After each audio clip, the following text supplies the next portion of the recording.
Welcome back to Definitely Not Definitive. I'm Bethany. And I'm Ken. And this is Bucky. Yeah. He's eating his foot. And we are here to bring you a binge video for our compilation of our reaction to The Last of Us Season 1. Yep, so we played the game for The Last of Us, really loved it. Played Last of Us Part 2 as well, and gearing up for Season 2 of The Last of Us. And we're going to switch it over. It used to be on our other channel where we do a lot of movies and TV shows over there. Now we're doing it like on our gaming channel because, you know, it's gaming related as well. And we did Fallout here. And this is where like our Fallout community is. So same thing with Last of Us. This is like sort of like where our gaming Last of Us community is. So even though it's, you know, it's gaming related, adjacent. So that's why it's on the channel now. Yeah, I'd say it's heavily gaming related. Yeah, exactly. Hope you enjoy this binge reaction. And if you want to jump ahead early to Season 2, then go ahead and hit the little join button down below. Join our YouTube membership. You'll get early access that way. You want to see our full watch-along reactions. Check out Patreon. Links in the description of this video. Let's get to it. Let's do it. And that's your biggest worry? Yes, any kind of virus, but most probably something similar to influenza.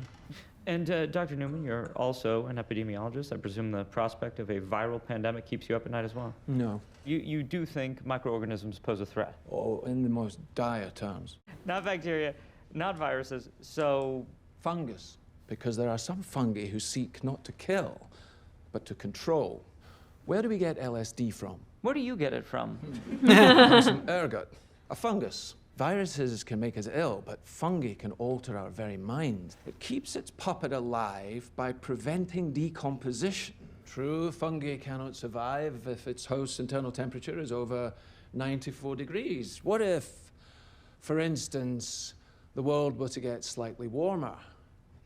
Well, now, there is reason to evolve. One gene mutates, and an Ascomycetia, Candida, ergot, Cordyceps, Aspergillus, any one of them could become capable of burrowing into our brains and taking control, not of millions of us, but billions of us.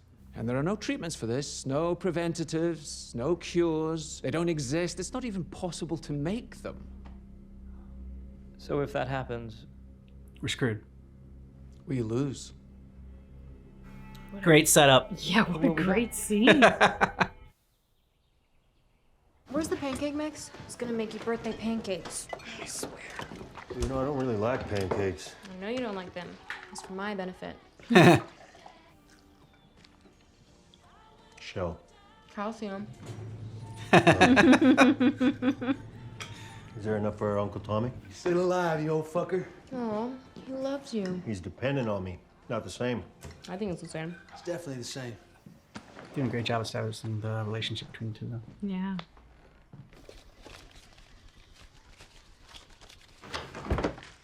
Hi.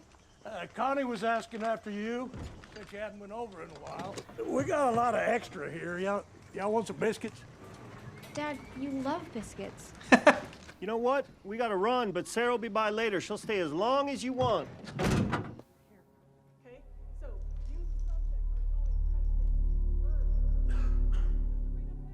It's doing Morse code? Yes, you need to know this. Or was that the fungus like being in control of him? I was wondering if that was like him losing control of his nervous system. I like to think that he was doing Morse code and like trying to say like, will you go out with me?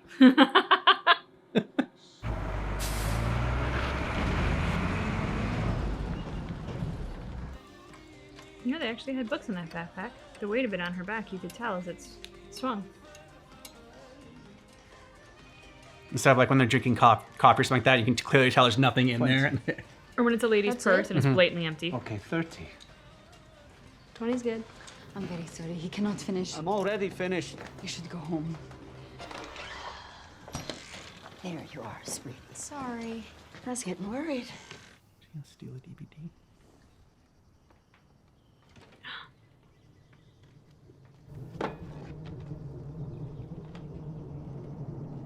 Hey, Mrs. Adler? Oh no. Trust your animal. That poor dog. Yeah.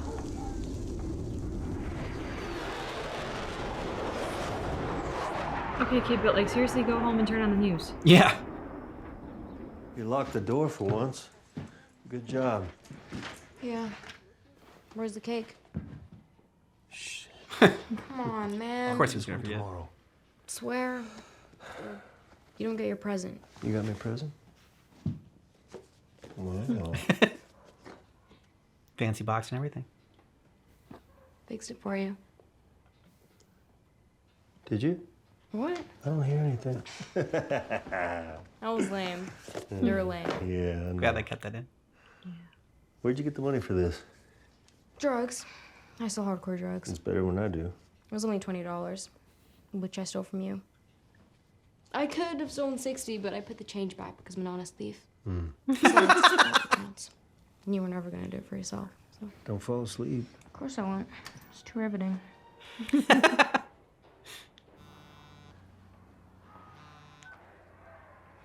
Hello? Joel, it's me. I'm okay, Yeah? but I'm in jail. God damn it, Tommy. I'm sorry.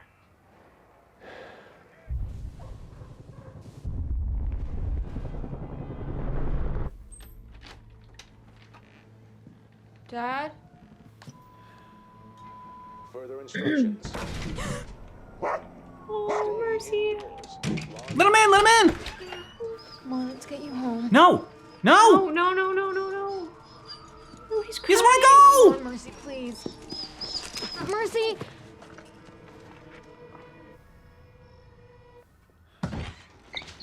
Oh.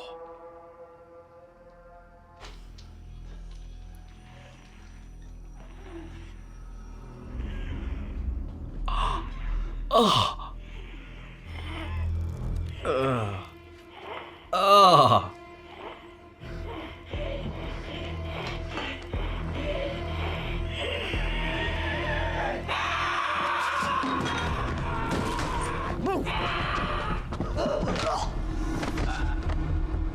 Why are you waiting for her to get up?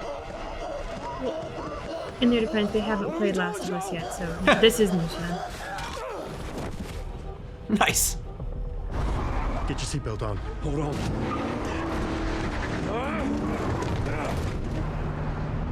Daddy, We don't know. They're saying it's a virus, some kind of parasite. is it from terrorists? We don't know. Fuck! Everybody had the same fucking idea.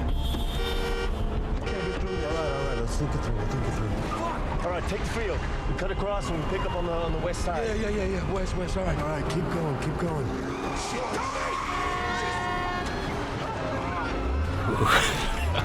Tell me you can't stop here. I can't drive through them. Are you serious? Just keep going. Move.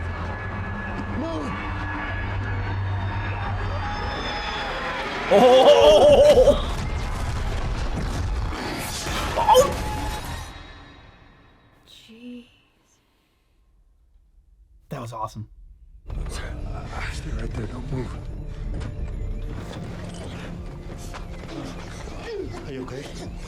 Are you okay? She can't walk. We gotta get off the street. Tommy! Head to the river. I'll find a way. Get her out of here, Joe. Go.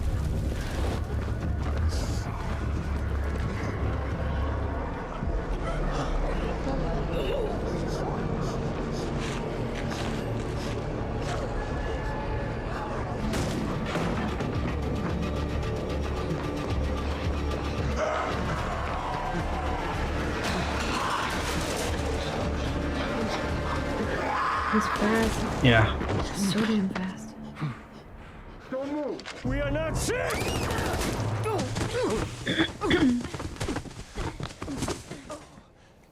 I'm sorry. Please don't. Yeah, well, he's not sorry. No. Tommy, help me! Joe.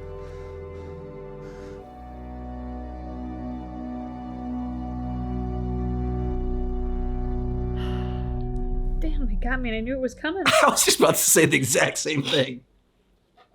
Like, I knew that was coming, and still, both of them did a really great job acting that. I did not feel as bad for the soldier. Oh, no, not at all. In the game, the soldier comes across a little more humane Yeah. before it all goes down.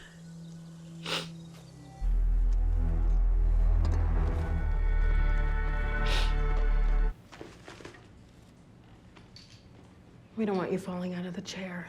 How did you get this? Uh-oh. There's gonna be a little tickle right here.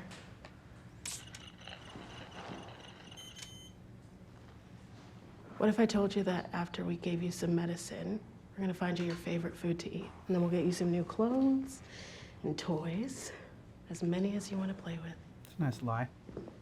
It's just a little needle. You're safe.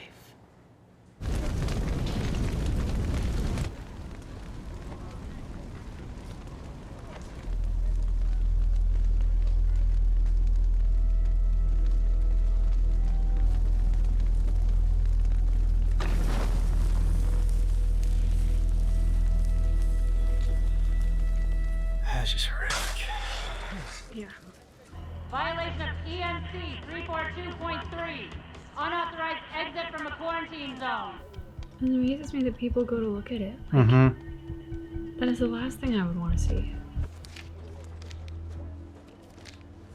You're short 5. Oxy? Hydro. How old? 3 months. From Atlanta? I don't know where he gets them from. I just know they're real. It's real. It's from Atlanta. If I just got a factory down there in the QZ. So the more you shoot people, the harder it is to sleep, I guess. Oh, you guess? You want them or not? How we doing with the vehicle? All set. Set to get one last guy in the depot to buy in. You gonna keep me here? Kill me? Tess, come on. Then Robert, what do you want? I want you to forget this ever happened. Done. What about your guy? Because when he shoots you, I mean, put yourself in my shoes. Like, he answers to me. So I give you my word that he won't hurt you. I'll tell him that I got jumped by some guys, and then you and I can just move the fuck on. Yeah. Oh, damn.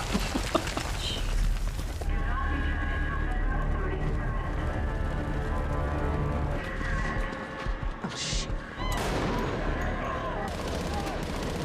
They're shooting! They're shooting at us! On your knees! Oh, no, I'm not a firefly! I'm not a firefly!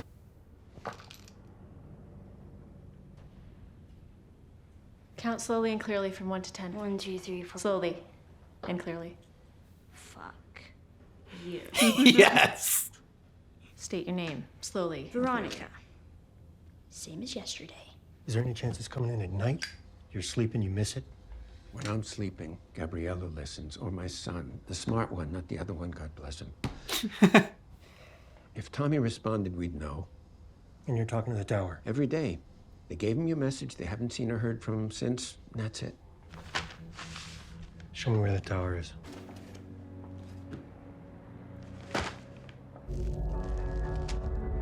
Oh, okay. Whoa, dude. Well, can't blame him. I got jumped by a couple guys.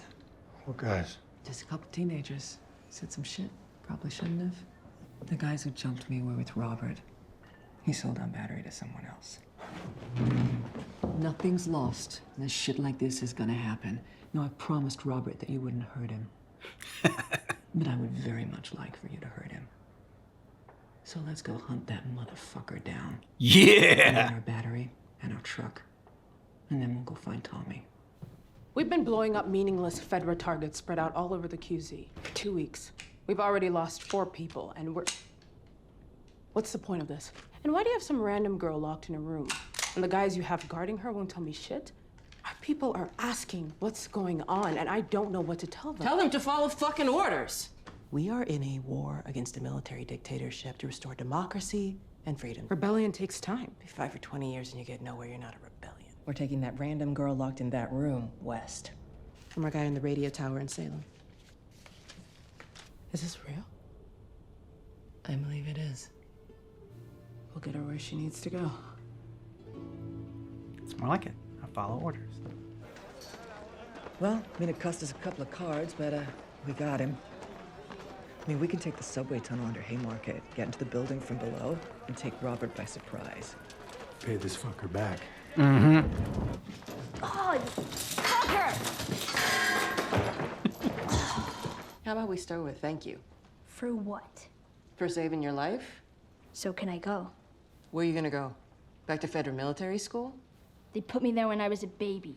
It's for orphans. They didn't put you there. I did. You're my fucking mom or something? I look like your mom? No, you do not. My name is Marlene. I'm the leader of the Fireflies in the Boston QZ. Why won't you let me go? Because you have a greater purpose than any of us could have ever imagined. What I'm about to tell you cannot be repeated to anyone.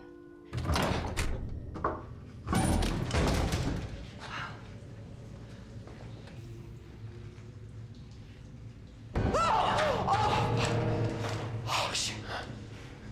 Whoa. This one's done. You think he came down after he was infected? Maybe down here is where he was infected. You smell that? Yeah. Gunpowder. Oh.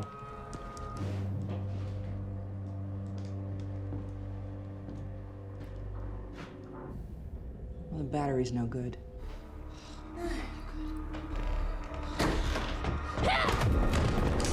Joel? Marlene? So this is who Robert screwed us over with? The Che Guevara of Boston? Give me my knife. What do you need a car battery for? And to answer your question, I need it for a better reason than you do. No offense, but Tommy's just one man. We were gonna move Ellie out of the zone tonight, but we won't make it anywhere like this, not for a while anyway.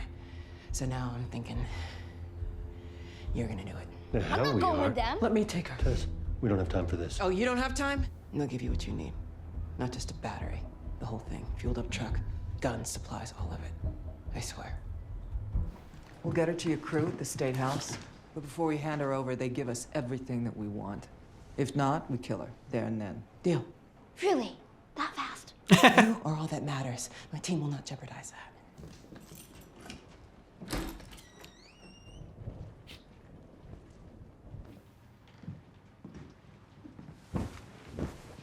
What are you doing?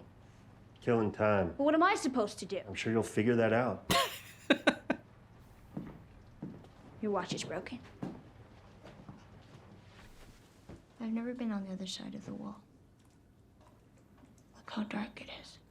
So what's the deal with you anyway? You some kind of bigwig's daughter or something?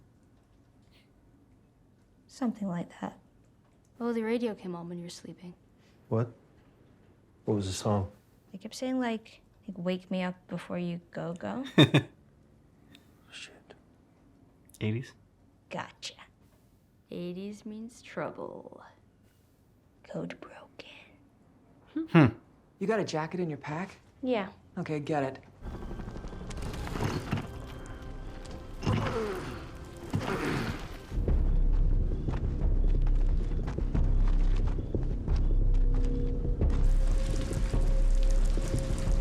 Choke him out. Hey, don't move! Don't move! They suck at stealth like us. You gotta be shitting me. Hands on your head, eyes forward. Hands on your head! Fine, everything off of this run, and half off on all of the pills. Half off? All off. Risk my job for half off. Out of your fucking mind. Good job, kid. We can fix this. Move. To do with Joel. Yep.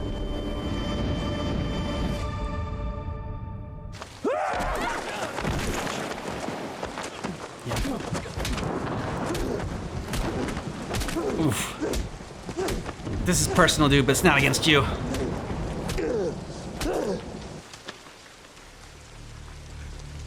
No, I'm not sick. I'm not sick. I'm not sick. Look.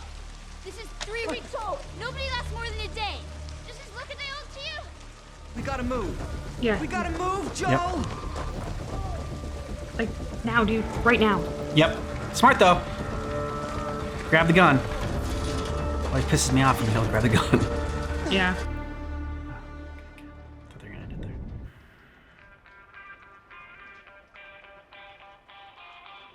Thought it was a great first episode. I love the fact that they kept a lot of the stuff from the game, but like, you know, it wasn't just a shot by shot recreation of it, but like, there are a lot of iconic shots in there, like the house burning, and then they cut like some really good dialogue in there as well from the first one. Yeah, I thought the acting was great. It was spot on. What do you think? I agree with everything you said. What I love about what they've done is they've shown respect to the game itself and the gaming community of fans who love this game, us among them, now that we're playing it, in recreating very similarly the stories and the scenes. But you can also tell that they've got a great team working on this in terms of like production and writing and directing, because not only the actors selling what is not shot for shot exactly, but very similar to what's in the game, but then they've also added some great embellishments. Like the scene with Tess was great. It was a great intro to her that we don't otherwise have, but boy does it set her up as right off the bat just as badass as Joel and equal. Like you get why they're together, why they're an item. I absolutely love the opening scene that sets up this whole thing. And like, holy crap, coming out of like COVID and all of the insane weather over the last 2 years with climate change, this to come out now and have that preamble is just kind of like, here's how we're going to package it into this world that you're currently living in and the madness you're currently dealing with. And we're going to show you it can be a whole lot worse.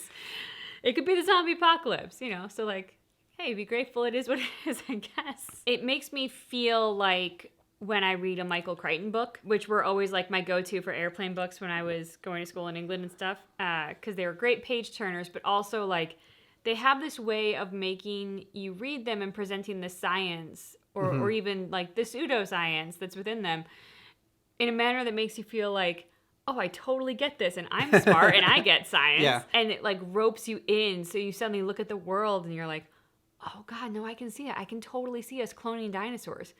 I mean, come on, we're not going to clone dinosaurs, but like you get sucked in such a great way. And that's exactly what they did with this opening scene, was they sucked you into the world of like, here is how this can actually become our reality. Yeah. Boom, here's the story. And it's like, so well done. They did a great job establishing the characters right away too. Like, because Ellie takes a little bit longer to kind of have that like sort of edge to her, like for her to like show that edge, that sort of firecracker personality and like dropping F-bombs left and right. Yeah. It's really not until a little bit later after this that she kind of first does that. Just in case you haven't seen it yet, you know, there's a certain character that sort of like brings it out in her. And I remember like when that happened, like, oh, this chick is awesome. Yeah. I love this little girl. She's crazy. She's just so feisty. Bella Ramsey, that's her name, right? Yeah. She is just a perfect choice for that, because the weight that she brought to little Mormont, she stole every scene in Game of Thrones. I really like the portrayal of Marlene. We saw really so little of that character in that role, which is similar to the game itself, but the actress did such a wonderful job totally drawing me into her. Like I want to know more about Marlene. I thought Marlene was a really cool character. She's tough. She's like the leader of this group, but she's not erratic. She's got a plan. She sees the significance of Ellie and the history between those two. She dropped her at the military school. I was just like, whoa, there's a backstory here that I want to know more about. On the one hand, I'm like, I'm kind of sorry that we saw all her cards right up front, because it's like a fun reveal later. At the same time, we set her up so well, which I think for people who maybe haven't played the game will draw them in, because she's a great character. Yeah. And two, I couldn't help but just savor like the unspoken interchanges between Pedro Pascal and Bella Ramsey in that first scene in the hallway when she's trying to get her knife back. I mean, like, just the two of them was, it was beautiful to watch as, like, on any level. But if you've ever done any kind of acting or, like, tried to be in that world, to see that is gold. Like, the unspoken but totally filled looks, pauses, silences, facial expressions, like, that's where it's all at. The one thing is that they cut out a scene basically with Tess and Joel taking out Robert. I really enjoyed that scene in the game.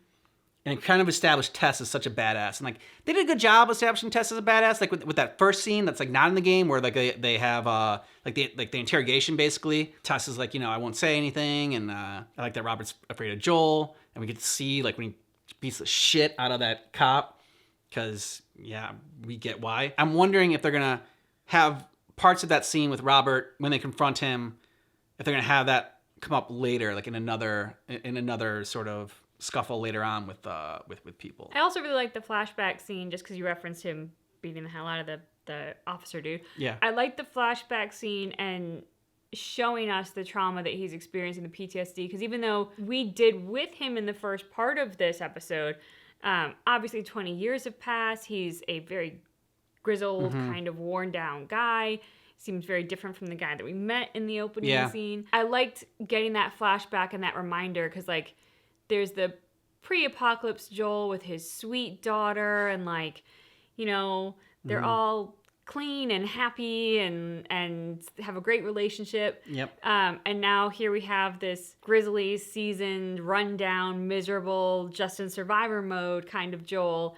And we have Bella, or not Bella, Ellie. Ellie, yeah. Actress named Bella, but Yeah. Ellie, who is this spitfire, and I don't give a fuck, and I am tough, and I mean, like, she's such a contrast to Joel's daughter, but also Joel is a different Joel now. So I like that reminder to, like, draw us back to who he was and what his life was to now what we're gonna see in this world. I don't know why we haven't finished The Last of Us, but just in this scene when Ellie told Joel that his watch was broken, I just have a feeling that she's gonna, like, fix it for him, like, in the end of this. Aww. Yeah, that's just like a feeling I got.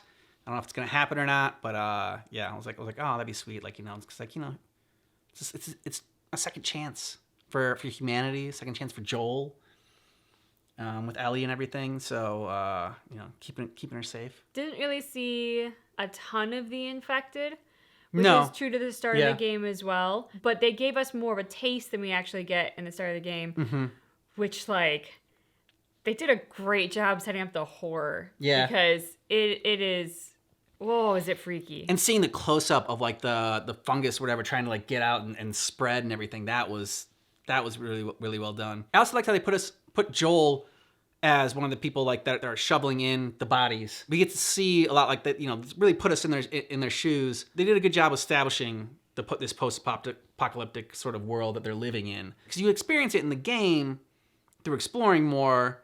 They couldn't really do that. It was nice that they put it, like, you know, instead of them watching other people shovel bodies into the fire, they're the ones doing it. So I like that that was a good choice. I also liked the setup of the Fireflies and the Fedra, I think is what they were calling the government here. Because that's obviously a backdrop throughout Last of Us, but it's not the main story. But it's really great to see, because entertainment is reality in more extreme circumstances and heightened circumstances.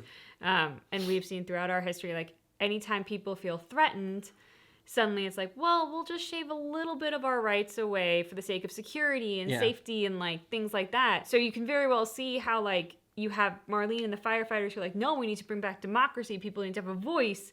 And then you have the Fedra that, I mean, like, hey, they're keeping everybody safe, and, like, that's necessary. At the same time, this existence is miserable. Yeah. Like, it's absolutely awful. And yes, they're keeping people safe from the infected, but they don't seem to be doing anything about what happens inside the walls of this compound. I mean, Tess is getting beaten up in the basement. They attack her and throw her in detention just on the assumption that she's a Firefly. I mean, like, there's no law and order. There's just armed military. Really looking forward to the rest of this. I think that, like, it's in good hands because adaptations are tough. Video game adaptations are really tough. They don't have the best track record, but I feel like lately they've been doing a lot better. And this one shows a great promise. And it seems like they know what to keep from the game and what to, you know, sort of change or, like, you know, reframe. The writing's really good, so I can't wait. I read an article, and I can't remember where it was, but it was talking about The Last of Us. But they were talking about how the goal with the show was to show respect and retention of the game story and for the gaming fans, but how they also wanted to make sure that this world was one that was exploratory and able to be expanded beyond just what the games are offering. So, like, I loved that idea because I thought that seems like the right approach to turning a game into a television show. You want to make sure that you respect the audience and the fans, but you don't want to limit yourself to only doing what's inside the game. Because obviously it's a different kind of entertainment. You can't, I can't go shooting the zombies when I'm watching it on HBO. I also remember thinking that I can't remember which part of the creative team, but there's a part of the creative team that was attached to Chernobyl. And that was really well done. That was so well done. Also incredibly terrifying. Yep. Seeing how they've sort of started to deal with the horror of this and knowing that they've done that, I'm like, okay. I mean, I feel like I'm in safe hands and that I think they're going to do a good job. I also feel like I'm going to be having nightmares from watching the show because, like, I had nightmares with Chernobyl. It stuck with me. I feel like we are in good hands to be absolutely terrified. Yeah, but like you said, I mean, like when they said about expanding on certain things that like aren't in the game, even things that like are in the game that they expanded upon that, like, you know, you said before with the scene with Tess in there, it's like, you know, show, don't tell. Like they don't have to, we can see that scene now. Yeah. And it doesn't have to, you know, because in the game, you're just like, okay, well, we don't want to show too many cutscenes because this is like a game you're supposed to be playing or whatever. But this they can like take their time and show those different parts of that we didn't get to see that we might have heard about. Ooh, flashback. This is normal.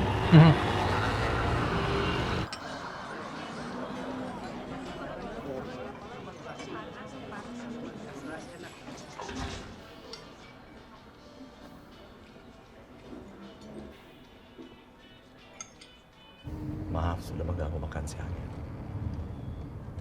Tidak apa-apa. Apa Bapak tidak salah orang? Profesor Mycology.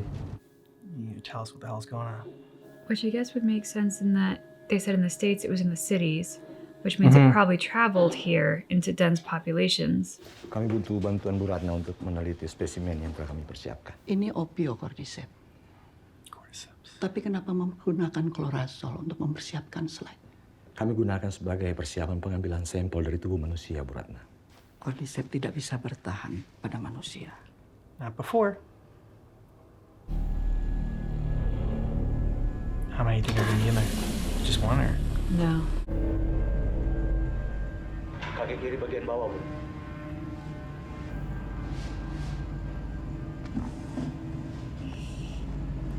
Bite. Looks like a human bite. Mm-hmm.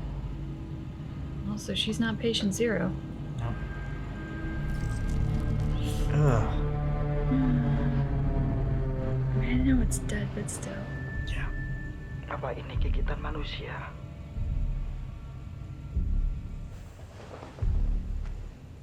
Now in the mouth, I'll pull all that nasty stuff.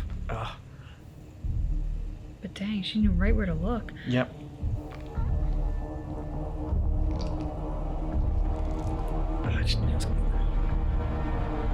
It's still alive. Yeah.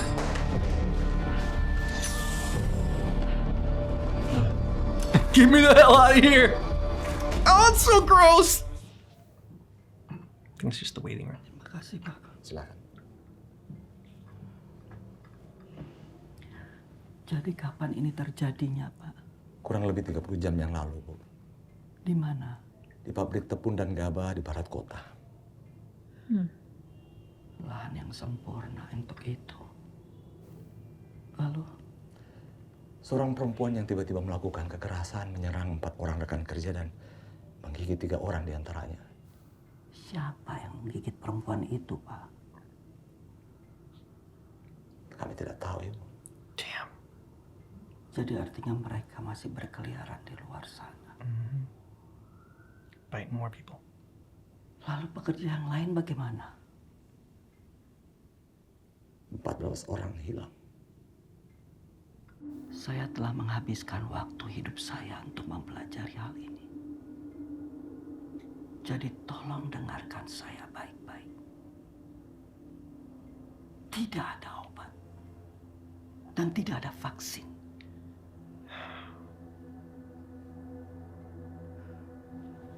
Jadi apa yang harus kami lakukan? Pray.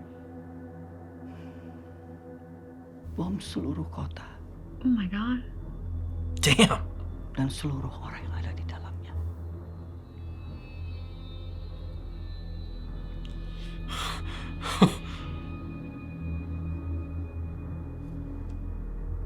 His facial expression in that one was really great too.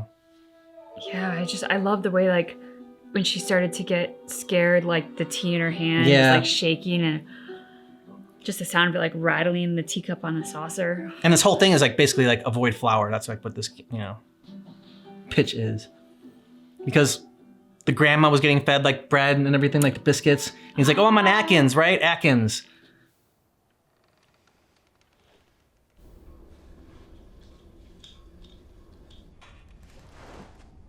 Morning. We need to have a chat. Where were you last night? Show us your arm. You guys know how fast this kills. Yeah, I know. What was Marlene doing with an infected kid? She found me after I was bitten. And she didn't shoot you. Clearly not.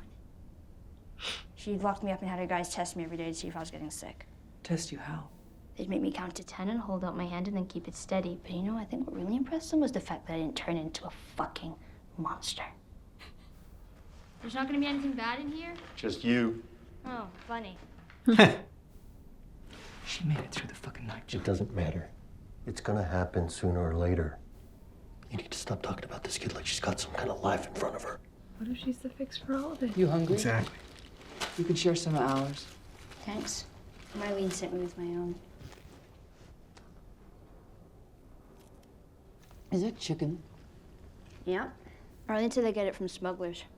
Guess not you guys. Hey.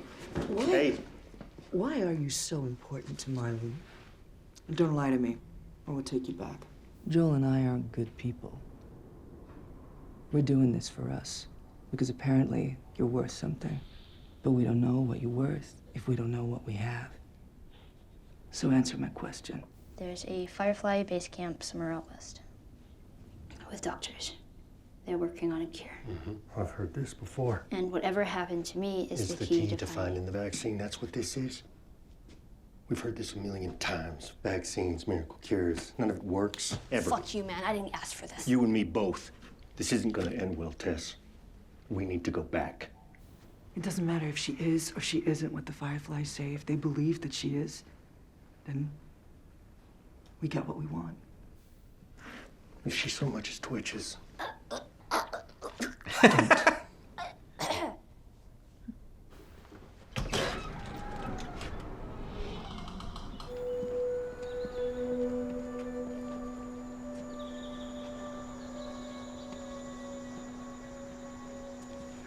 Whoa. Yeah, looks different in the daylight, huh? You want me to see a clip of this episode? Yeah, we got it, right? It's like a fucked up moon. Is this where they bombed? Yeah. They hit most of the big cities like this. They had to slow the spread somehow. So the State House is across there. It's about a 10-minute walk if you could go straight. So... Long way or short way? I mean, it's the long way or the we're fucking dead way. Well, I vote long way, just based on that limited information. How did you get bit? You know the old mall in the QZ? Wanted to see what it was like. Didn't think there was gonna be anything in there, and then one just came at me out of nowhere. Thought I got away, but So it was just you in there alone? yeah. Everyone said the open city was crazy. Like swarms of infected running around everywhere. Not exactly like that. You know, people like to tell stories. So there aren't super infected that explode fungus spores on you? Shit, I hope not. Or ones with split open heads that see in the dark like bats?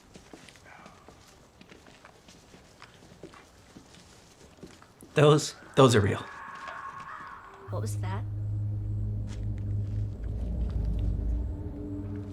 Let's keep moving. Oh, ducks! You ever stay in a place like this? No, a little out of our league. How do you even know what this is? Have you heard of books? Wait, are we going in there? I don't know how to swim. Seriously? You think we have pools in the QZ? No, smart ass. I mean, I don't know how I was supposed to know that. Oh, check it out. No, don't go far. You're gonna fall into something. Ding ding. No! Yes, sir. I would like your finest sweet, please. Yes, ma'am. Right away, ma'am. you're a weird kid. You're a weird kid.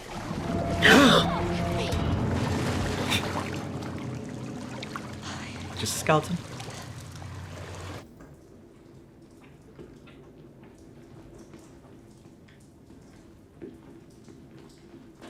Well, when the fuck did that happen?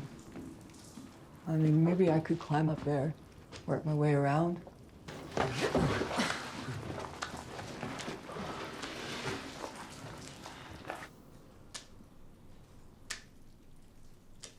Nice knife.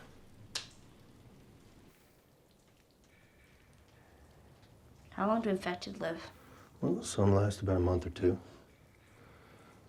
But there's others been walking around about 20 years. You ever kill one?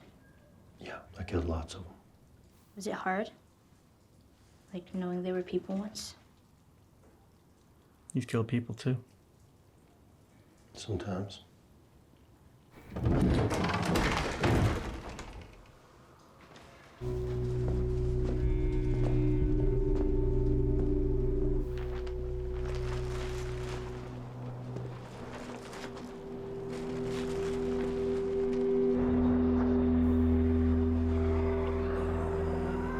Oh, damn. Oh my god. There's so many. Yeah. The last time we were here, they were still deep inside the buildings. Oh my Oh my- gosh. What is happening? They're connected. More than you know. The fungus also grows underground.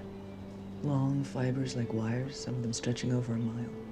And you step on a patch of cordyceps in one place, and you can wake a dozen infected from somewhere else. Now Wow. they know where you are, now they come. So we're not going that way. No. What do we do then? Museum.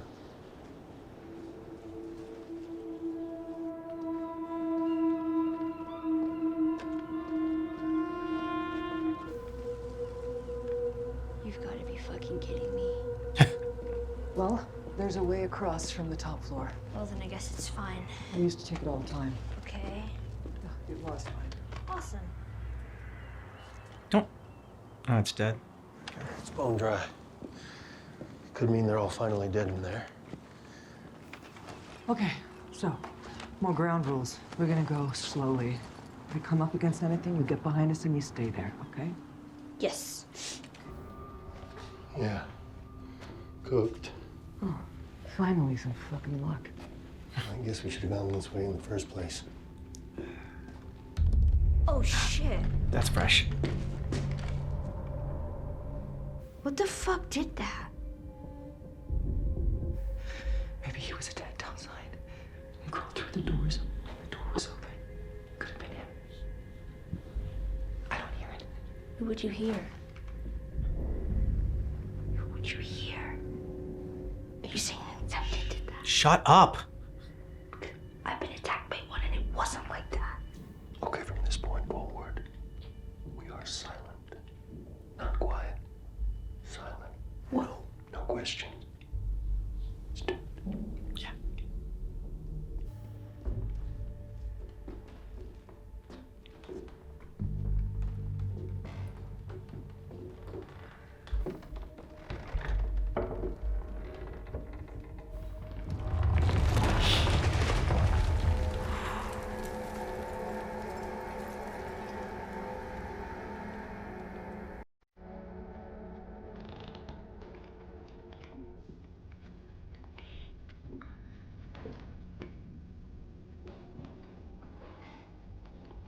Is all that fungi bone dry? Because it doesn't look all bone dry. I think it's all bone dry. Oh my gosh. Holy hell.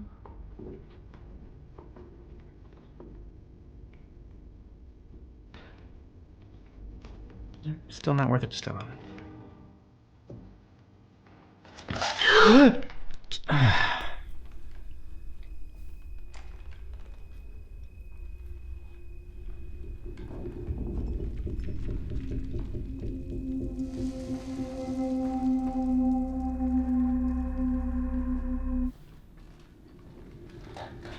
Yeah, he didn't check his corners. And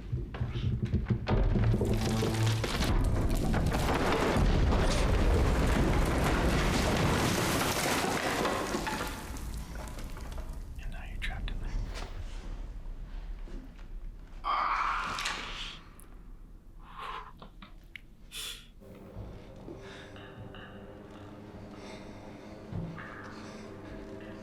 She's gonna do something to fuck it up.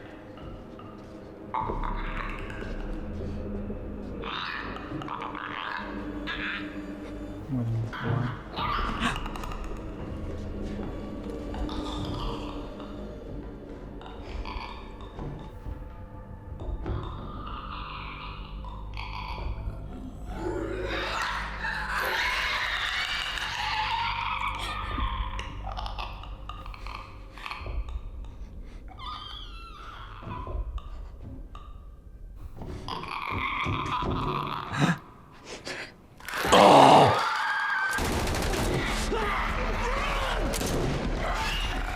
Jesus.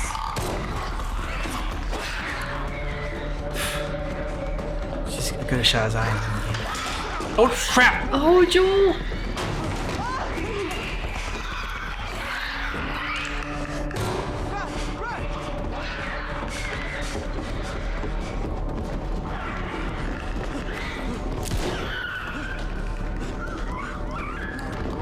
Dropped a cool gun.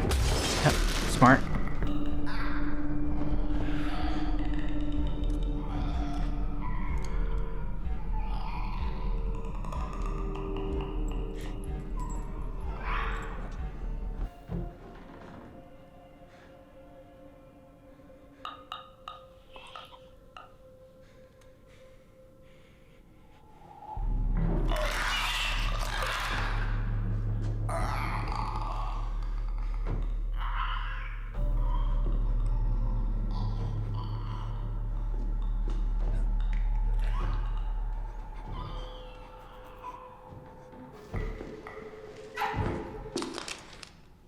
Oh shit!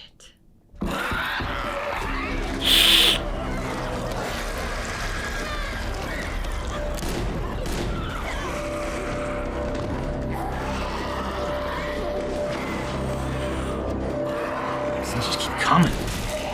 There you go.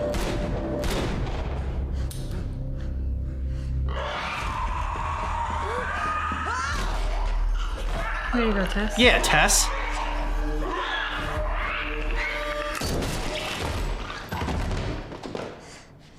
Good headshots. You all right? Twisted ankle. Yeah.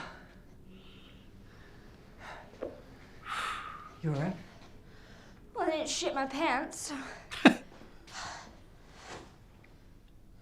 fucking kidding me? Hey, let's get the fuck out of here.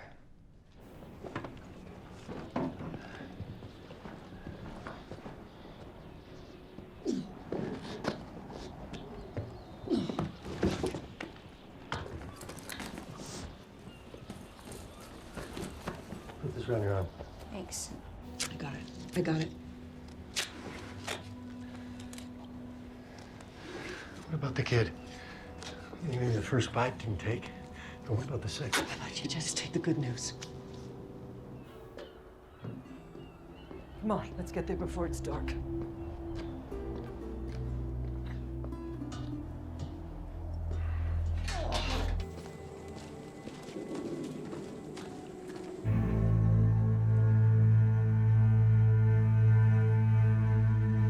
Where the fuck are they?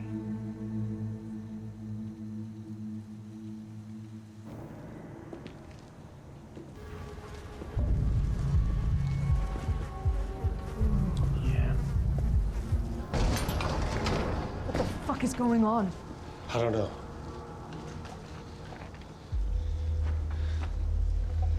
They went inside. Tess. Come on.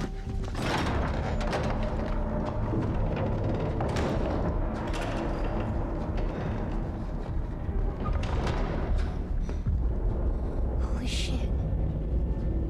I mean, there's gotta be a fucking radio or something, right?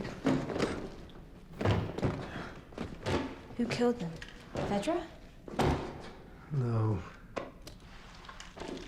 Oh. One of them got bit. The healthy ones fought the sick ones. Everyone lost. Tess, it's over. We are going home. This is not my fucking home! I'm staying. Fuck. She's infected. Show me.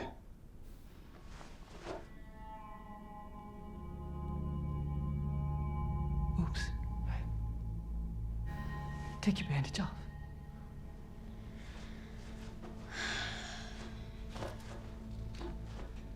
Look. Joe, she's fucking real. I need you to get her to Bill and Frank's. No. They'll take her off your hands. They'll handle it from here.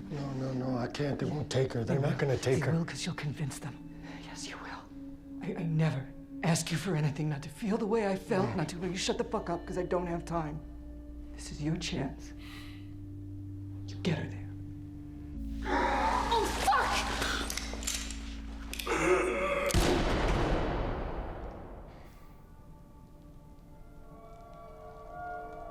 Ground?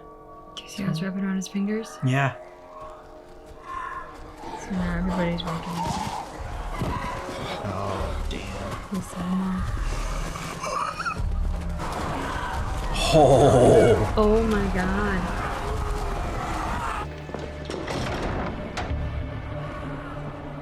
How many? All of them. Maybe a minute.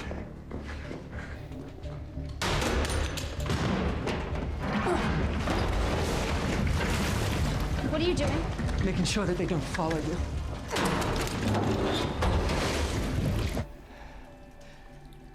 Say who you can say.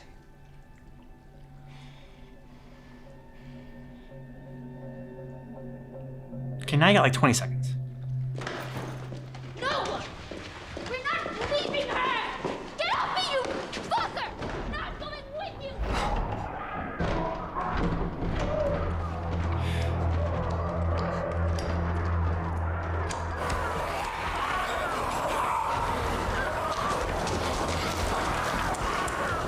Okay.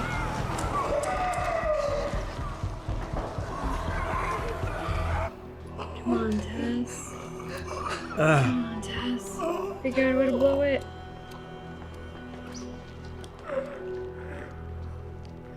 Oh!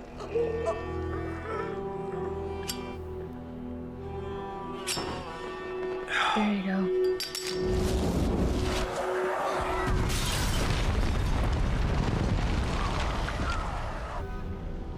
Oh, that was so disturbing, though. Oh, yeah. Making out with that infected. Ugh. Oh, yeah. No, I didn't hear them. I didn't hear anything. Did you hear anything? Yeah. It's like, okay, absolute silence. And I mean, it was good. It was great to see Ellie's reaction to the clicker, because she's obviously been bit before. She's obviously seen one before.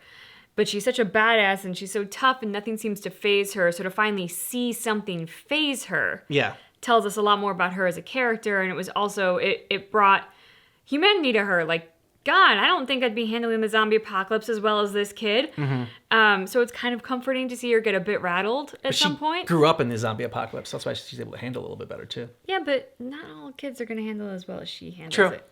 True. So to see her get rattled was comforting in a bizarre way. But kind of how you were talking about with like the creepiness of the fungus. I mean, the clickers are an obvious scare. They're going to give us those jump scares. They're definitely the obvious disturbing part of this. And if somebody were to make like a B-level horror movie of The Last of Us, they would focus on the clickers.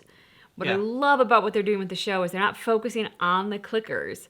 They're focusing on the infection, and the clickers are simply a byproduct, which would be an obvious way to do this when you think about it conceptually, but I could so easily see that being glossed over and didn't really expect them to set the stage for the infection in as brilliant a way as they have done. So I'm super impressed and even more freaked out as a result. And like still how they're bringing in elements of the game that, you know, are iconic, like walking across the plank, you know, and the rap that they have.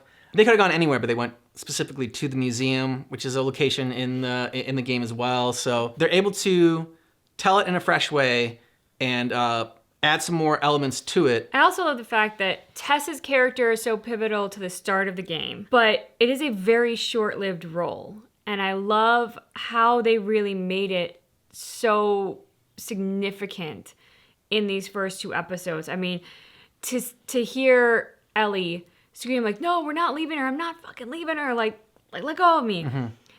in the very short time that she had, they made a connection about like, hey kid, you got balls. I mean, they gave her lines that just illustrated such a connection. And then her line to Joel about, I've never asked you for anything. I never asked you to feel the way I feel. Exactly.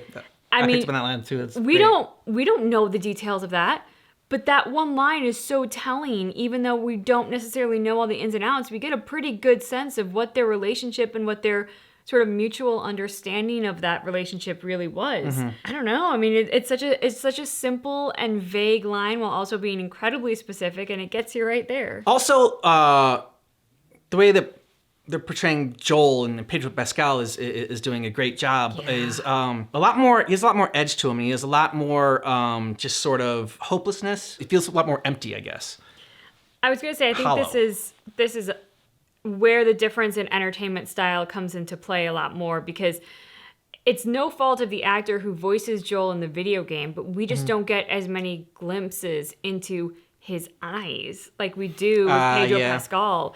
And Pedro Pascal is such a gifted actor that he has just filled this role like beyond capacity with the loss that he suffered, the pain that he feels, the struggle to survive in this world and what that's done to him. There was a line that Tess said to him as well, which was, save the one you can save. Yeah, save the ones you can. And again, it's a very simple line. It's very obvious to the circumstances they're in. He obviously can't save Tess. He's got to save her.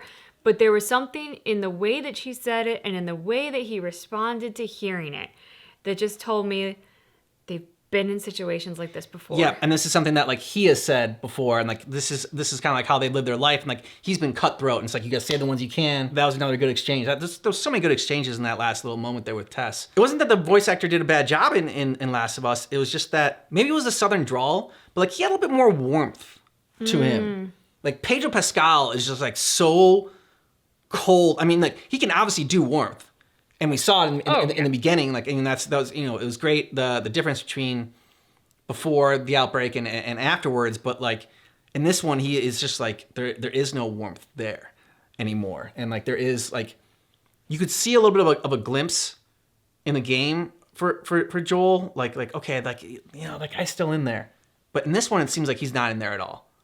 Like he's just completely dead inside and is so it's like I don't know, it's great to watch. Yeah, the impression I get is that he is any feelings that he's had, he is buried so deeply because of the pain of the death of his daughter. That like when Tess said, I never asked you to feel the way I feel, I didn't think that Joel didn't care about her, but I definitely got the impression that Joel never could fully open up to her because to do that makes him vulnerable to the kind of pain that he's just barely able to live with. That sort of like living on that knife's edge thing that he's got going on is, I mean, it's really good acting. Well, I think he's also had to kind of shut off all his emotions because of all the things he's had to do in order to survive in this world. Like, in order to survive in this world, you can't have empathy. When Ellie asked him, is it hard to kill them, when you think about them as like, people beforehand? And he answered that yes, sometimes, but I think that is part of it, is that you have to like shut off that part of your brain and shut down these emotions in order to survive in this world. Because if you do, if you don't, I don't know how you do survive. Yeah. With all the horrible things you have to do and have to live through and have to see.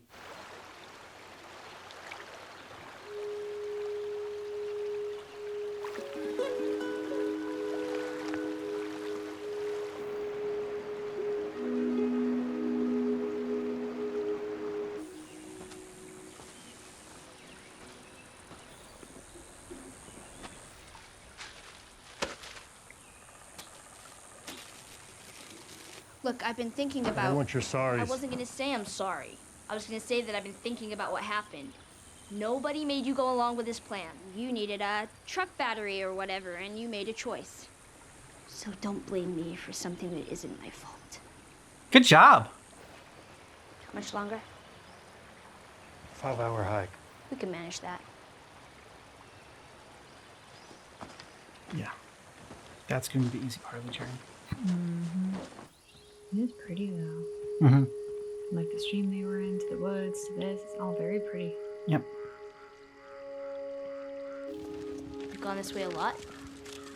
No infected? Not often, no. How'd you get that scar on your head? What? Is it something lame? Like you fell down the stairs Like or I said, something? I didn't fall down any stairs. Okay, so what then? Someone shot at me and missed. See, that's cool. You get him? Yeah. No, I missed too. It happens more often than you think. Because you suck at shooting or like in general? Hang back a minute. I gotta grab some stuff I stashed. Stashed? You forgot where you put your stuff. No. I'm just zeroing in on it. It's been a couple years. Ooh. Don't open that by yourself. No, this is the stupid part.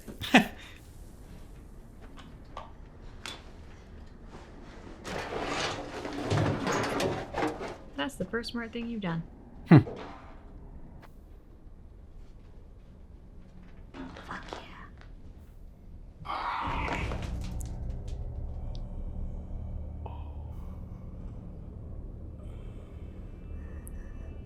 Oh. This is a really bad idea. Why are you going near it? Stop it, kid. No. What are you doing? Oh.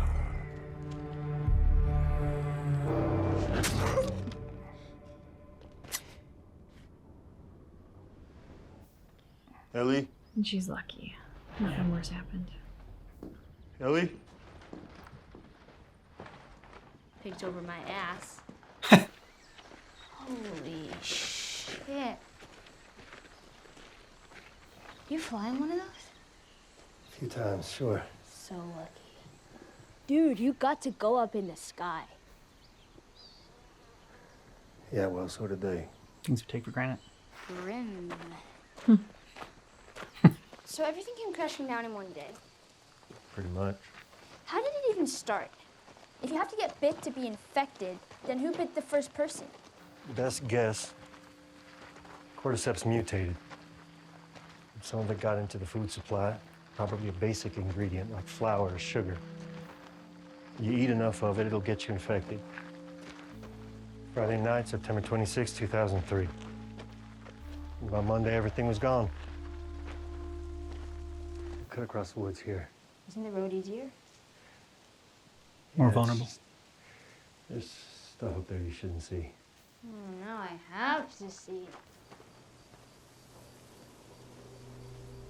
Mass grave. About a week after Outbreak Day, soldiers told you were going to a QZ, and you were. If there was room. If there wasn't. Oh.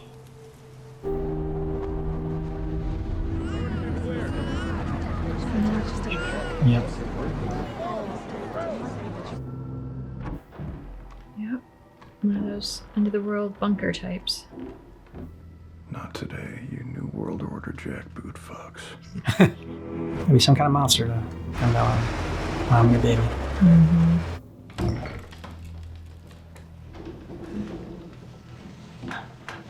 Smart. Mm-hmm. That's why something like this happens. I'm moving furniture all the time. Like for secret passageways behind it, under it. This Hey! one, Frank. What's gonna be built?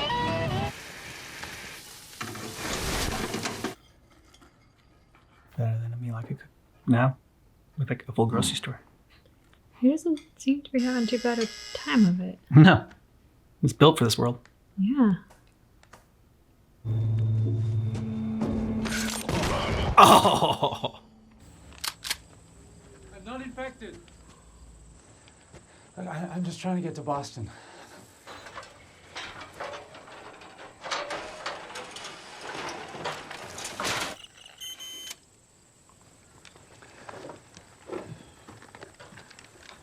I'm really hungry.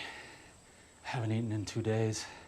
If I feed you, then every bum Oh, you talk don't to drink. about it is going to show up here looking for a free lunch. And this is not an Arby's. Arby's didn't have free lunch. It was a restaurant. Come on, you need the company.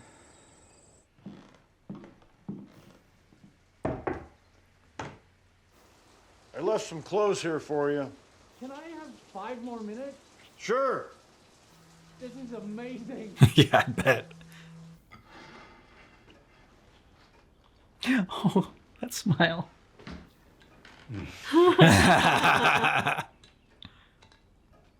What the fuck? Oh, look at the way he pours it, A too. man who knows to pair rabbit with a Beaujolais. A Beaujolais?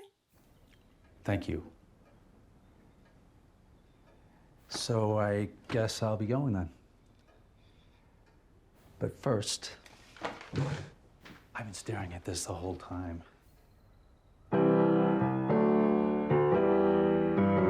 No, thank you. Sorry. Not this song. Not this song. Well, I'm not a professional. Well, neither am I, but... Oh, that song in particular? Why? And then I'll leave.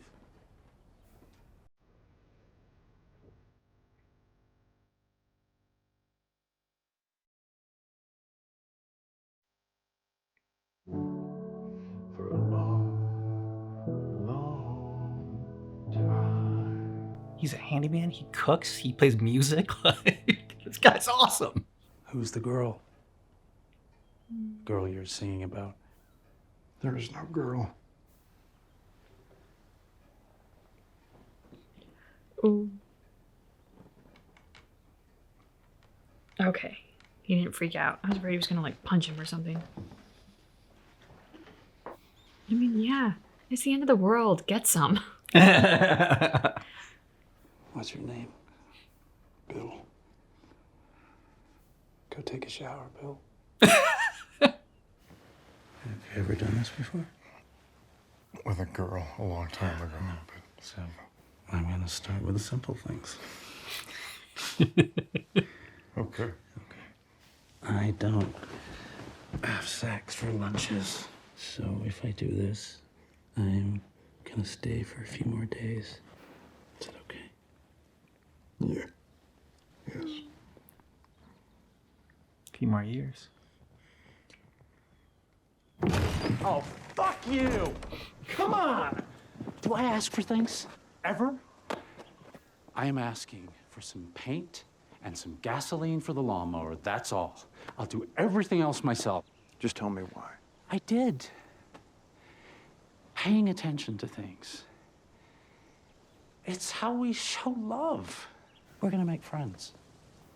We don't have friends, Frank. I've actually been talking to a nice woman on the radio. Uh-oh. You what? Well, this really is just, it's amazing. Right? Can you not, please?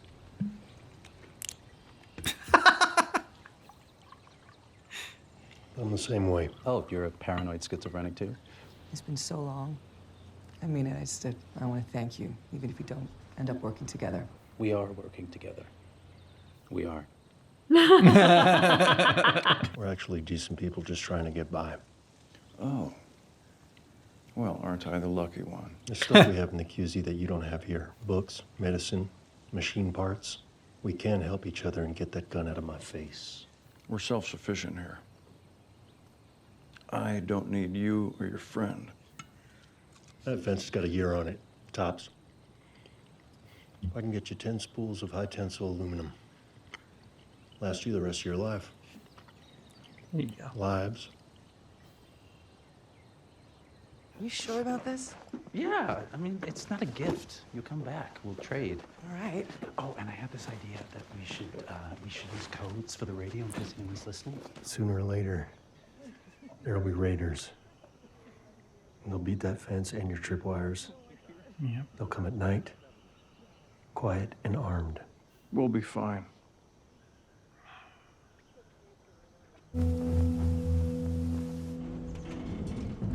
Pick it up. I can't. I got something to show you. Ready? Yes. Oh. I traded Joel and Tess one of your guns for a packet of seeds. Oh. That's gotta taste so good. I was never afraid before you showed up. She had nothing to lose. No, on the strawberries. Right. That's how you know you've been together for a while. When you don't do it on the strawberries? But yeah, you think about things like, well, not on the strawberries. And when you first go out, it's like anywhere, everywhere. Doesn't matter what happens to the strawberries.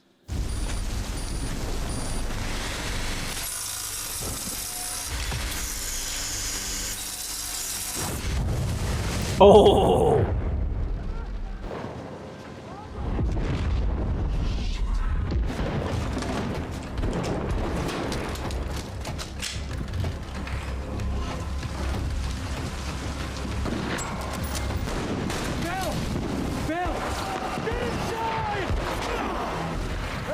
We gotta get you inside.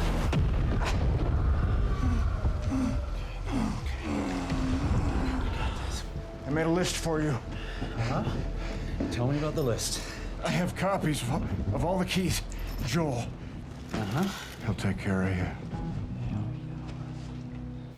Belle. Let me bring you inside.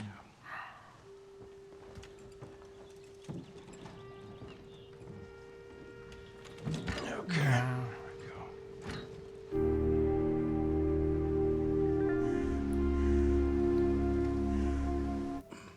Did you take your pills?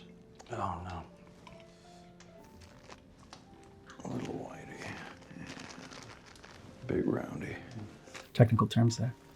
Yeah, because Joel said he needed the plastic bag back. Okay. I love the show creator's attention to detail for all those things. Mm-hmm.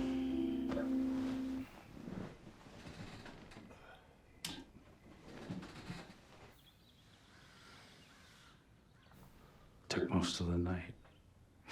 I'm exhausted. I don't want you falling asleep in the chair. I won't. I'm not fighting about it. Back in I bed. promise you I'm gonna stay up. Why? Because this is my last day. What if we find a doctor? What if someone shows up who can help? There wasn't anything to cure this before the world fell apart. I've made up my mind. Bill. I'm not going to give you the every day was a wonderful gift from God speech. I've had a lot of bad days. But I've had more good days with you than with anyone else. Just give me one more good day. Starting now, make me some toast. Then take me to the boutique where I'll pick outfits for us. We'll get married. Yeah. And you cook a delicious dinner. Then you will crush all of these up, put them in my wine. Then you will take me by my hand, bring me to our bed, and I will fall asleep in your arms. I can't. Do you love me? Yes. Then love me the way I want you to.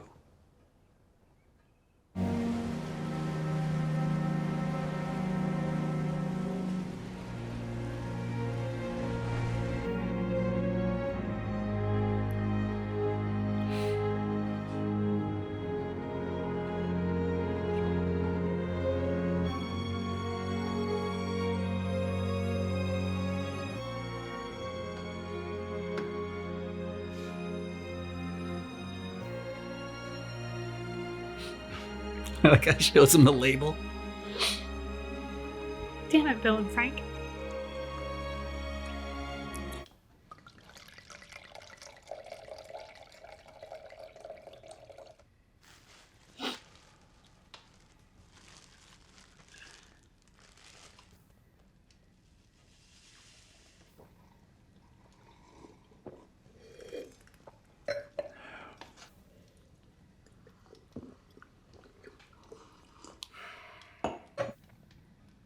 Why are there already pills in the bottle? Enough to kill a horse. I'm satisfied. And you were my purpose. Oh, I should be furious. It's incredibly romantic. Going out notebook style.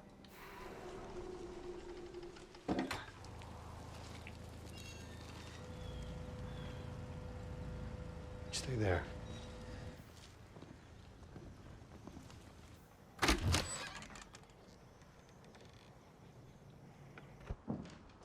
What?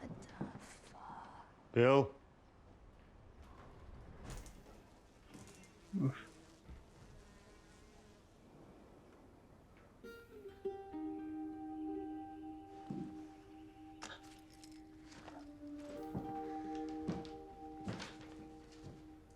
It's from Bill.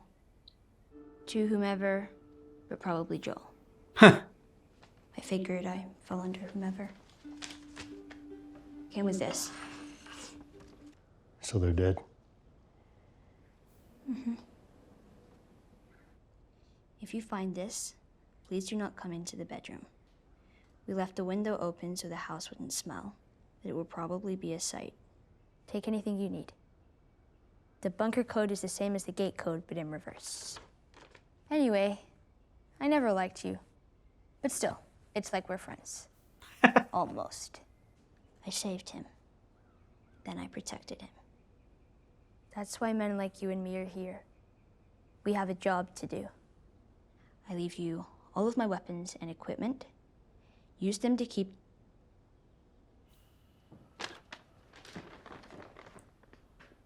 Stay here.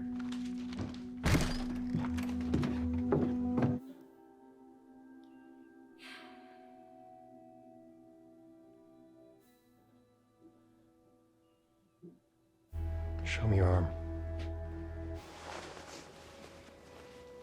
I just finished making a truck battery. It's charging right now. Okay. I have a brother out in Wyoming. He used to be a firefly. And my guess is he knows where some of them are out there. Maybe they can get you to wherever this lab is. All right. Listen, about Tess. If I'm taking you with me, there's some rules you gotta follow. Rule 1, you don't bring up Tess, ever. Rule 2, you don't tell anyone about your condition. Rule 3, you do what I say when I say it. We clear? Yes. So what now? We grab what we can. This guy was a genius. Dude, No. there's a wall of them.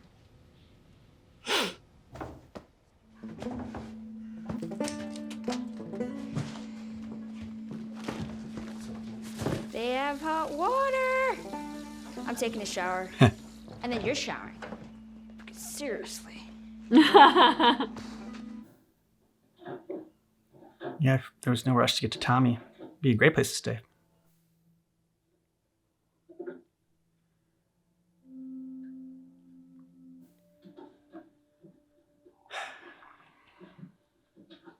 It'll come in handy later. Well, don't you look pretty?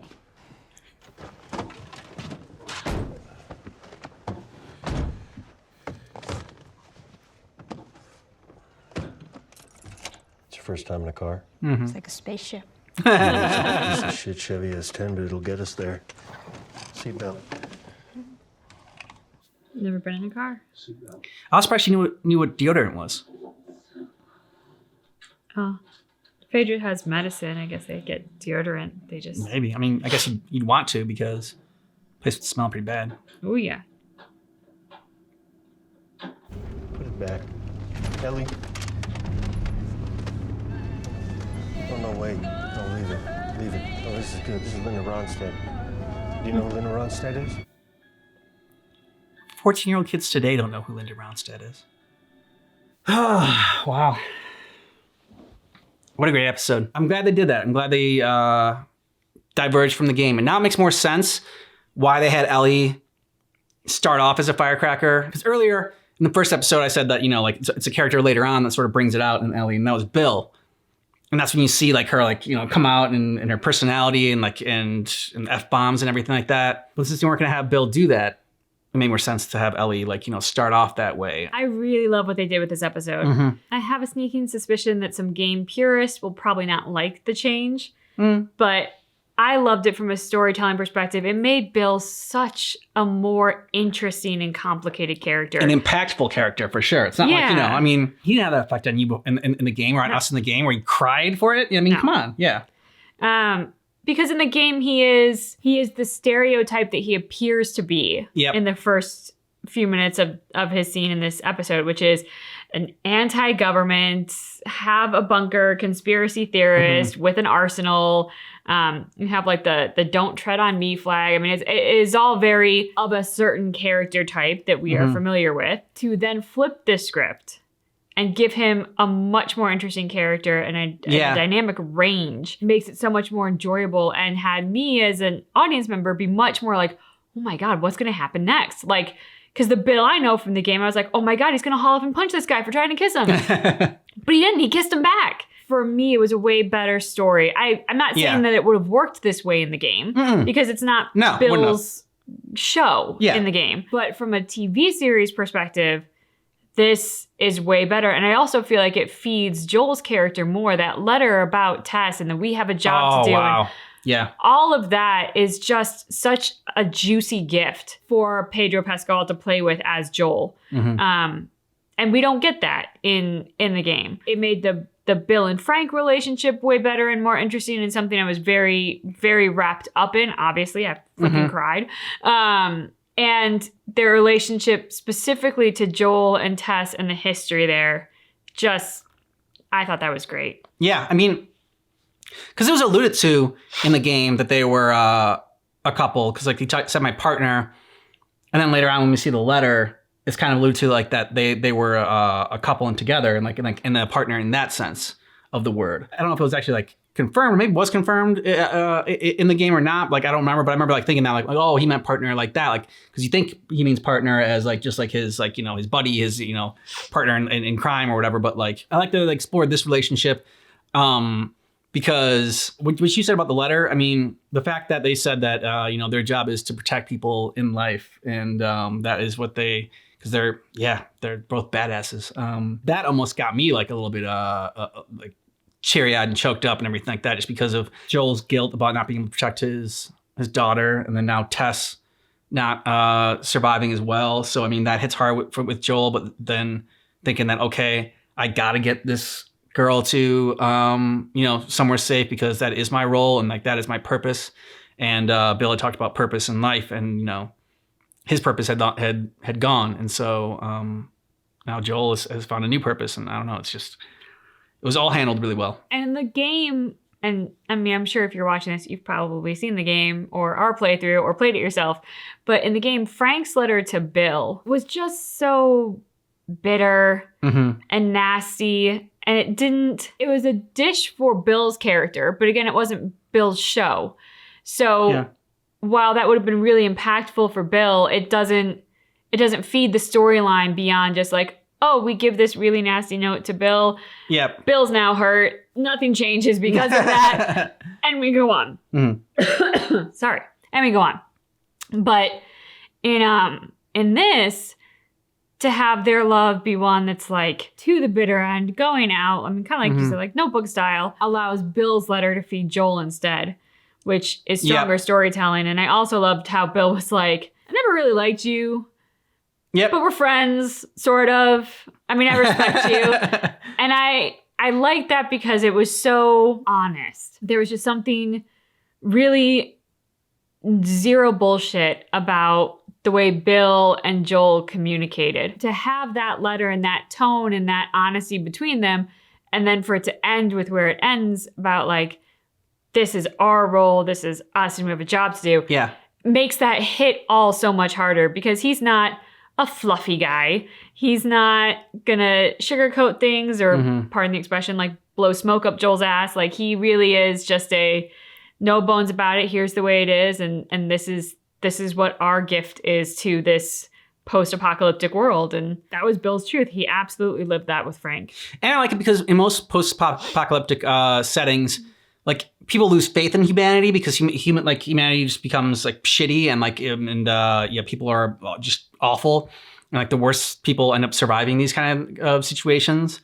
So the fact that like Bill started out that way thinking that he didn't like people and he didn't like humanity, that's why you build a survival bunker, because you just think that like, okay, eventually, we're going to fuck this thing up and like there's gonna be like a nuclear holocaust or like there's gonna be something like, crazy like this that's going to go on. But the fact that his faith in humanity kind of like, at least, that there are good people out there got restored in the zombie in this apocalypse was a nice little twist of how it's normally told. Bill's character isn't really crucial in the game, so like changing it or changing this part of the story doesn't affect it. Like, I mean, Bill's just like a way to get from like point A to point B in the story and basically just get that car, which was what he ends up getting. It ends in the same spot that it would have in this section of the game, whereas they have a truck, they drive off, they're listening to the radio. It's like a 1-song cassette tape. Yeah, but if you're not gonna go through it and play the mission and whatever, and go through the town and everything like that, and go through Bill's little traps and whatnot, then it's not as, this was so much more engaging. And I like that they're like, this is a different medium, so we have to tell the story differently. And because it's a different medium, we can tell the story differently, and we can dive into this deeper backstory of Bill and Frank and have it be so much more impactful to the story, to Joel's character. And I think that's the problem sometimes with like adaptations. Yeah. It's like, in a book, yes, you can a book can dive even deeper into the details because there's so much more, than you can in movies because you have more time to get into that kind of stuff. But in this TV show, they have more time than in the game, since they don't have to worry about the gameplay aspects of it, to like really dive into these characters and their backstories and get a different kind of like emotional response from us. Which they did very successfly. Yes. I really love what the creators of the show have done with it so far. Just in everything that we've seen, there has not been a flashback that we've seen that was not needed. Yeah. In my opinion, it's not like they're just adding stuff in to like build narrative or explain things and try to like sugarcoat or pad the story that's from the game. It's like, no, everything that they have, yes, it might be furthering a narrative. Yes, it might be giving us some exposition, but I really feel like it's necessary. It's necessary to bring us further and further into this world, to buy into this reality of how this could have happened. And I think with Bill, the flashback was so glorious in so many levels because I think it challenges the audience to give up our preconceived notions of people on so many levels. Like, here is this conspiracy theorist in a bunker that we're like, would probably go like, oh God, like one of these guys. Yeah. And there's Ellie's reaction to walking down the stairs. This guy's a genius, And that's not to say that like every nut job with a bunker and every conspiracy theorist out there is a genius. It's not, but it's just like, it's a wonderful job of saying, don't be quick to judge. Like this, they're doing a great job putting in some of those things within a story about zombies. Yeah. And well, they're not technically zombies since they're not like dead and like be animated. So. They're zombies. As far as I'm concerned, they're zombies. They want to eat people. They're zombies. They're infected. They're called infected people. They're not zombies. You gotta get the terminology correct, all right? It's like Android versus Cyborg. You gotta get it right. Okay. It's just AI. It's all.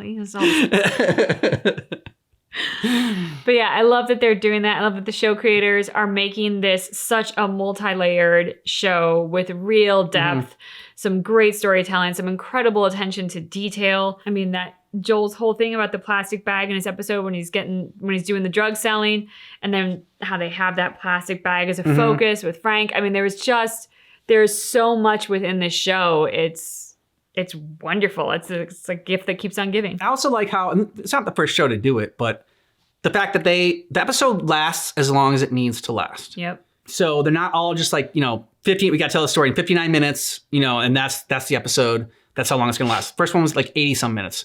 The second one was like 50 some minutes. Now this one was like 70. Like they take their time. It's like, okay, if we need a little bit longer time to tell this story, then that's what we're going to do. Like, make sure that this episode isn't like dragging on, but also isn't cut too short because we're worried about restraints on time. And I think that is so, it's a great job again by the creators to know, and like, HBO for thinking, I want to say thinking outside the box, but again, I know it's not the first show to do it, but I think it's always good when, they don't let certain arbitrary constraints stifle their creativity.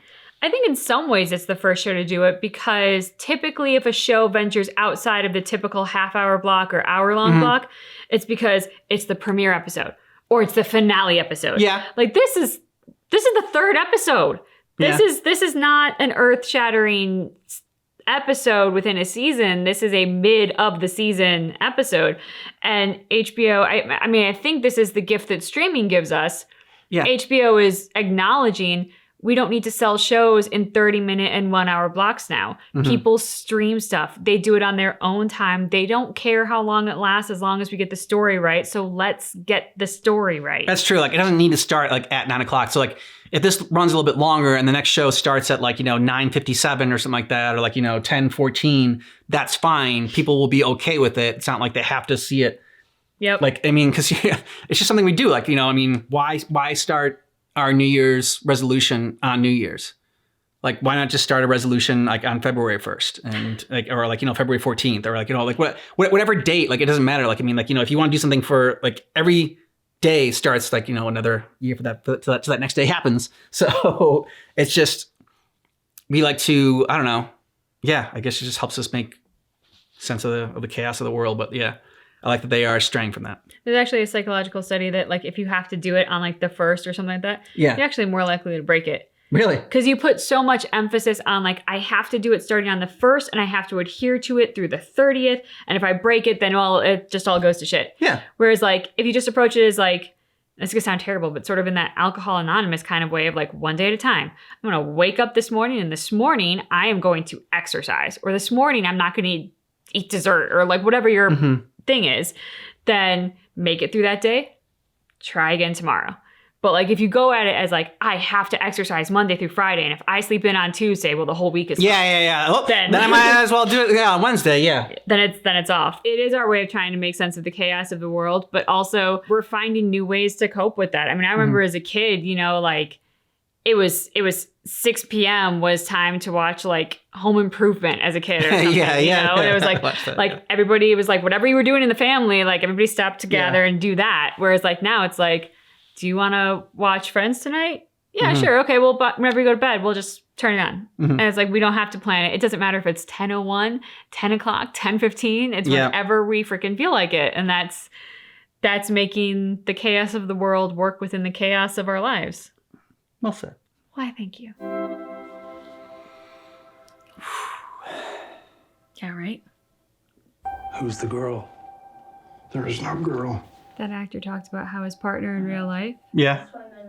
found it really tough to watch the episode of him getting sick and aging and dying, because he was like, it just hit him as being so real. So I guess the people that did the Game of Thrones intro. They did this too? Yeah. The imagery?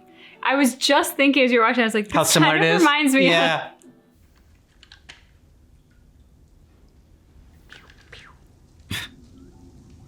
Oh, kid, you don't get it. Yep.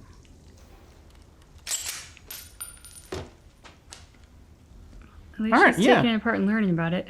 Check out the ammo before she started playing with it more. Keep both eyes open. Learn where the safety is. Those are actually a pain in the ass to load. Putting in the clip, like pressing down on it. Yeah, I remember those were tough. Back in the day, we'd drive 10, 12 hours on one tank. You could go anywhere. So where'd you go? Pretty much nowhere. So how does that work? It's a siphon. It's when liquid travels against gravity because pressure. You don't know. I know it works. That's clever. I hadn't seen done before that, like blowing it into it and getting it out. After people see just like people sucking it and then spitting it out, so you get like the liquid going. Volume 2. Look, you get it? 2? Like T-O-O? Where to her math class? An algebra. I stayed up all night. No. Wondering where the sun went. And then it dawned on me. Feel free to wait in the truck. Okay. I want to see a tank. You will. Tanks, choppers, all that stuff. Built to fight the wrong enemy. I got something. Here. This make you all nostalgic? Got something else. Light on the reading, but it has some interesting pictures.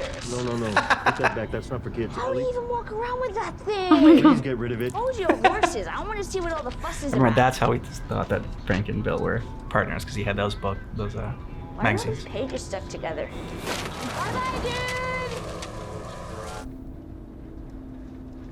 All right. That's enough for today.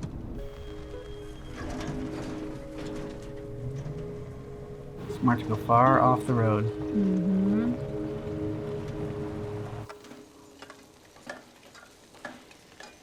Ravioli. What am I even eating? That is 20-year-old Chef Boyardee ravioli. That guy was good. I actually agree. So can we start a fire? Now, why am I going to tell you no? People? So what are they gonna do, rob us? Well, they'll have way more in mind than that. Yeah. Yeah, between fungus or terrible people, I think I'd probably choose the fungus. Right. Actually smells kind of good. Well, that would be Frank's then. Joe! What? Can I ask you a serious question? Yeah. Why did the Scarecrow get an award? Because he was outstanding in his field. Well done, Joel. Mm-hmm. There's no way anyone knows we're here, right? No one's gonna find us. Not knowing you're there is not the same as not being able to find you. Yep. Grab some coffee. What are you doing? Oh, what the fuck is that? You don't like coffee?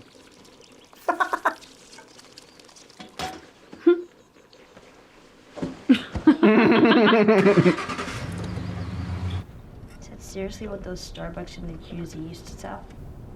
It smells like burnt shit. Eyes on the map. Where in Wyoming did you say your brother was? Last contact came through a radio tower close to Cody. Ah, man, that is deep up in there. Yeah. And if he's not there?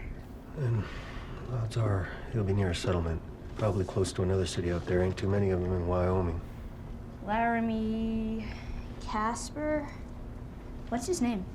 Tommy. Younger or older? Younger. Why isn't he with you? Long story. Is it longer than 25 hours? Because I think that's pretty up. Tommy's what we used to call a joiner. Dreams of becoming a hero. So he enlists in the army right out of high school. Cut to 12 years later, outbreak happens. He convinces me to join a group making their way up to Boston, which I did. That's where we met Tess. And then Tommy meets Marlene. She talks me to joining the Fireflies. The same mistake he made when he was 18. Of course, last I heard, he quit the Fireflies too. So now he's on his own out there, and I gotta go get him. If you don't think there's hope for the world, why bother going on? Mm-hmm. Exactly. I mean, you gotta try, right? You haven't seen the world, so you don't know. You keep going for family. That's about it. I'm not family. No. Your cargo. But I made a promise to Tess. What if you don't find him? I will. How do you know? I'm persistent. You got up pretty early if you want to grab more sleep. I'm not even tired.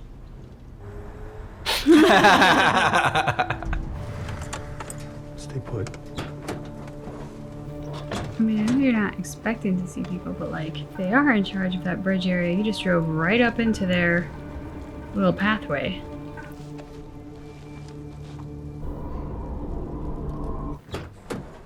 Where are we? Kansas City. How far back do we have to go to get around this? Screw it. We can jog right around this tunnel, take the next ramp, and we're back on the road minute tops. Exactly the path they want you to go on. That sucker's a highway. I can't tell from this. I'm all turned around. Well, don't look at the state map. Look at the I inset. don't know where we are in that either. This is my second day in a fucking car, man. Stop. Is that the QZ? They don't run this place anymore. Put your seatbelt on. Are we gonna help him? No.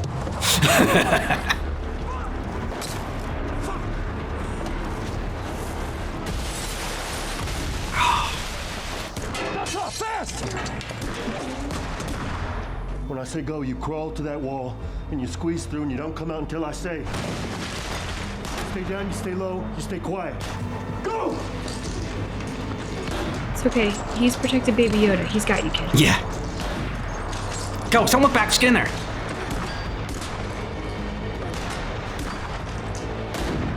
Oh, nice shot. You motherfucker! Motherfucker, you shot back at us. No, kid, just don't be stupid. Do not be stupid.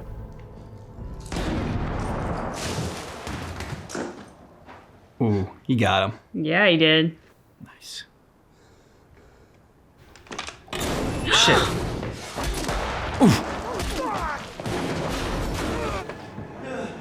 Make a decision. Just do something.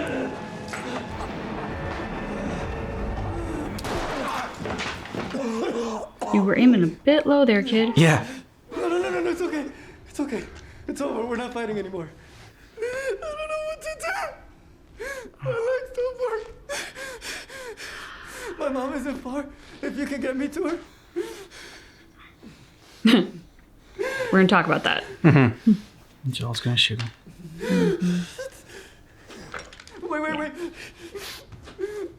Get back behind the wall. No. I'm sorry. Please. No, please. No, please. I'm sorry.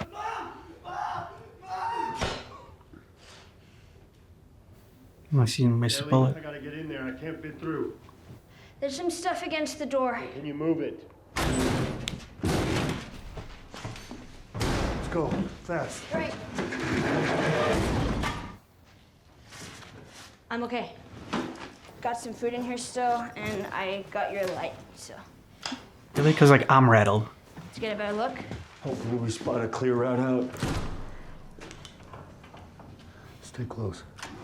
Got it. I'm surprised he didn't go back for his own backpack. Once he shot the guys, Yeah. you'd think he'd be able to open the door and get his stuff. They killed my brother. I told you, I was alone. I haven't seen any of those people since that night. What else do you want me to say?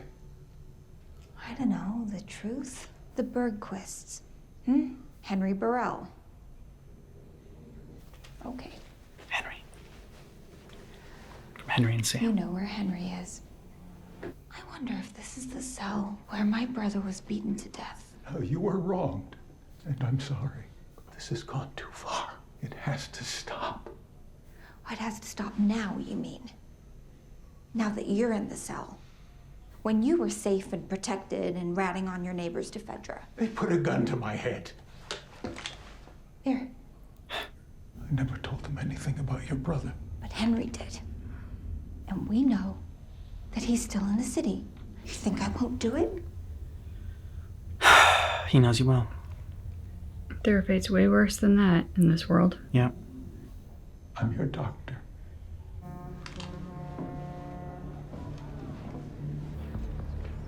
Who did this? We think it was outsiders. Well, if Henry has a radio, maybe he found someone out there. Man, they are well stocked up with weapons. It's because they took all the militaries. Well, then she's gonna go kill a doctor.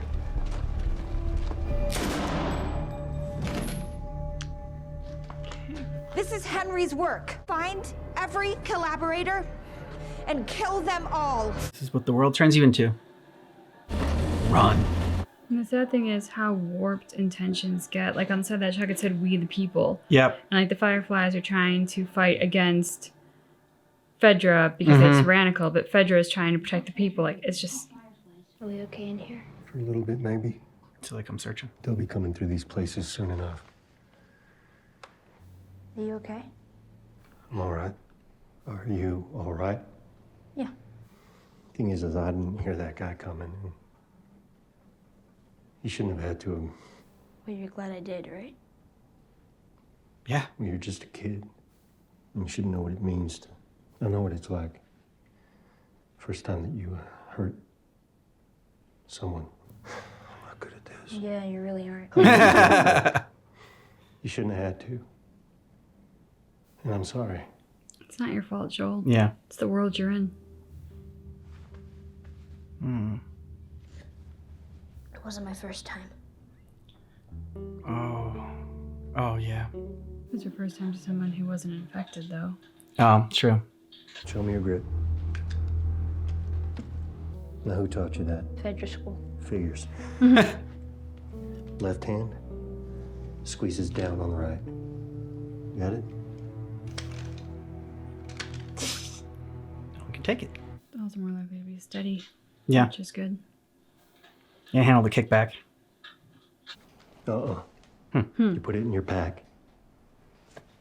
You shoot your damn ass off. We'll get through this. I know. No sign of them. You? Yeah.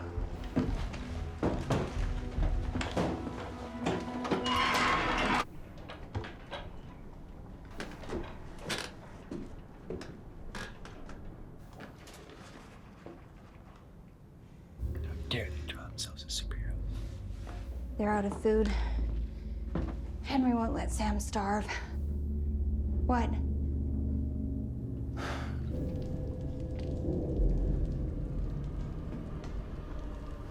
Fuck.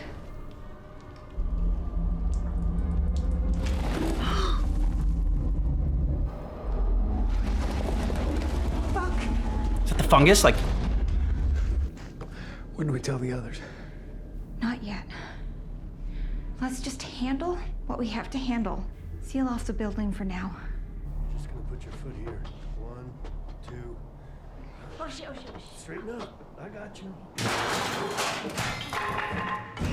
Where'd you be without me, huh? By now, Wyoming. Yeah. We're going on 42 flights. 45. Hey, you know that guy who said he was hurt? How did you know it was an ambush? I've been on both sides. It was a long time ago. We did what we needed to survive. You and Tess? My brother, too. Did you kill innocent people? you're gonna say no one's innocent? That survived this long. Come on. 33 floors, that's good. It's gonna have to be. Get up, you lazy ass. 56 years old, you little shit. In those places. Smart. What are you doing? I don't want someone sneaking up on us while we're sleeping. You sure you're gonna hear it? Of course I'll hear it. That's the damn point. Okay. So when do you ever get any sleep in that world? When we were talking about hurting people, what did you mean it wasn't your first time? I don't want to talk about it. All right, you don't have to. I'm just saying, it isn't fair. Your age. Having to deal with all of this. Getting So robbed it in your gets childhood. easier when you get older. No, not really. The reason I asked whether you'd hear the glass or not is because I've noticed you don't hear too well from your right side. Is it because you were shot there? Probably more from shooting. So if you want to keep your hearing, you stick to that knife. Joe, Hmm. did you know diarrhea is hereditary? What? It runs in your genes. Oh. He smiled. That is so goddamn stupid. I didn't laugh. Yes, you did. Jesus, I'm losing it. You're losing it big time. Ah, nice. Some happiness finally. Yeah, which means something bad's about to happen. It's always that it happens. Yeah. Joel. Joel! I guess you didn't wake up from the glass. Oh, he's got like Superman thing painted. Yep. Ah, come on! What a place to end it. That flew by. It really did. I was like, you kidding me? That was in 15 minutes or whatever it was. Wow. What'd you think? I mean, I love every episode of this, so this is no exception. Yeah. I love the episode. I think what I loved was how much we're getting to know about Henry and Sam before we even meet them. Yeah. Which is really enjoyable. And then obviously love Ellie and Joel. She is finally getting little tiny cracks in his insane armor. And we got to see him actually smile and even hear a laugh, which is kind of earth-shattering for Joel. I was just struck by the fact that this actress who, forgive me because I don't know her name, but I've seen her in a bunch of stuff, who's leading this group of people. Okay. She's always been someone who plays roles like the soccer mom or like in the things I've seen her in, she's always had like a warmth about her, even maybe a quirkiness about her. And so seeing her in this world is something I'm not used to. It's striking to me how people always are manipulated by their good intentions. Fedra has become a tyrannical government, but they did it because they were trying to save what little human life they could. And it got corrupted, that good intention. This group has We the People on the side of the truck. Like, she seems to be a leader who's trying to do what's best for her people. But they're a group of people with bazookas who stole weapons from the military and who are running around out to kill a young man and his boy brother. Then you have the Fireflies and Tommy. We get Tommy's backstory a little bit, that like he's always a joiner. He wants to be a hero. He wants to save the world, and how that has time and again gotten him into trouble or kind of shown him the not heroic side of life. And so I just kind of loved that the lens through humanity that this show is exploring. Yeah, and like normally, like I mean, it's expositional dialogue that they're giving for Tommy, but I mean, Pedro Pascal is just so damn talented that like just don't notice it at all, and really there's just so much. I don't know. There's just so much behind it in what he's explaining it, and it's not just like a a backstory that he's given Tommy. It's like it's really like a guy talking about his brother, and like silly Tommy, he's always gonna be a joiner, and he always wants to save the world, and he's got to be realistic. And you can just like from him talking about Tommy, you can just kind of like picture the conversations they had as they were struggling through this world, and Joel talking about Joel's a survivor and a protector, and like protecting Tommy, but Tommy just can't get out his own way and has to keep joining and and putting his life on the line and trying to save the world, and Joel is just trying to save Tommy, and just trying to save the people that he loves. I do love the fact that we don't know much about Joel apart from the fact that he was in construction back before this. He talked about how his brother was in the military, but we don't really know what Joel's skills are prior to the zombie apocalypse hitting. But I just find it funny that he talks about how he's got to go in and save his brother who presumably has had a career that has trained him for survival and perhaps the harsh realities of this kind of war-torn apocalypse. So it just made me curious about what is the history that we don't know about Joel, whether it's from the show or the game. Like, for those of us who presumably know as much as we can about Joel from what is canon, what don't we know, and how did he get to this point?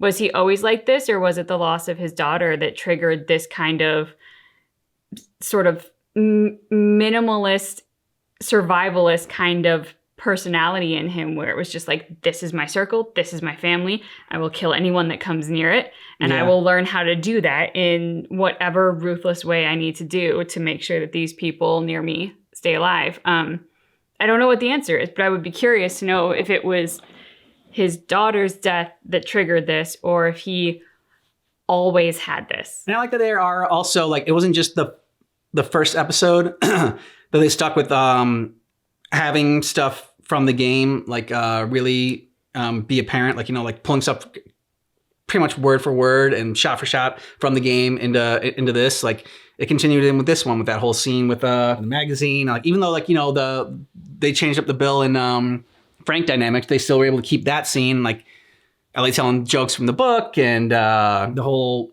sequence with Joel knowing that the guys were out to rob them and to probably do worse, but they're still adding to that. So I like the stuff that they're keeping in it. I like that they haven't abandoned that, but I also like all the stuff that they're adding. So they're doing a really great job picking their spots in this. And I thought the scene with the kid, because he basically was a kid that Joel had to end up killing, was really well done, because, this guy's going to murder Joel and then now begging for his life. Like, I don't know if I could have killed him at that point. It was so gut-wrenching hearing him, like, just get me to my mom and my mom will be able to take care of me. And like, that's probably like him playing, Joel and Ellie. And, that's why I would not be able to survive in this kind of world, is because I would feel bad for him and I probably wouldn't have killed him. The scene that really stuck out for me was the scene after that between Joel and Ellie. I think he finally sees her. It's been brewing, but he really in that moment sees her not as cargo and really recognizes the full weight of, like, she is a kid in this world where shit has gone nuts. And as much as he likes to wall himself off and not get attached and do all of those things, which obviously he's had to learn to do to survive in this world, he tries to have a heart-to-heart. And he sucks at it, and he acknowledges that, and Ellie acknowledges that, and it actually helps to break the ice and that tension that was there from him trying and just being bad at it. But it was also really powerful, I think, to see how much he is affected by her having to see this, having to have done that. He apologizes for it, and I think he's obviously smart enough to know it wasn't his fault, but at the same time, I think there's some guilt harbored for the fact that he let that guy get the jump on him. Yeah, I think for sure. But this is the world, and it kind of made me think of, other zombie apocalypse ones, The Walking Dead, when, which, if you haven't seen The Walking Dead, like, stop this now. But spoiler, Maggie has a kid, and they have seen, prior to that part in the show, some terrible things happen to children. I mean, Carol's daughter, like, you've seen terrible things happen to kids. And there's always that desire to protect children naturally, but, like, you can't give children our upbringing in that world. They are going to see some things. They're going to be put in situations where they have to do things to survive that we would never want them to have to do. But she was 14. She's going to have to learn how to do it sooner or later. And I gotta say, she handled it pretty freaking well. Yeah, seemingly well. So far, at least, yeah. I'm curious to see where they're going to take the storyline with Henry and Sam, and also the people that they're going up against, because we're learning a little bit more about them, and they're not and what if we're going to get any backstory on them, or what they're going to do with the leader, because I mean, to have that scene with her and the doctor establish your character well. So, but I'm just wondering, why add that scene? What if you're not going to build upon this character a little bit more in the next episode? Well, not just that, but that giant sinkhole in that building. I'm calling it a sinkhole because I really don't know what else it is. Is it infected trying to push their way up from sewers?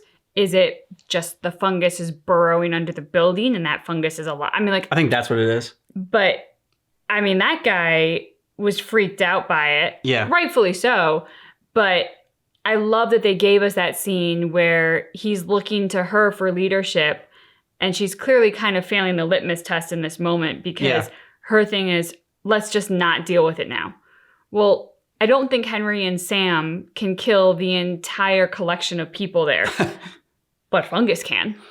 Yeah. So, I mean, I think you kind of saw him clocking the fact that she was not dealing with a problem that clearly was potentially a bigger problem that needed handling before it gets out of control. She has some tunnel vision, and she was just going she let revenge and get the better of her. But I do go back to Joel and Ellie. Joel feeling bad that Ellie has to grow up in this world and never gets a childhood. And I like the question that she asked back, does it get easier when you get older to kill people? And it's no, it doesn't. But at the same time, at least you had Joel had a childhood, and had a little bit of time there to grow up and not have to worry about that kind of stuff and not have that weigh on your conscience so much. And I'm sure the last 20 years, it's just gets it's in some ways it gets easier, and in other ways it doesn't. And that's why he had to take all those pills and drink so much, because to forget about all that. I guess it kind of begs the question, which is the lesser of two evils? To have grown up in this world and never known the happier times of a better world, or to have had all that and have it stripped away from you? I don't know what the answer is to that. I mean, I think we are all so much defined in our personalities and stuff very often by the childhood we experience. It's how you learn whether or not you can trust people. It's how you form your own character. It's how you learn sort of what the world is like around us, for better or ill. Having good memories is something that you can hold on to and get you through the bad times, and also helps you be a more empathetic and nicer person than you probably would be growing up in a zombie apocalypse. At the same time, that empathy could get you killed. So as we've said, we're we would never survive. Yeah. So I don't know what the better scenario is, but I don't think either one is really wonderful. No, definitely not. This one take over the QZ. Yep. And you have no idea what Fedra was doing to them, though. That made them snap like this. Oh, it doesn't make it good, though.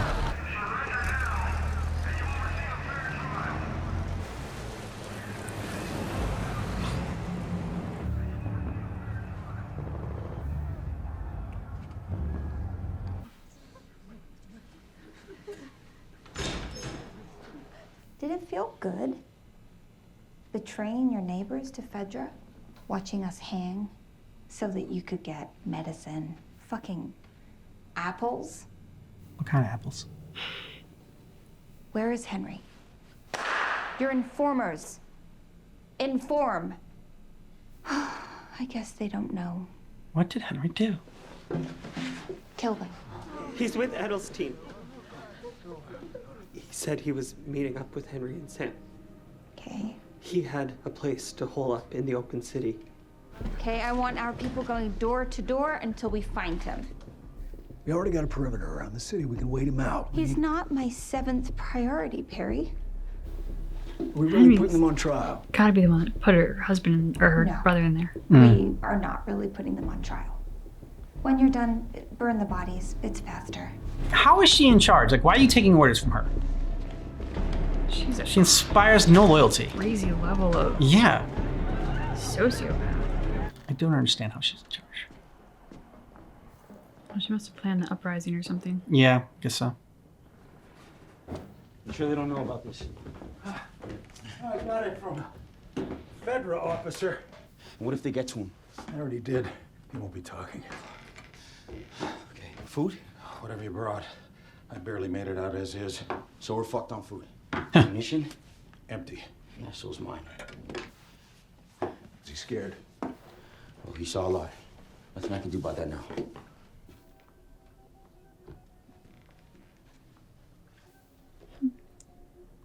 I remember those things.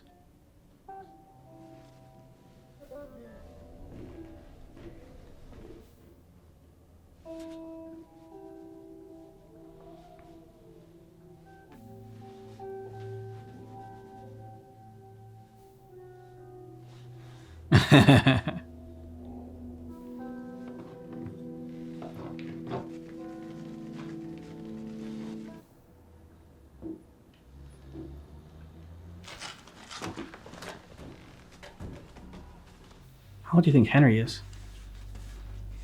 Maybe like early 20s, maybe even like I was gonna late say teens. like 22, 18 to 22 range.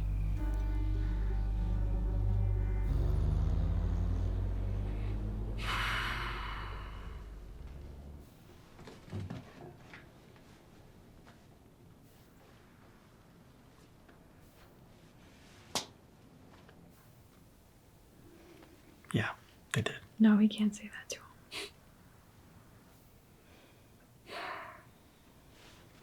Aww. Yeah. Just gotta be honest, he doesn't know for sure, but yeah, probably yes. Otherwise, he would have returned. Don't be scared, you're a superhero.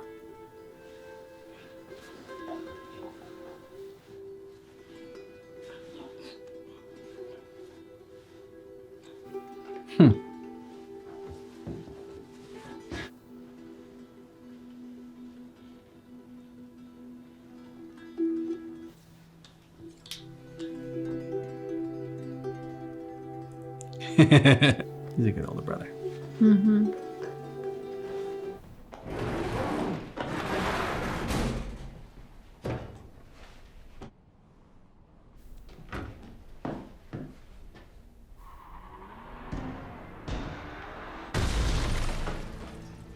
Here's Joel.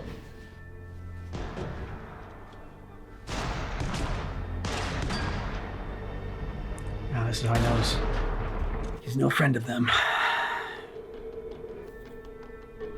I need to be friends with that guy. Yeah, exactly.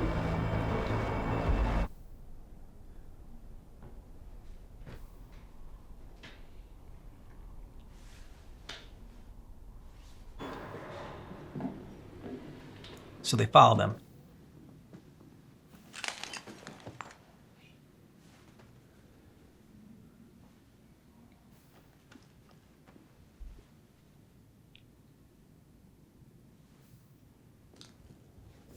Joel. Joel! Eyes on me. Eyes on me. We don't want to hurt you. We want to help you. Okay. Okay, I don't know what the next step is with something like this. If I lower my gun, we didn't hurt you, so you don't hurt us. That's right. Oh, it's not That's right. your fucking tone, man. That's just the way he sounds. He has an asshole voice. Okay, listen. I'm gonna trust you. But if either of you guys try anything, yeah?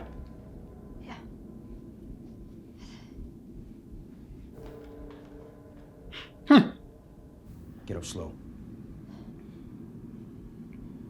Come on, Joel. You know they're not good at this. Yeah, but a moron with a gun can still kill you just as easily. Who are you? True. My name's Henry. It's my brother Sam. I'm the most wanted man in Kansas City.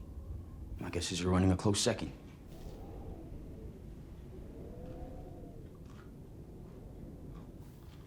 Where'd you get these? From Bill. He's dead. Good story. How old is he? He's 8. Cool. I'm Ellie.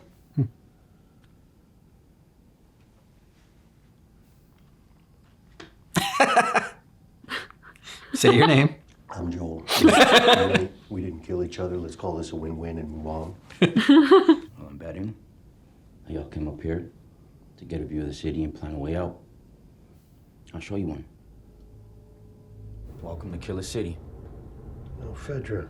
Now, that's 10 days ago. Who are you? Been tortured and murdered people for 20 years. And you know what happens when you do that to people? The moment they get a chance, they do it right back to you. I'm a collaborator. I don't work with rats. Yeah, you fucking do. I know the city, and that's how I'm gonna help you get out. Now I know where to go, but I don't know how to make it through alive. Not if it's just me and Sam. You seem capable enough. You're armed. Yeah, wrong. Pointing an unloaded gun at you is the closest I've ever come to being violent. I show the way. You clear the way.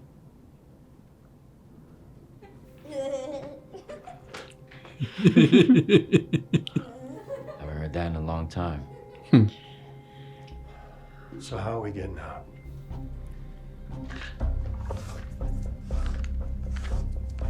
This whole area belongs to Kathleen, She's in charge? leader of the resistance. They got people posted all around the inside perimeter.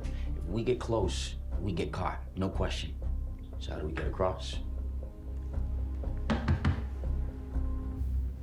Go under. Mm-hmm.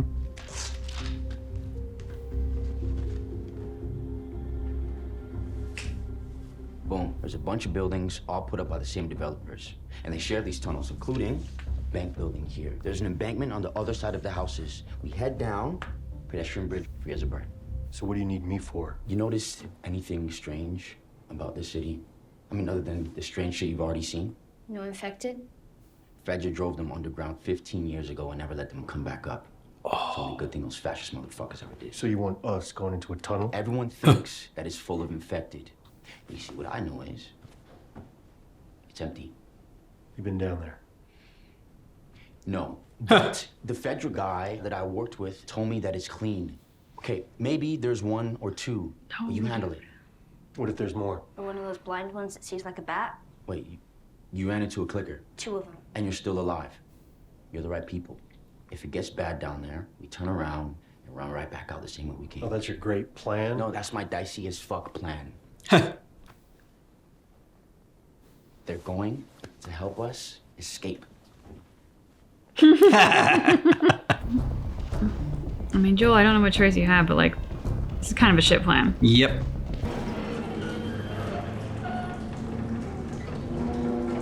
See? It's empty. Been down here 2 seconds. We don't know anything. Yep. That's kind of a pessimist. I'm not my a dad. Just point your light forward. And be ready to run.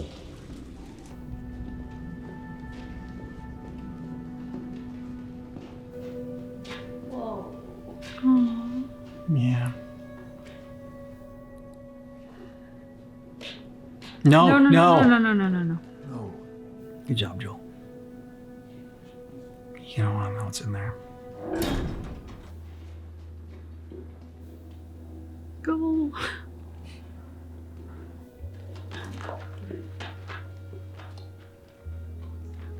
No way! I love these. Endure. Survive. Endure. survive. Fuck yeah, man. Keep it down. We're not out yet. Wouldn't be so bad to wait the light out a bit. Safer in shadows when we pop back out on the other side. If you were collaborating to take care of him, I shouldn't have said what I said. I don't know your situation. Good man, Joel. And I'm not saying you should let it go, but all things considered, seems kind of cruel to send a whole army after you for that. You know, I wasn't exactly telling you the truth before about me not killing someone. There was a man. You know, he's never afraid, never selfish, and he was always forgiving. Sam, he got sick. Leukemia. Oh my God. There was one drug that worked, and there wasn't much left of it. And it belonged to Fedra. So I gave him something big. That one great man. The leader of the resistance movement in Kansas City.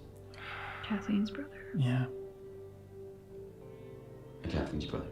You're right, beautiful. So, still think they should take it easy on me? Or am I the bad guy? I am the bad guy because I did a bad guy thing.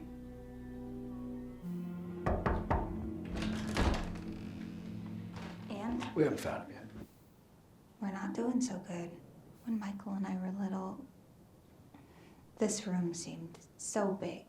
He said, as long as we were together in our perfect box, we would be safe.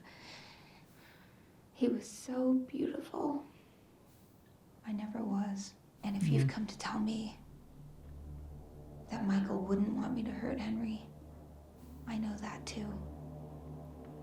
The last time I saw him alive, in jail, he told me to forgive. But you can't. And what did he get for that? Your brother was a great man. We all loved him. He didn't change anything. You did. We're with you. Man, that big open space. Mm-hmm. Shit, that's scary. No way it was that easy. Right? No way. My plan worked. So much goddamn talking. Just saying. I delivered. We're going to Wyoming. Yeah, this huge state. It can fit 2 more people. No, I won't change his mind. Trust me. This is how it goes. He's like, no, LA, never, ever, ever happening. And he says, Yep. I was waiting for this from the game. What do we do? You listen to Joel. That's what you do. Do you trust me? You better. He does have shit aim. Yep.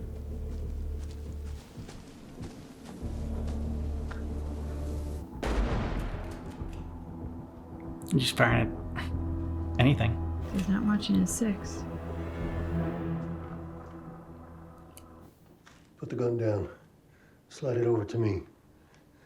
And then stay up here for another hour. That's all you have to do. He's gonna do it. Yeah. And you know, if I was the old man, I probably would too. Yep. Better die quickly from a bullet than from the fungus. Shit. That's Kathleen. Fuck. Oh, damn. Go, go, go, go, go, go. Go, go, go. Come on, guys. Oh, thank God. Keep running. Run. Honey.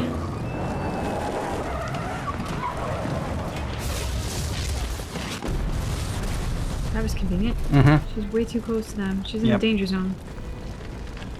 He's up there. Fuck. 2 and 2. Round the back. Take him out. There's so many of them. Mm-hmm. I'll come out. Just let the kids go.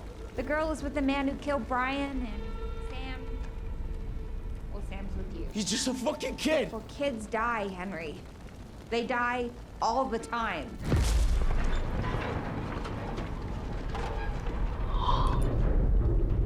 Infected. That would be the only thing that could get them out of this. Mm-hmm.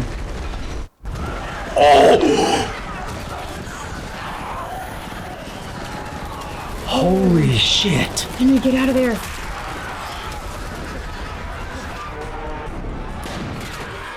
Nice. It landed on her.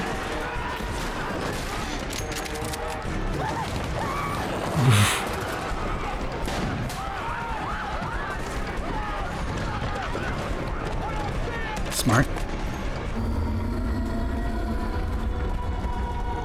Bloater.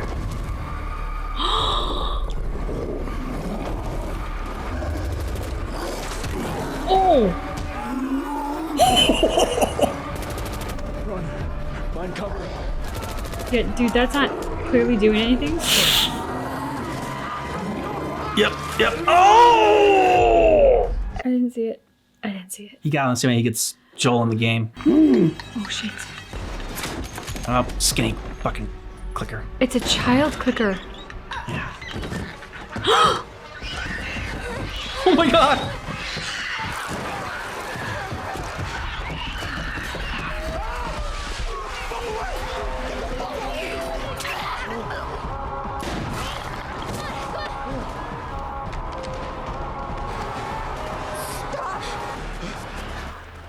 You're gonna get eaten by the crazy. By the child!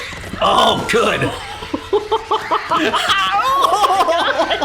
Karma's a bitch. That was poetic. Yep. You think they'll be okay? It's easier when you're a kid, anyway. Look, I don't know exactly how I'm getting to Wyoming. I'm probably walking. You know, if you want to. Yeah. Aww. Yeah, I think it'd be nice for Sam to have a friend. Do I not look scared?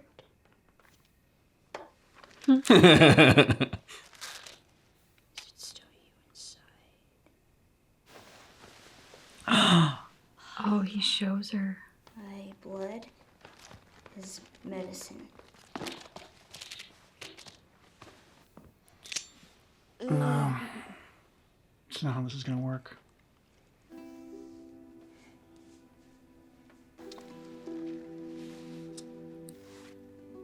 Promise.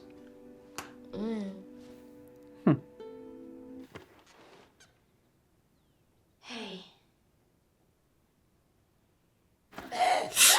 Oh, jeez.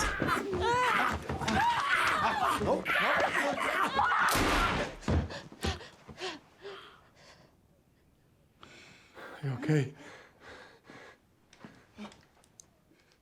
What did I do? Yeah, I got it.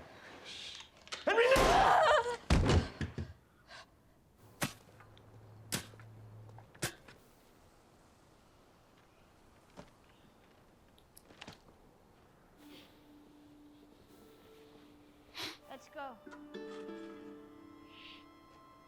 Once again, knew it was coming, but it still hit really hard. I think they did such a great job with that to make it hit you harder, Yeah. because giving Ellie and Sam that stronger bond and connection with each other.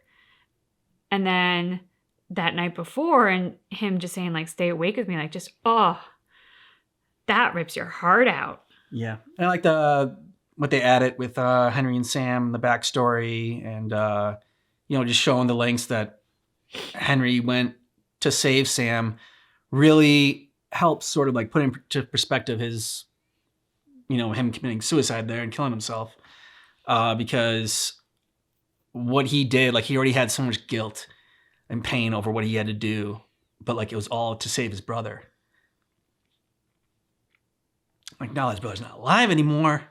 It's like, that was off. Like, I don't know. Yeah, I could just, yeah, it was tough in the game, but and the fact that, like, we know it's coming too, like, that's why they're doing such a good job with this series, is that the acting's really well, and the way that they're crafting the story and finding and keeping a lot of the core essential things and just finding creative ways to like build upon it is fantastic. And the way that, like, I mean, because when you're playing it in the game, it's very moving, but then you're going to like the next action sequence. It's Yeah. You have that moment to process it, but you're not, I don't think, letting it kind of seep in so far, because you're moving on to the next thing. But in this, like, for Sam to sit himself on the edge of the bed, to think about that and recognize that he had some awareness of what was happening to him before he was totally lost. And like not really knowing because, thank God this fungus is not really infecting people, but like not knowing what that was, but like what that threshold of awareness versus being totally lost to the fungus was. But to recognize that a child had to deal with that and was sitting there alone waiting for that. I mean, that's just, that's too much for anyone to deal with. But then a child is just, it's awful. The sniper scene, I'm so glad they found a way to put that in there because that was such a fun part of the game. And I'm like, but how are they going to do this? Like how, I was trying to think of how they would find out how to do it. And then the rush of the infected coming out from under the ground was so cool.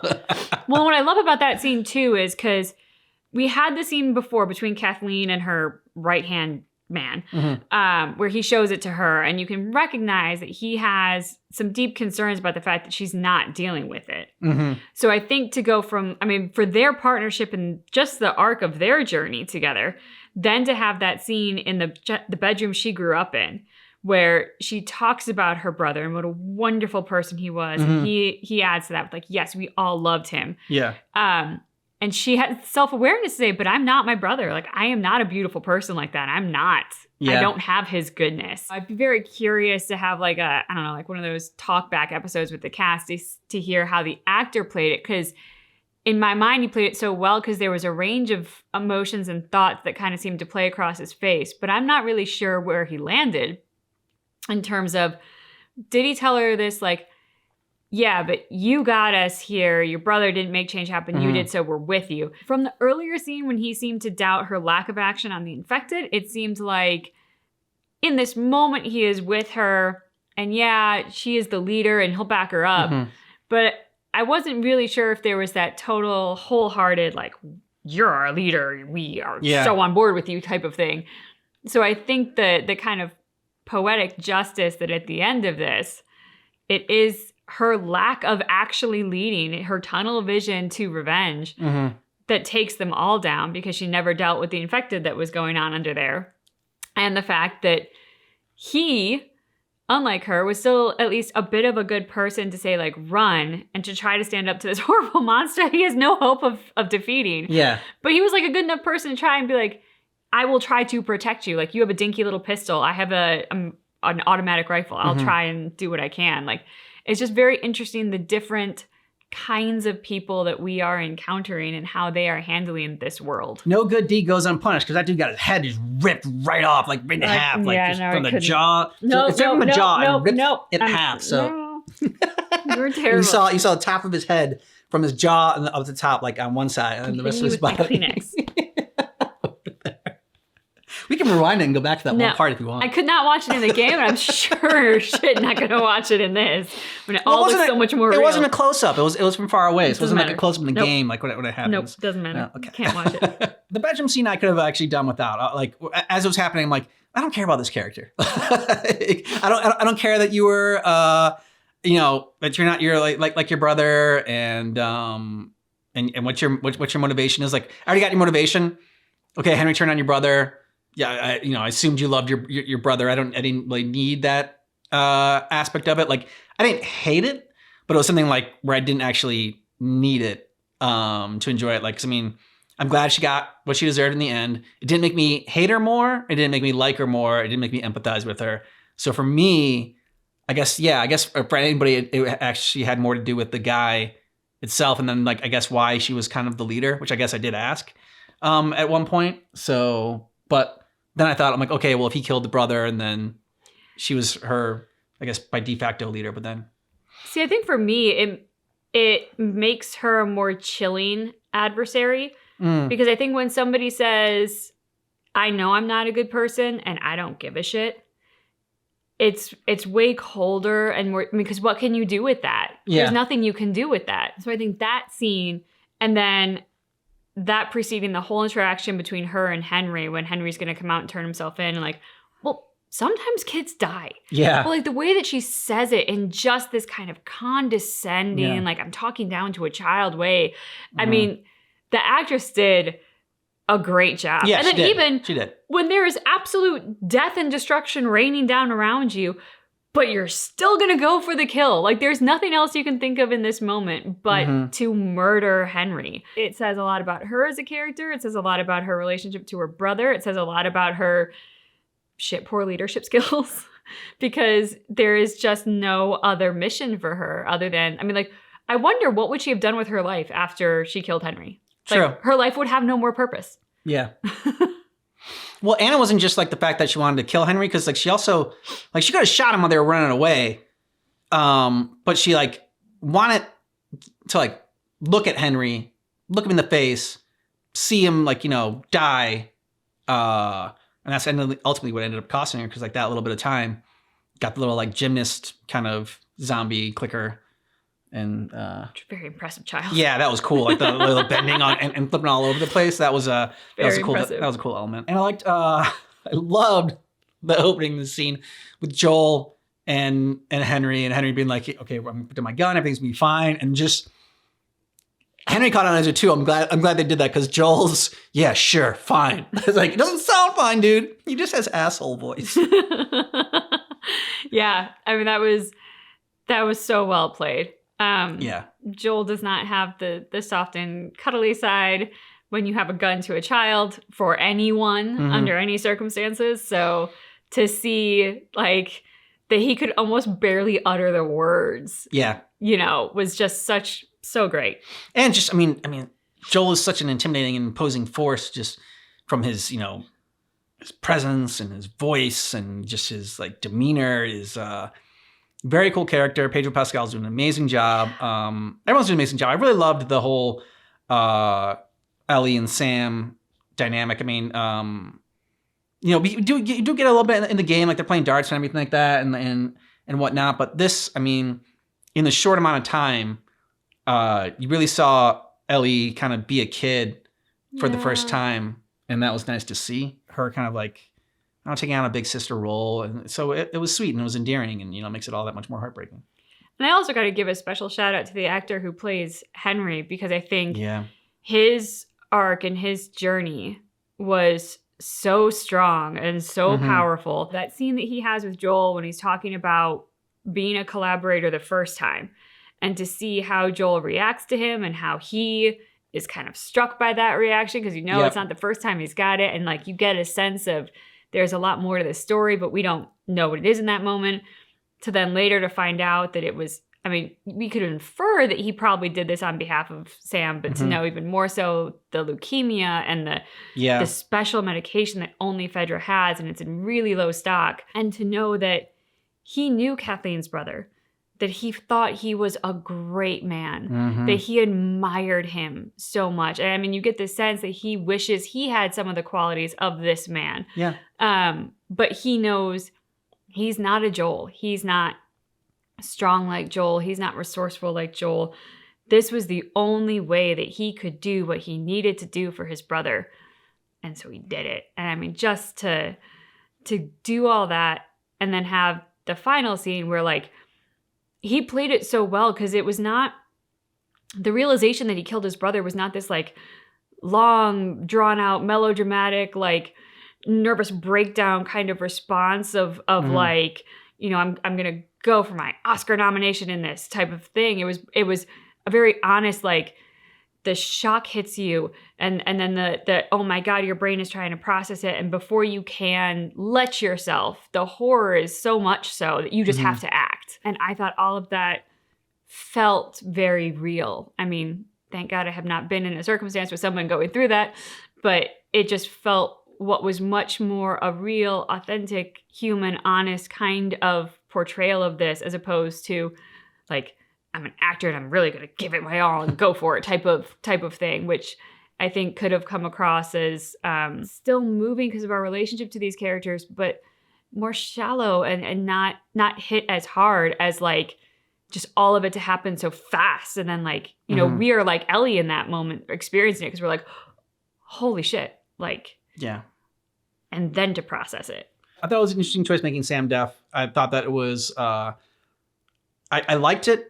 I thought it added something more in the scene in the end between them when they were writing back and forth. And then like at first when they did it, I'm like, okay, I'm like, this is a change. I'm like, I don't hate it or, you know, or like it right now. Like right now it's just something different. But like I didn't like know like how it was gonna change the story or like what it was gonna add to it. I'm like, because you make a change like that because you think that hopefully it's gonna like add something else to it. And so I was wondering what you thought about it. I liked it on a lot of levels. One, I liked it on the level of representation because I think so often in movies it's, you know, how does the sweet little suburban family survive the end of the world? And they're all in good health and physically fit and like attractive. And that's usually how these things go in Hollywood portrayals of things. So I think, you know, putting in there the fact that he was learning impaired and he has that thing where he says like, you can hear something and you just like that in and of itself. So it makes you think, my God, if you can't hear in this world, if you can't hear a clicker, just the heightened danger that you are in from that vulnerability. So I liked it from that because as an audience member, I'm already like, oh my God, there's a kid in this world. Like you want to protect them. Like you have that instinct as the audience because you empathize with them. But then to hear that and just be like, oh my God, you poor kid in this world. This is so horrible. I then also liked it because I think it was a great challenge for the actors to deal with the writing in a very intense dramatic moment when he reveals that he's been bit, because you can't write as fast as you can talk. And so you can kind of like almost see Ellie like trying as fast as she can to scribble. Yeah. Because it's like she needs to give him words and give him comfort, but she can't do it fast enough to as much as she would like to, you know? Which I think is a great frustration to have as the actual character and a great challenge for the actor to try to move that forward with that lack of, I don't know if it's like a little roadblock, like to being able to communicate as fast as you would like. And then I also liked it because as I was sitting there, when she gets up and she first makes a noise, he doesn't react. And I remember thinking, I wonder if that's because he was deaf. If like the fungus, I mean, because obviously the fungus gives them supercharged hearing at some point, but that's when their heads are all screwed up. Yeah. So wondering if like the fact that he was deaf gave her those couple of moments to walk over because his hearing was not even what a normal person's was. So the fungus didn't hear her either at first.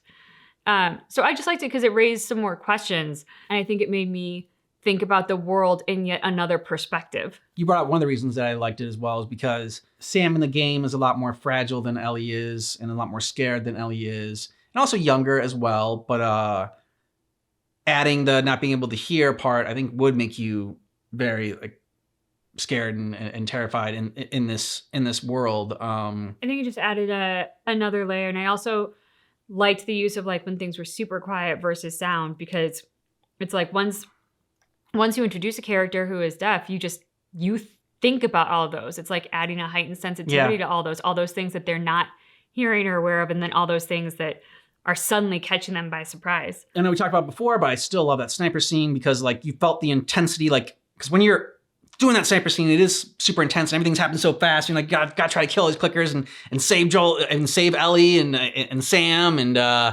Henry. And so you like felt that with Pedro Pascal and like just like him searching where can I go? Who's in danger of hurting them? And like I liked the moment where Pedro Pascal was thinking, should I start shooting the guys with the guns? Or do I shoot the infected? Who's the bigger danger right now? Because like now that their position is turned over there, I can start taking them out. But like it's kind of like who am I betting on?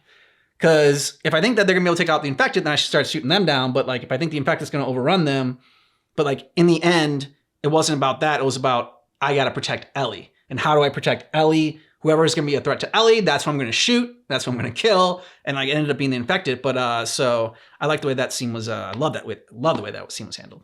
Yeah, I think Pedro Pascal did an amazing job. I also love the fact that Kathleen is talking about how, well, kids aren't, a kid might not be meant to survive, sort of like survival of the fittest, and like how one kid dying doesn't matter. And like you can see Pedro Pascal listening to this on the other side of the wall, and you think, but killing Ellie does matter. Yeah. And And what I loved about it was not only the sort of like revisiting of the fact that she is everything right now. Yeah. If you believe that her blood is medicine, which she clearly does, but also just the ferocity with which Pedro Pascal reloaded the gun and reloaded the gun and shot and reload and shot and reload. I know he says she's cargo. She's family. You can just tell. Yeah. Like he would move heaven and earth for her. There's nothing he wouldn't do if she were in danger. We don't need to see this again. I'm sure they're seeing it in their dreams each night. Yeah. Who the hell are you? Just someone passing through. Why did you shoot him? The gun's all the way over there. He didn't hurt me, by the way. Yeah, I got eyes. I'm looking for my brother. You look anything like you? Bit. Then I ain't seen him. He's got a girl with him. Joel, come on, there's like 1,000. Who's this little psycho? Never mind, Joe. I need you to tell us where we are. If you got a map, why you lost? Must have missed all the street signs in the enormous fucking forest. Holy. So you haven't heard the name Tommy? Nope. What about the fireflies? We get those in the summer. Not the bugs, the people. There are firefly people? You got any advice on the best way west? Yeah. Go east. If your brother's west of the river, he's gone.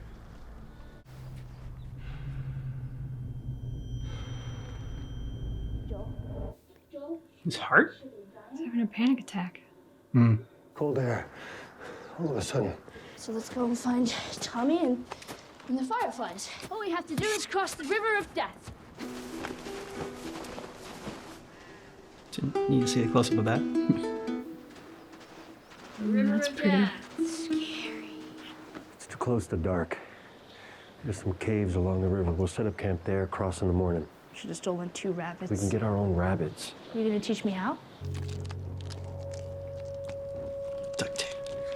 Definitely need duct tape in the apocalypse. Oh, cool. Let's say we find the fireflies, it all works. Okay. Then what? Like, what do we do? Well, it's a we. Okay, fine, whatever. You. An old farmhouse, some land, a ranch. I would raise sheep. And what about you? Where are you gonna go? It's probably because I grew up in the QZ. Behind you, there's ocean, and ahead of you, there's a wall. Or else to look but up. It'll work, right? The vaccine. I tried with Sam. Tried what? I rubbed some of my blood into his bite. I know, it's stupid, but It's not the way vaccines work. Marlene, she's a lot of things, but she's no fool. If she says they can do it, they can do it. still mumbling in your sleep. I was quiet. I checked my sticks. I looked for tracks. I found the high ground, and I kept watch. What can I say, man? I'm a natural. You need to sleep too, Joel. Yeah. Oh, that looks so cold. Beautiful. Mm-hmm. Very cold. That'll be a tense walk. Mm-hmm. They surround you on both sides. Damn. You're no Will Livingston. Yeah, but who is? Hey, Joel. What if this is the river of death? Oh, shit. Get behind me. No, they're all around you. We ain't looking for any trouble. We're just passing through. Drop the gun. You been near infected? There's no infected out here. The hell there ain't. Last chance for a bullet. If you're infected, he will smell it and he will rip you up. Oh, shit.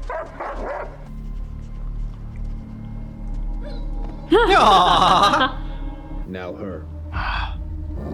Dog, you know she's not bad. Yeah, but it doesn't help that she's acting so afraid of the dog. Yeah. Yeah. What are you doing out here? Just looking for my brother. What's your name? Joel. It's an impressive fortress. It's an old Western town. Cool. I thought it said Tipsy Saloon, but which is a good name for a saloon, for a bar. I'm just curious where they got the extra horses. Mm. For them to ride back on. True. Tommy! Oh my god. Must be an amazing feeling.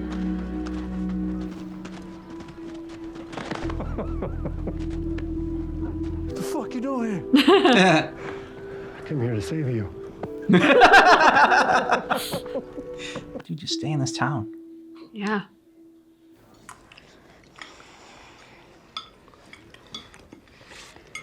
Been a while since we've had a proper meal. Actually, I don't think I've ever had a proper meal. Ellie, let's mind our manners. You know what? I think maybe y'all got a little off on the wrong foot. She's gonna have her guys kill us. We got to be real careful about who we let in this place. We got a couple of 90-year-olds shitting themselves out there. They say that you leave dead bodies around. Those are the people who tried us. It'd be nice to have a moment here, maybe just for family. She is family. Maria is family. Joel, say congrats. How about a tour? We settled here about 7 years ago. How do you keep this place quiet? Carefully. Being in the middle of nowhere helps. Not advertising what we have, staying off the radio. Hey, sheep! Hey, Joel, check it. Everything you see in our town, greenhouses, livestock, all shared. Communism. Nah, it ain't like that. It is that, literally. This is the commune. We're communists. No way. You can put them in the empty house across the street from us? Yeah. Well, I'll take Ellie over there if you two want to catch up. You'll be fine. If they wanted to hurt you, they would. Doesn't seem like you aged much. Thanks for still giving a shit about me. They have ice, a bar. Working on raising some hogs, too. Once we get bacon, I mean, what's even left? So how's Tess? Tipsy Bison, that's what it's called. She's fine. And the kid? She's the daughter of some firefly muckety muck. I was heading in this direction, so. Really? Goodness to your heart. So you know where they might be, these fireflies? They got a base down at the University of Eastern Colorado. It is severely fucked up between here and there. Infected, raiders. It'll be easy for us, seeing as how you can headshot infected from half a mile away, which is a bunch of bullshit, by the way. Yeah, I can't go. Oh, come on. He has a life, Joel. What, because your wife won't let you? Joel. She the one who kept you off the radio? Maria and her crew found me. They're good people. And all they ask is that I follow their rules. I'm your brother. Yeah, I'm aware. Joel, I'm Those gonna... things I did, Tommy, those things that you judge me for. I did those things to keep us alive. We murdered people. And I don't judge you for it. I'm gonna be a father. There it is. Maria's a few months along now. So I just gotta be more careful. Yeah, I understand that, Joel. Feel like I'd be a good dad. Guess we'll find out. I guess we'll find out. That's all you got? What else am I supposed to say? Congratulations. Just because life stopped for you doesn't mean it has to stop for me. Go grab some supplies and be out of your hair in the morning. Wahoo Forest, Wahoo.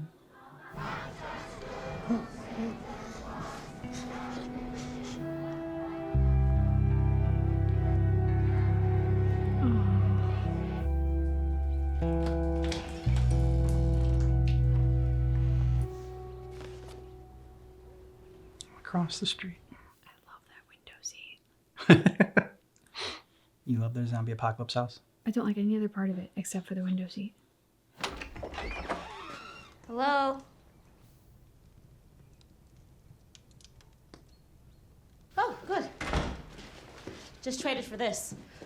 It's super fucking purple. Good pant. Fits. Yeah. Shoes aren't too big? No. Who's been cutting your hair? World-class salons. So it was just like your job back then or something? No. I was an assistant district attorney out of Omaha, Nebraska. You were looking at the little memorial Tommy made? Yeah. Sarah was Joel's daughter. Oh, maybe I shouldn't have said anything. No, it's okay. I guess that explains him a little. Explains him a lot. But there are clearly things you don't know about Joel. Oh, like how he used to kill people? I know about that. There's a whole lot you're not telling me. Good. The only people who can betray us are the ones we trust. You understand? Yeah, but gotta trust somebody. Grab your super fucking eggplant coat. Where are we going? The movies. Awesome! Movie. That's great. Yeah, I'm a friend of Tony's. You know, Tony DeForest. Joel just get new shoes. Yeah, I know, right? Figured I'd save you the trouble. Good brother. I shouldn't have said what I said. I'm sorry. She gonna let me off the hook or what? This ride to the university, is it a suicide mission? Nothing you can't handle. Just prepare and do what you do. You've had people go that way and come back. What is this? She's immune. Ellie. She got infected, but she didn't get sick. She's immune. You know, Joel wouldn't be taking this chance if it weren't true. From the beginning. It was Marlene. She hired us to smuggle her to some fireflies. Today I thought that dog was gonna tear her apart because it smelled something on her. And all I did was stand there. I was so afraid. Oh, Joel. I'm weak. Lately there are these moments where the fear comes up out of nowhere and my heart feels like it stopped. I think you're right, panic attacks. I just know that when I wake up, I've lost something. It's all I've ever done. It's failure. You want me to take her? I'm just gonna get her killed, I know it. I know it. I mean, it's why you took off on me, right? To make up for the things we did. Well, here's your chance. To bring your kid into a better world. His wife's gonna want to know why he's going, risking his life. It's a big ask. Yeah. I'll take her out at dawn.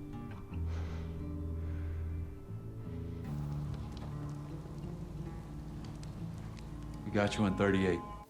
Yeah, you really think you can keep this from your wife? Good luck. Listen, Why are you here? If you're gonna ditch me, ditch me. what exactly did you hear? Everything. I have to leave her, you have to take her. I made this decision for your own good. You'll be way better off with Tommy. Do you give a shit about me or not? Of course I do. Then what are you so afraid of? That. Exactly. I'm not her, you know. Maria told me about Sarah and... No. You have no idea what loss is. Everybody I have cared for has either died or left me. Everybody fucking except for you! You're not my daughter. And I sure as hell ain't your dad. We're going our separate ways.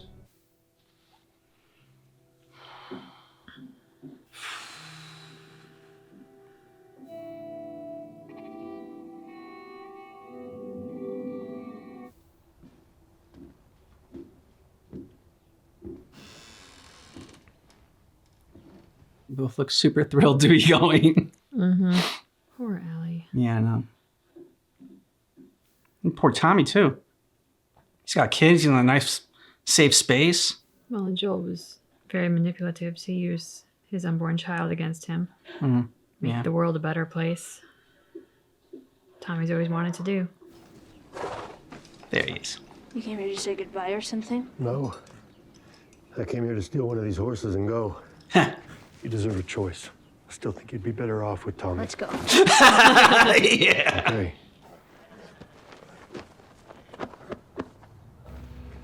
Can I borrow that? Yeah. Adios, big brother.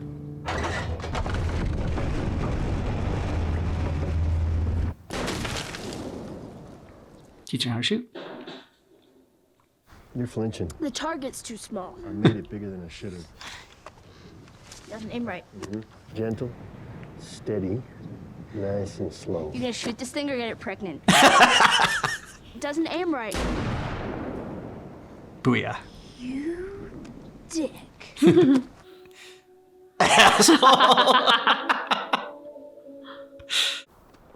Well, how about that? Made it in 5 days. I don't know what Tommy was so afraid of. Still time to find out. Exactly. Yeah. Still time to find out. University. Yeah, big ass university. Almost as big for Don't see any fireflies, though. They're probably in the middle. Safer. People would live here and, like, what, go to classes and stuff? Yup. I think it was just as much about figuring out what they wanted to do with their lives. What they wanted to do with their lives. So many options. Except in this world, we don't have like any options. When I was a kid, I wanted to be a singer. Shut up. Are those monkeys? Must be from the old labs. Gun? Yeah.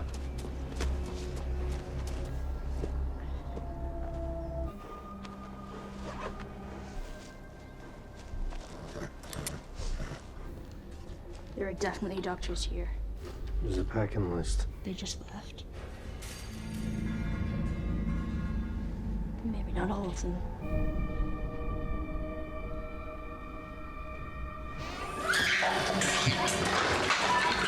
Well, at least it ain't clickers. That's where they went. All the pins lead there.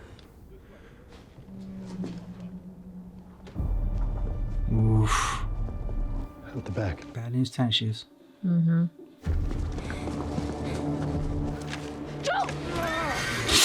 Jesus Christ. Sleep. Oh. Or die. Ooh. No, maybe don't take it out. Ah.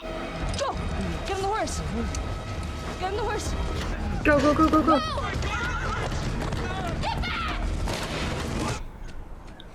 Oh, They're Joel. not following us. I think we're safe. He's so pale. Yep.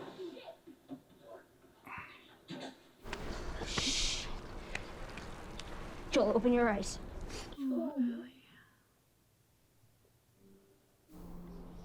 Joel, please. Oh man, I thought that's how they were gonna end the episode. Actually, like as soon as they got to the university, I'm like, I think I know where they're gonna end it, based off the game. I thought they did a great job with the Tommy Joel relationship. Yeah. Just Joel's face at seeing Tommy. Yeah. All the joy and the anguish mixed in because of all his fear of losing Tommy and not finding him and reuniting. Yeah. The way that they built on Joel trying to pass Ellie off to Tommy was masterfully done. Because in the game, Joel does come across as a bit of a dick. Like, this is the end of my road. I'm passing her off. This isn't my job anymore. And whether that's what the game creators intended or not, what they did with the show in terms of building up on his fear and his anxiety and his concerns that he's not up to the task made it so much richer. Yeah, I would agree with that. That's what I was going to say too. I mean, in the game, obviously you get the sense that Joel is scared of losing her and scared of, failing again. And like he did with Sarah, like he did with Tess. But you do kind of also have that sense of being like, Joel, like, what? Come on. Like, how could you? Yeah. How could you even be thinking this? So giving more of that justification with Joel's character, I thought was really good. And a scene is like written perfectly when they don't have to like really change anything between that Joel and Ellie scene in the bedroom. Like it's basically like word for word from what they had in the game, and so that was really great. I like the town, the community that they built with Tommy and everyone. Impressive. Yeah, that was very impressive. And I mean, again, like finding different ways of. It seemed like when they were making this, they were saying, okay, why were certain parts in the game versus in here? Like, was it for the story or was it for the gameplay? And like, Ellie runs off in the game, and then you like go chase after her. But that's really like, so you can like ride the horse and like, fight some more bad guys and everything, and get some more like gameplay action in there. To get to that scene with Ellie and Joel in the bedroom, Joel just says like, I'm not your, you're not my daughter. I'm definitely not your dad. So just be like, okay, we don't need that. We can just have it like here in this town. I thought that was smart. That was a way to, make it a lot more concise. I'm just wondering how they're gonna, like, they have 3 more episodes, but they're pretty near the there isn't that much more story-wise. I'm trying to think of like going forward if there's like enough for like 3 episodes. So I'm really interested to see how they're gonna do it going forward. Yeah, I would agree with that. I also just have to say for Pedro Pascal, his acting since Game of Thrones has always been good. I've never seen Pedro Pascal turn in a bad performance. Yeah. But this episode in particular, he was just so captivating. His facial reactions from seeing Tommy the first time to interacting with Tara and the recognition that Tommy now has a family, to his speech to Tommy about not being up to the challenge, to telling Ellie he's not up to this, to the interaction with the horse, and then to getting stabbed with the bat. Just his reactions to everything. He was so like every thought and emotion was written on his face in such a way that you really got pulled into his journey in this episode, and it was just masterful work. Yeah, I agree. Favorite part from this episode? The only thing that I haven't really touched on that I didn't already say was just the flawless choreography of the man running up on Joel as Joel's maneuvering Ellie and the horse, and this guy runs up behind him, whacks the bat so hard it splits the bat, so he still has the shard in his hand. Yeah. And then that adrenaline-fueled tussle, so we don't even realize what's happened because Joel doesn't realize what's happened until Ellie sees it. I just thought from the fight choreography of that to the camera angles to the acting, they really sold that moment well. Yeah, for sure. I'm almost like, dude, like as soon as he pulled it out, like, no, leave that in. I was thinking the same thing, but then I was thinking, okay, splinters and I don't know, something getting there. Or... Well, it was like if you leave it in if you're not going to move around a lot, but if you're going to be riding a horse, yeah, I don't know what leaving a shard like that in you would do. Yeah, probably.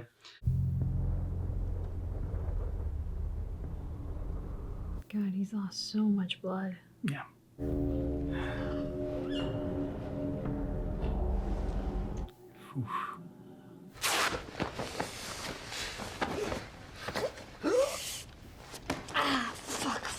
Fuck. You gotta help me. Come on.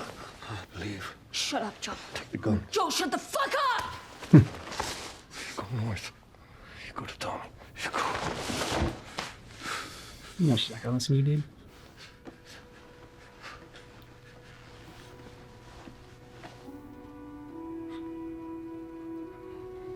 Do you see the tear go down the corner of his eye? No, I missed that. I saw the fear in him for the first time ever. Bitch. Punch her. Bethany started it. Well, Bethany's in the infirmary with 15 stitches. Good. Oh, okay. Just put me in the fucking hole. I put you in the hole 3 times. It doesn't work.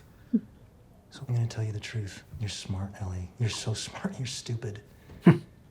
We're cool in the summer, we're warm in the winter, and best of all, when you're an officer, you get to tell the Bethanys of the world exactly where to shove it. I don't like that they gave the villain your name. I know. There's a leader in you. And one day it could be your turn. So which way? She's definitely a leader, which is why she's not gonna follow your rules. He's a good guy. Yeah. He's trying.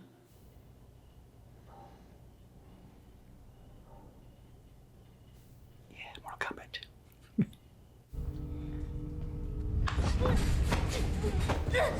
What the fuck is wrong with you sneaking up on me like that? It was a joke, okay? In my mind, you loved it. Wait, who gave you the black eye? Tell me where you were. Give me a name and I'll fuck him up. It was Bethany, and I already fucked her up. Get dressed. Stupid. You trust me, right? I don't know. Should I trust you? Of course you should, with your life. Guards? No, because Fetcher's fucking stupid. Ready? This better be. She had to get 15 stitches. Maybe you shouldn't mess with people like that. I'm sorry, are you telling me not to beat people up? You put Carol in the infirmary for a fucking week. I'm just saying, you can't fight everything and everyone. You can pick and choose what's important. Are they teaching you this at Firefly University? Kinda. 2 floors, fuck you. I was just sounded off. No, this guy wasn't here yesterday. No, don't, no. Not a good idea. Let me take your gun out just in case. This guy must have spent every card he had to get this. No one told him he couldn't mix pills with that shit? I think you knew. I think he knew what he was doing.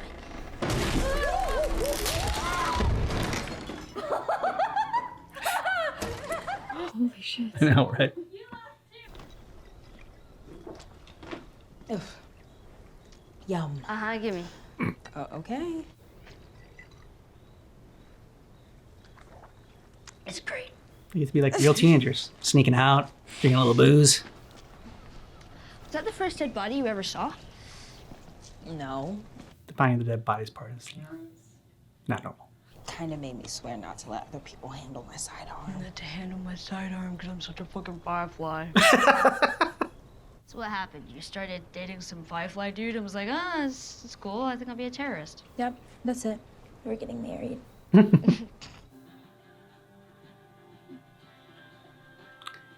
Okay, just no fear jumping roof to roof. I think they just long as they have to jump super far. Yeah, still, there's a gap. There is a gap. So Fedra's not entirely bad. Fascist dickbags, starving their own population. Fireflies blowing up the storage depot didn't help. What? One, it's okay you don't know everything. Agree to disagree. Two, we're here. The mall? You out of your fucking mind? They sealed that place off for a reason. It's full of infected. Are you gonna kill me? This seems like a perfect place to do it. Oh, I'm aware.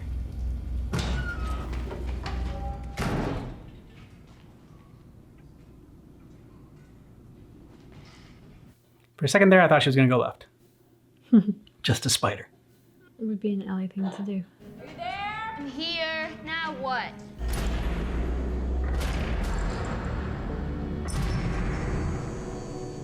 Tonight, I'm gonna show you the 4 wonders of the mall. No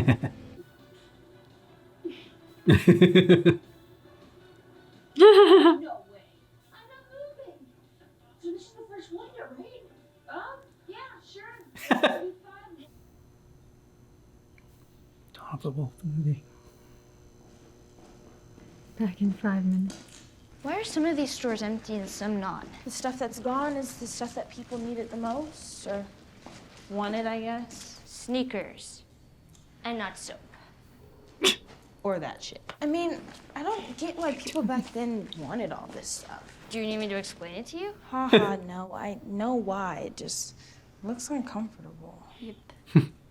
I was just trying to imagine you wearing that. Shut up.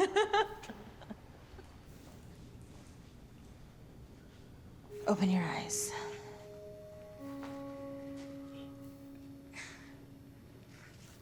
Shit.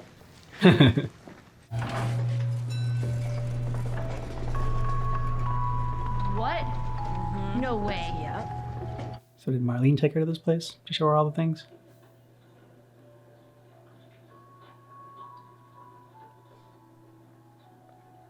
I feel like Marlene would be too busy with like leading a revolution, but Yeah, right. I also like the idea that she might have because it humanizes her. You're drunk. No. Yes. Not yet. Gimme.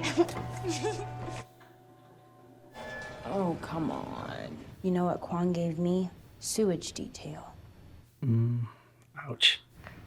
Standing guard while people shovel shit. That's what they think of me. You know, you're the one thing I miss from that fucking place.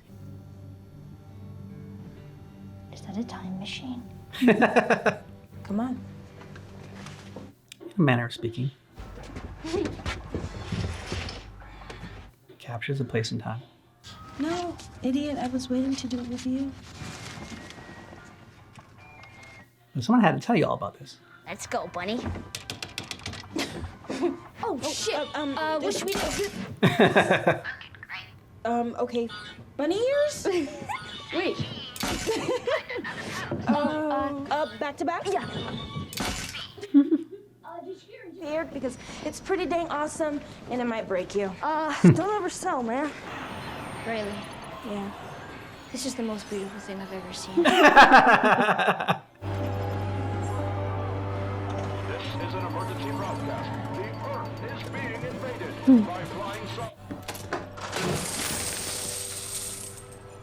You asshole. Yeah, I'm the same asshole that spent an hour yesterday breaking this fucker open. So she scouted herself. Oh. You ready? Yeah. Nice. Oh, wait, how do I play? Smash the buttons.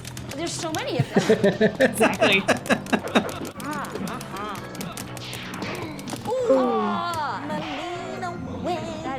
It's horseshit. Flawless horseshit. You ready?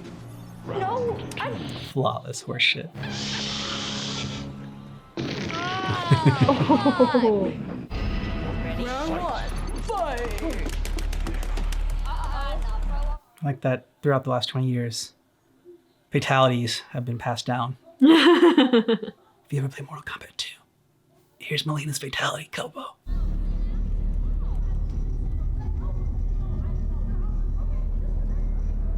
Is that an American Girl doll store? I think so. Oh, jeez. You are beating my ass. Jesus! There you go.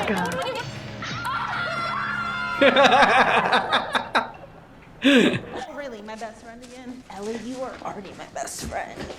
Oh, wait. Macho Nacho. Ta-da! Volume 2. Shut up! How does a computer get drunk? It takes screenshots. What are screenshots? I don't actually know.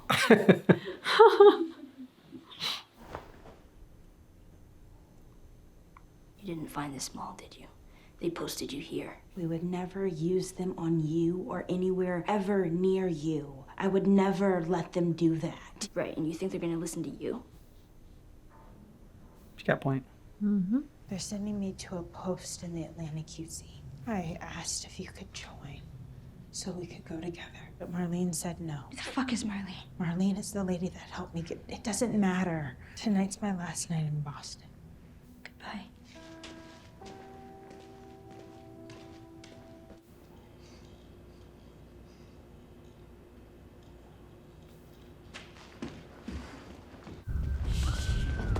Riley!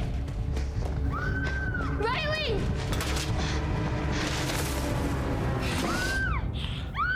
Oh my god. Jesus. Surprise. I'm fucking stupid. Give me the book. Maybe the Fireflies aren't what I think they are, but they chose me. I matter to them. More than just ship patrol. You're my best friend. And I'll miss you. Mate's not over yet. One last thing. Put it on stupid. Why? Because it's fun.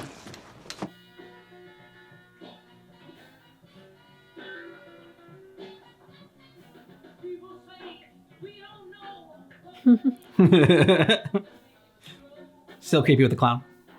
Yeah.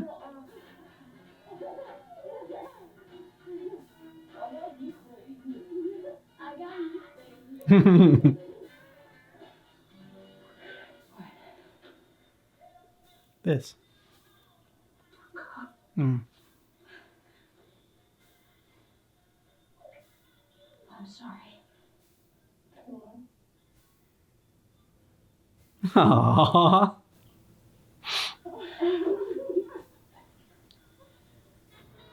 We're gonna figure it out.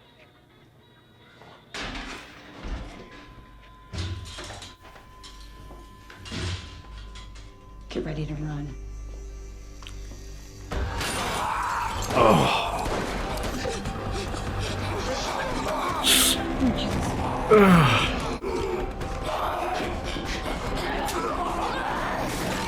Head, Ellie, head.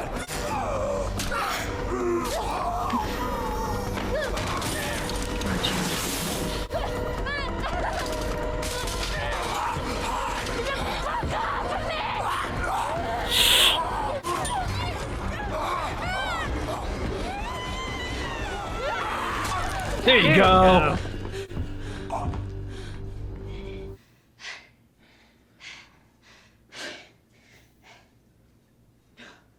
No, no, no, no, no! No!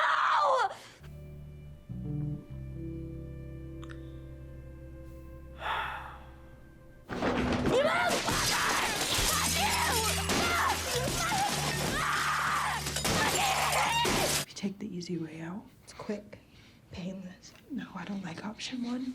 Option 2, we just keep going. What are you talking about, Riley? It's over. It will be, but not yet. It ends this way for everyone sooner or later, right? Some of us just get there faster than others, but we don't quit. We could just be all poetic and shit and lose our minds together.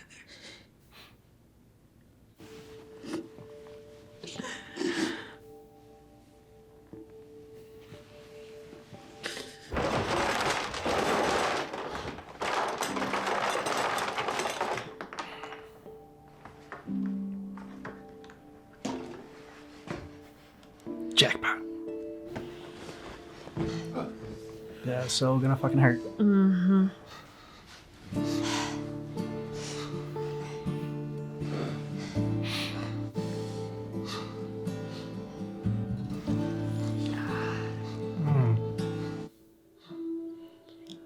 It's a shame she doesn't still have, like, the whiskey bottle with her. 'Cause, Yeah. like, she pours some on the wound to disinfect it and then give a lot to Joel. Yeah.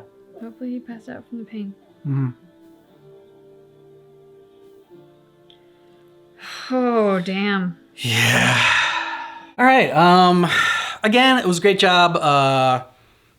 The way they played in the game was perfect for the game, and the TV show was great for the TV show. Like, they didn't need like all those infected like they have in the game, and like to battle all the different people like going into the mall and everything like that. But for the game, that was really fun.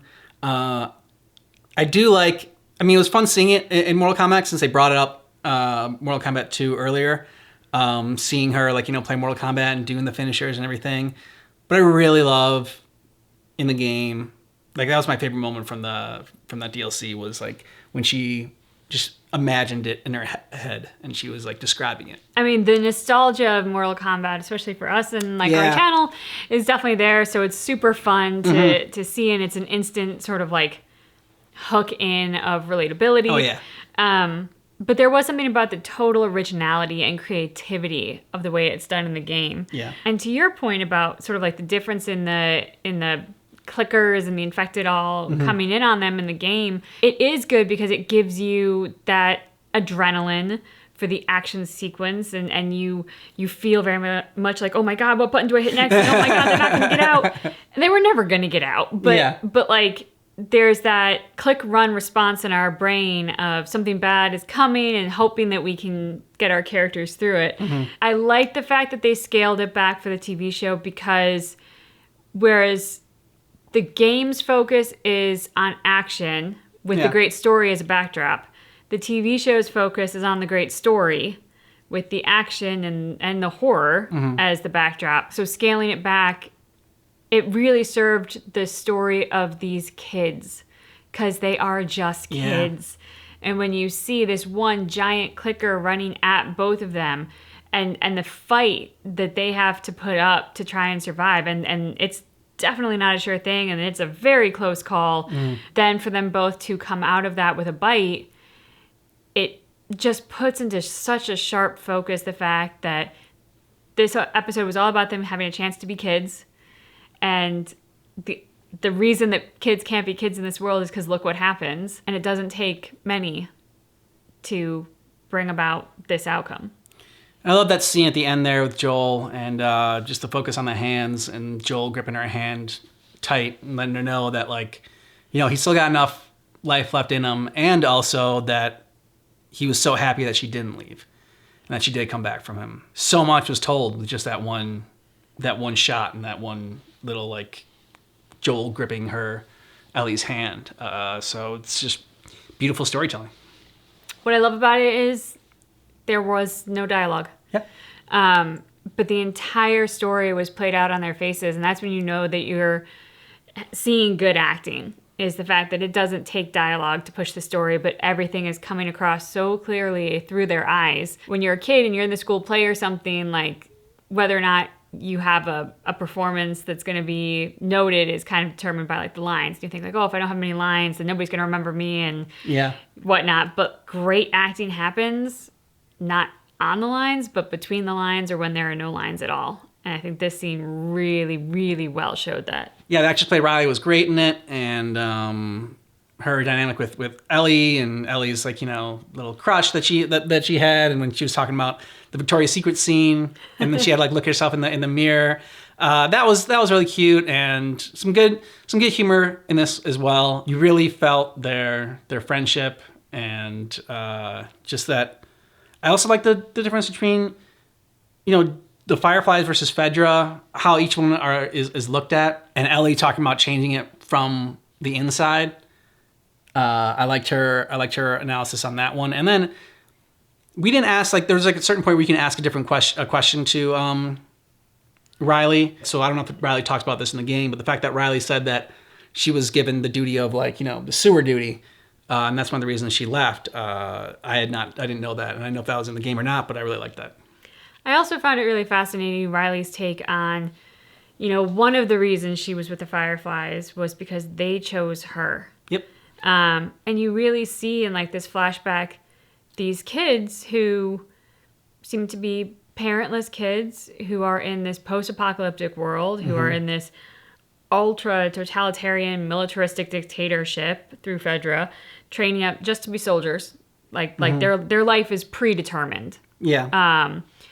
And it's sort of like, how much do your teachers like you, and what's the luck of the draw as to which assignment you ultimately get, but your life is planned. You will be a Fedra soldier. That's it. That's the end of the story. There are no other options. I really loved that kind of appeal to our pathos, that Riley just wanted to be chosen. She just wanted an option, and she wanted somebody to want her and value her. Because at the end of the day, that's all any of us as people want.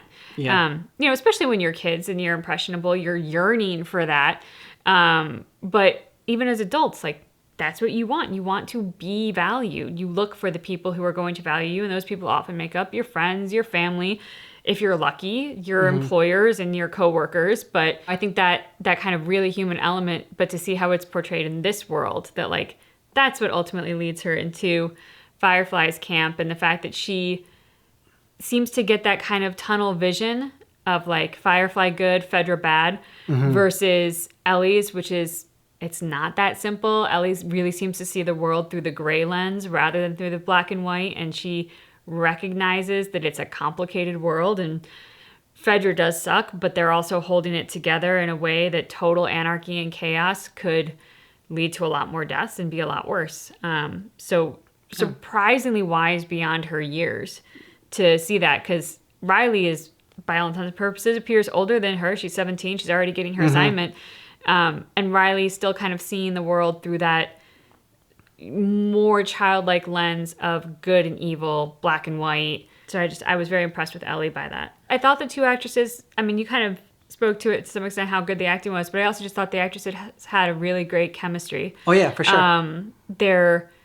They're great glances at each other when the other's not looking, and then there's moments when they both like that sort of pre-kiss moment that happens when like all the goofing around stops and you're really close to each other, and it's like, oh, are you about to kiss? And then one of you gets cold feet, and no, the moment's gone. And it's like they did such a good job capitalizing on every opportunity to put that moment in there before the kiss ultimately happens. So I thought they did a really great job showing that tug and that kind of like first love awkwardness. And they besmirched the good name of Bethany, which I did not appreciate. They did. So Bethany's a bitch in this. Yeah. So there's that. I also really like the escalator scene. I thought that they did a good job with that, of just like the wonderment of seeing an escalator. Yeah, and they're doing a good job throughout this of like all those things that we focus on in our life or that we take for granted in our life because they've become so commonplace. Like when Ellie's reading the diary in the other scene and she's like, really? Like boys and what clothes she's going to wear? Like this is all they had to worry about? They're doing a great job just showing that distinction that like, you know, we live in a world, we're fortunate enough to live in a world that's really geared towards personal comfort in a lot of fashion. So we get to stress about, oh, does this boy like me, or does that girl like me, or what clothes am I going to wear to school? And it's like, in that world, you wear what you get given. I also thought it was brilliant that they focus on people going after the sneakers, like, versus the soap, and like what mattered then. I mean, you know, not that sneakers would be completely useless not to go after, just because, you know, over time they would wear out, and like you definitely would want shoes. But yeah, like soap too is definitely like how like just the soap was overlooked. Not so much that the sneakers were definitely gone, but that the soap was overlooked. Yeah, it's an interesting commentary because, you know, yeah, you probably aren't going to worry about like the glamorous stuff or the hygiene elements of like looking good and smelling good per se. But at the end of the day, like soap is also a disinfectant, and they definitely could have used soap on poor Joel with his terrible wound to kind of like, you know, before sewing him up. So I think that's going to come back into play as we know from the game. But well, and I think, you know, if you live in that world and there's a lot of like, you know, rot and death and decay, you might want to light up some of those candles every now and then. And not have to smell it all the time. So it might not be too bad. So And the zombie apocalypse hits. I'm going to Bed Bath & Beyond. Or, no, not Bed Bath & Beyond. Bath and Bath and Body Works. Yeah. Get fancy candles. Yeah, well, I'm just going to go places that people aren't going to go. So I'm just going to hit that place first. I'm like, oh, people are going to be here. I'm going to stack up on this. And then you can trade later for certain things. You know, people might want soap. It's like, okay, I'll give you soap for your gun. There you go. Yes, because many people would give up a gun for soap.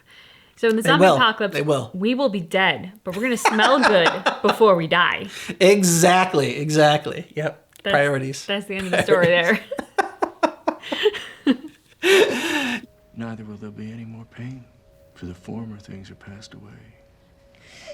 Do you know what that means? Good. When can we bury him? The ground is too cold to dig. We'll bury your father in the spring. Keep the whole town on ration, maybe a week. 2 at best. Josiah and Martin think they spotted some deer the other night, a couple miles east. It's not going to be enough.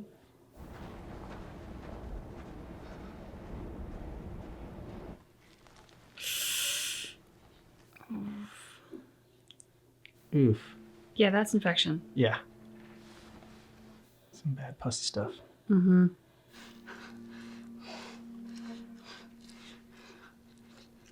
So you're trying to like soften it or something for him? That's what I was wondering too. At first, I'm like, she's gonna feed him like a baby bird.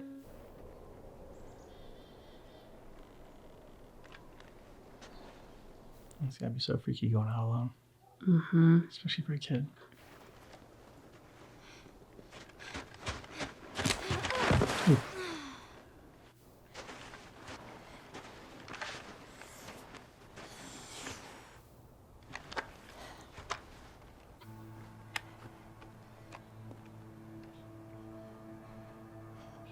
Remember what Joel taught you? Squeeze the trigger with love.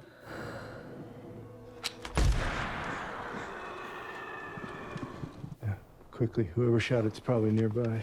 Don't! Drop your rifles! Gosh, trying to lower her voice. Now! Oh. We do. Back in our village, you're welcome to follow us. I'm not following you anywhere. Smart. Buddy boy can go get it. He comes back, you get half the deer. Anyone else shows up, I put one right between my eyes. That's right. I think she refers to him as Buddy Boy. Go talk to Howard. He's got a case with some penicillin. Bring back 2 bottles and a syringe. It's not code, James. Do as I said.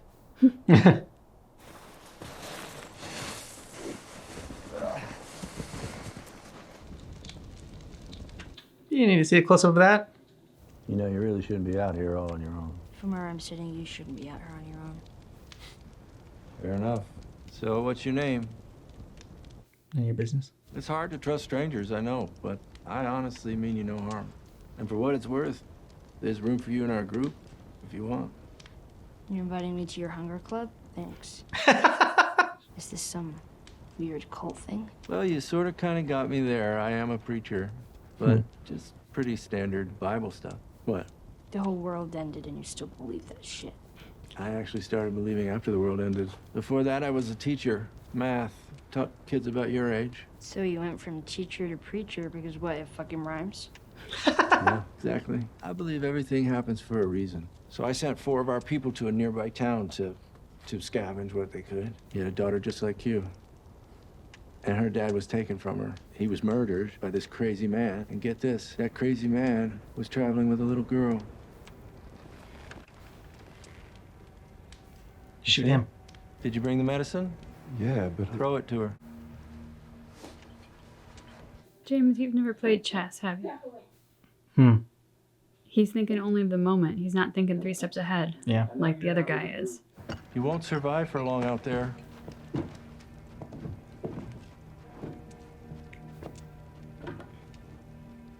So you're just gonna let her get away? She's running in snow, dude, and it'll be hard to track her. Exactly. I can see why James is not the leader. Mm-hmm. Okay, the fuck do I put this, Joel? Maybe she knew how much to give him. Joel, where the fuck do I put this? Put it in the wound.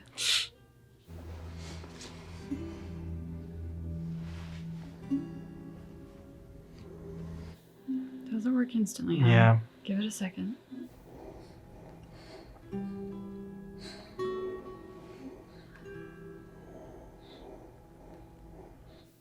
Oh.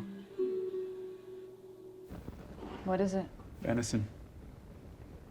You looked really shifty saying medicine.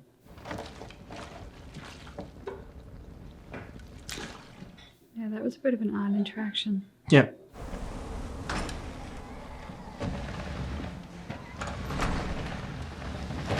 Ah, because I didn't bring the deer back yet. Yep. So that was that girl's father. I thought we were already eating it. Oh, shit! Did not expect that.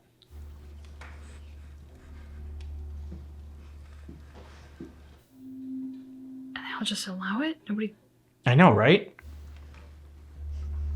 Sorry. Oh. Anybody that would follow this guy. You are all pathetic. But the truth is, Hannah, you will always have a father, and you will show him respect when he's speaking. So you are a cult leader. Mm-hmm.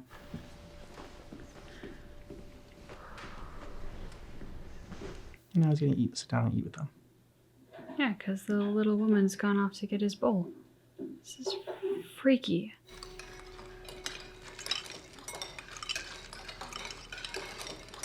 Oh, they're focusing on this one.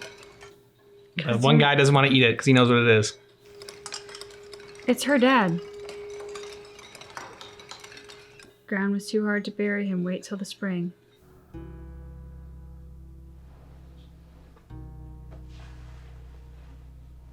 It's looking better. And his breathing doesn't sound raspy anymore. Mm-hmm.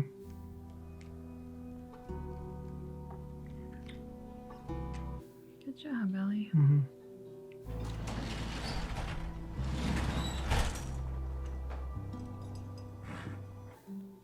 No, stay inside.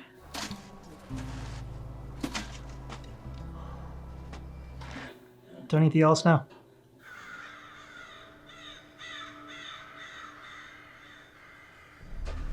Her alarm system. No, no, no, no, no. Don't go towards it. It's because you always trust the animals, but... Mm-hmm. That girl back with us, she's just another mouth to feed. If we leave her out here, she'll die. Yeah, maybe that's God's will. God doesn't speak to you. Mm-hmm. He only speaks to me. Yep. Hey, motherfuckers!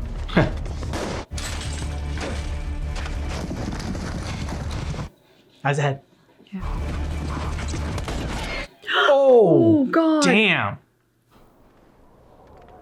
I got her! That's a nice shot.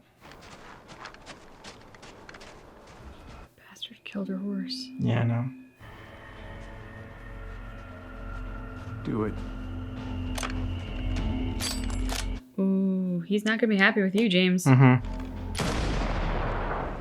I thought he was just gonna shoot James.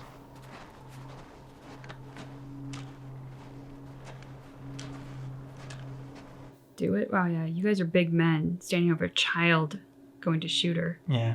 Discount ZZ Top. The rest of you, stay here, go door to door. You so hungry for vengeance? Deliver it. Good luck with that.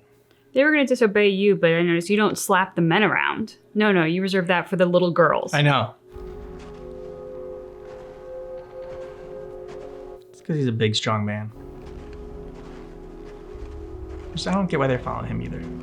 They do appear weaker than him, which isn't saying much, Yeah. because he's so freaking weak. I really hope a clicker eats you. Like, eats your face. Angela, you gotta wake up. No. Staying asleep might be what saves his life. Oh, shit. He's gonna have to wake up.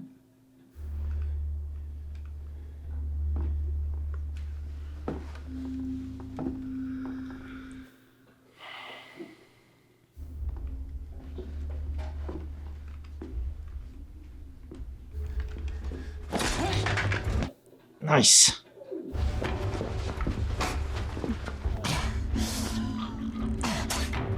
Oof. Like mist of blood, spit.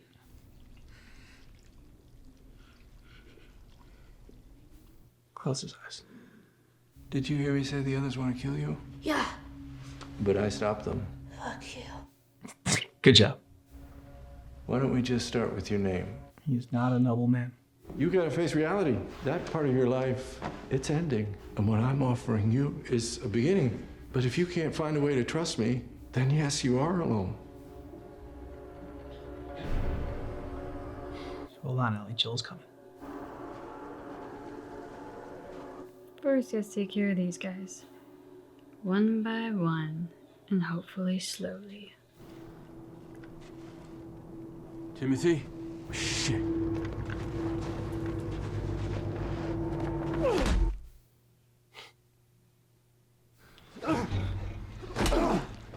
Oh, please. I don't know any girl. Oh! Wrong answer. Oh God, in the knee. Marco. No. He can't help you. You focus right here, or I'll pop your fucking kneecap off. She's alive. Where? Fuck! The town! What town?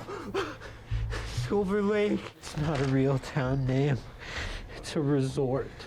A resort? God, and stuff. Go ask him, he'll tell you. I'm not lying. No!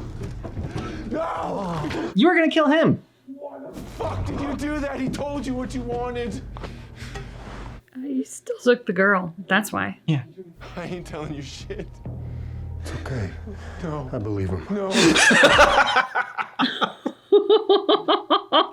I'm glad they cut that line. That was so Yeah. badass. Man, Joel's a scary motherfucker. Yeah, he is. God, I love how smart this kid is. Mm-hmm.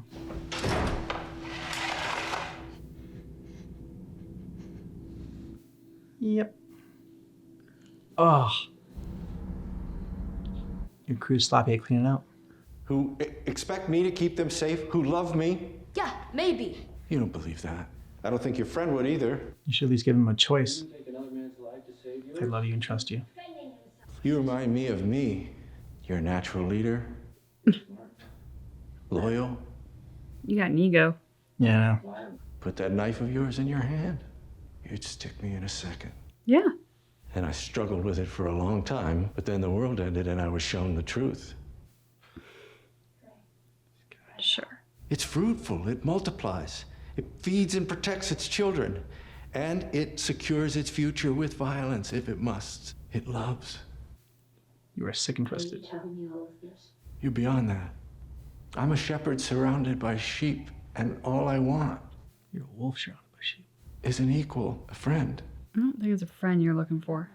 Yeah, creep. I can tell the others to stop looking for him. They'll spare him. Really? If he leaves us in peace, they will just let him go. They do what I tell them to do. They follow me. Ellie, you can't trust this guy. Yeah. Follow us. Us. Lord knows I could use the help. There it is. We'd grow, spread out, and we'd do whatever we needed for our people. Bite him. Bite that hand. Imagine the life we could give them. All it takes is you being my child bride. Yeah. That's all. It's fine. Imagine the life we could build. Oh. Yes. Good girl. Good girl. Let's see what I go tell the others now. Maybe how the holiness drops. Mm-hmm. Tell them that Ellie is a little girl who broke her fucking finger! Yeah. All that Bible shit goes right out the window when he doesn't get what he wants, and he busts out the C word. Creep. God, Joel.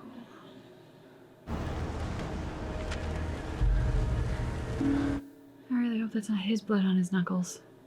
Might be a little bit of his and a little bit of theirs. So punching someone's not kind to the knuckles. As long as it's not coming from his side, then that's...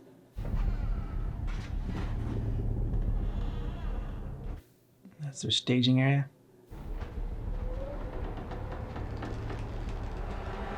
Oh, yep. It's the holding area.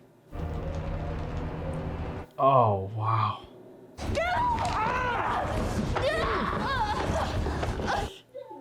God, Ellie. Please don't do it. Please don't. You had your chance. No, I'm infected. And now so are you.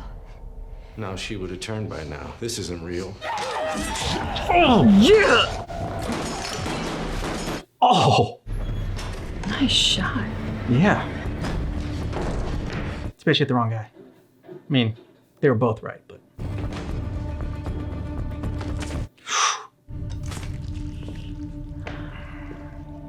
Bye, James. Yeah. You were a waste of space. I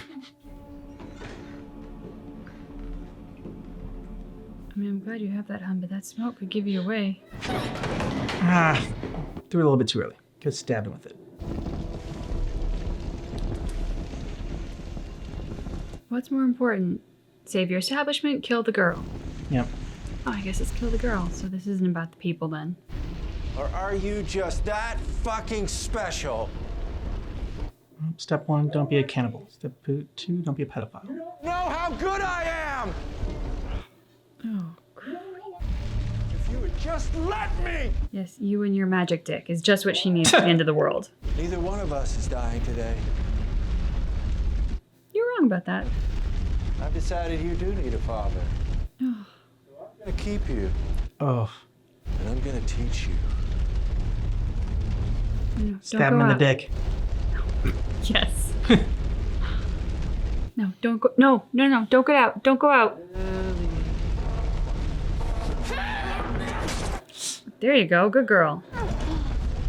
But maybe next time don't announce your presence by screaming first. Okay, the cleaver's over there. I thought you already knew. Fighting is the part I like the most. Oh. Don't be afraid. There's no fear in love. Oh, fucking creep. Good. Yeah. No, Ellie.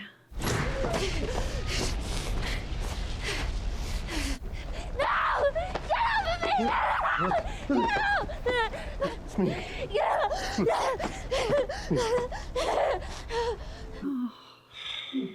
It's okay. Okay. It's okay, baby girl. I got you. I got you.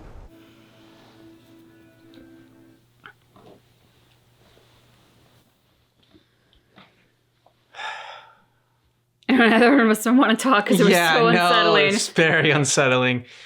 Which means they did a very good job, making you elicit those feelings of just like creepiness and needing to take a shower and just wanting to get that out of your head. I mean, I will say hats off to the actor who played that part because yeah, David.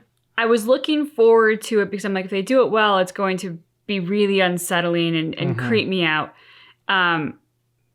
This actor went further and took it darker than I even imagined, and made it so much worse in a way that tells you how good he is. Because I'm saying negative things, but that's because he was very successful at his job as an actor. Because the creepiness on so many levels, that jail scene was so well done between him and Ellie because of this sort of dancing around saying what he intended. Yep. And Ellie being smart enough to know exactly what he was after while he was trying so hard to tiptoe around it. And like finally he gets to the us and you're just like, oh, you knew he was thinking it and you knew it was going there, but still to hear it just makes you cringe and your skin crawl and you definitely feel like you need a shower. And then the thing of father, what? It is the creepiest thing, I think, to call your partner mother or father. Trust me, there is nothing that kills a mood faster than referring to your partner as a parent. Yeah. It's so that is the way to kill the mood instantaneously. And his whole thing about I know what you need. You need a father. Like, oh, it just makes your stomach turn. Yeah, it really does. That stuff is just always so unsettling to me. And then when he was talking about how like the struggle is what he likes the best, or the fight is what he likes the best. Oh God, and like her fighting off Joel, and like, you know, Pedro Pascal's face was just perfect. The acting was amazing. In fact, looking at Ellie being so scared about what she had just gone through to get to that point, because he knows right now, and she doesn't get rattled easily. You know, she's a tough kid, and she's seen a lot. And so what would make her freak out that much? And like, you know, get away from me. Okay, well, what were they doing to you? But yet you want someone to get away from you. Like, just. And it's got to be so terrifying for him. Like, as he holds her and he's like, it's okay, baby girl. Like, I've got you. And you can just, because Pedro Pascal is such a talented freaking actor. You can just see the like parent terror of all those thoughts going through his head of what possibly could she have just endured. And I hope I'm not confusing this with another zombie show, but I think it was in this one. At one point they talk about like, well, what else is out there for her? Like, you know what's coming for her in this world. And it was alluded to in that it's not the zombie, it's not the cordyceps that's like the worst possible thing. It is her being caught by other people. It is being a female in this world of total anarchy that is so terrifying. And Ellie's always been super strong and super self-sufficient and super proud and independent. And so I think the horror of this guy and the loss of her own freedom and free will and being violated was just something that sent, it was worse than death. And it tripped something in her brain, because you can see the way that she unloads on him. It wasn't just a need to kill. It was, she needed to eviscerate him for the threat of what he had just made. And it's going to change her, because there's no way that having been in that vulnerable position doesn't change you. It does. And then murdering someone is going to change you. Up close and personal, is that violent and brutal? Yeah, just, you're going to see that. On the one hand, there's that part of me that's like, well, I'm kind of happy in a way that Joel didn't just come in and save the day again, but like, she was able to take care of herself in this incredibly scary scenario that I don't think many people would have been able to get themselves out of, and somehow she magically did. Yeah. And that's something that I'm like, she now, if she's ever in a position like this again, she knows she can get herself out of it. But she never should have had to, and that was so disturbing. Yeah. I also like that and I don't remember it from the game or not, so I don't know if that's something that they added in this one, but how he talks about how he was a math teacher before this and teaching girls her age, and then you see what he is, and just... And the fights, what he like. I mean, you wonder like how many times he's done this, because he seems so practiced on it in a sick way. Yeah. And that whole... To like build that relationship, and like, you know, like we're the same person, and like trying to establish that connection, like, and yeah. Ugh. And it also makes you wonder the girl whose father died, who he strikes at the table, he hits her, and you see her mom stands up, and then her mom sits down, because like her mom believes herself to be in a position of powerlessness, and she can't stand up to him. It makes you wonder, what is he doing to the girls here? And like the loss of her father, is that something that now makes her more vulnerable, or was this perhaps something that would have been happening before? Because a lot of these cult leaders also tend to be sex fiends, and tend to like that's what they're doing, is like they develop a cult so that they can have a stash of women or girls or both to do what they do. And as the story unfolds with Ellie, it just makes you look back on all of those moments, like you said, and see it through a twisted lens of like, okay, how many people were affected here? And I mean, it's so disturbing. And that's why people are always, the worst in these, more so than the monsters, just because the monsters have that one-track mind of, they're just trying to kill you and eat, and like your cordyceps just wants to, spread. Whereas people, can come up with the most twisted shit, and their minds can, like, I think this guy was always twisted, like, because like I said, like with the math teacher thing, like I think he's always been a pedophile and doing this for even before the outbreak happened. But I mean, when living in this situation in this world can twist you even further, and like I said, the things that the human mind is capable of is both great and terrifying. And that whole twisted conversation about, the cordyceps love, and like this, it's like, no, dude, it's just freaking nature. The cordyceps aren't looking at the other cordyceps going like, oh, I love you. And like, look at what we can do together. And this is us. Yeah. Like, no, dude, it's cordyceps. It's nature. Like, why are you making it so freaky and trying to make fungus dirty? Like, it was like everything about him was so, and that's part of that like whole grooming thing. But it just, I was not expecting that. I was not expecting this speech about how the cordyceps like just love and like are beautiful in that way. And I was like, ugh.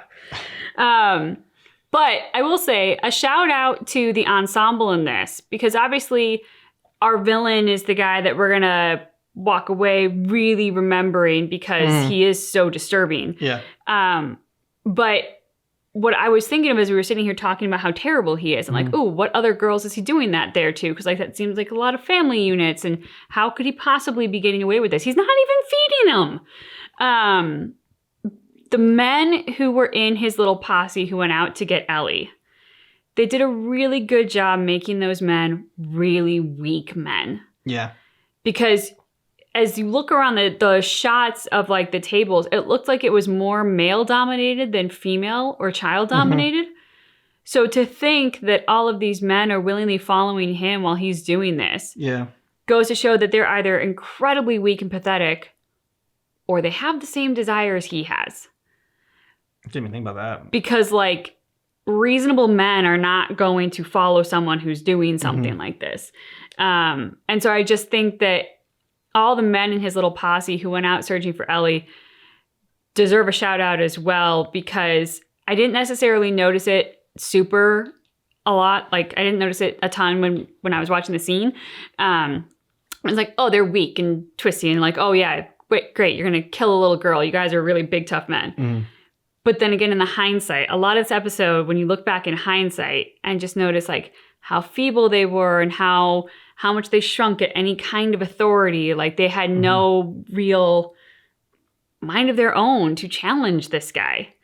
All he had to do was stare down James when James so much as questioned, like, maybe this is the will of God. And no, nobody else can question. So I just thought they played it really well throughout.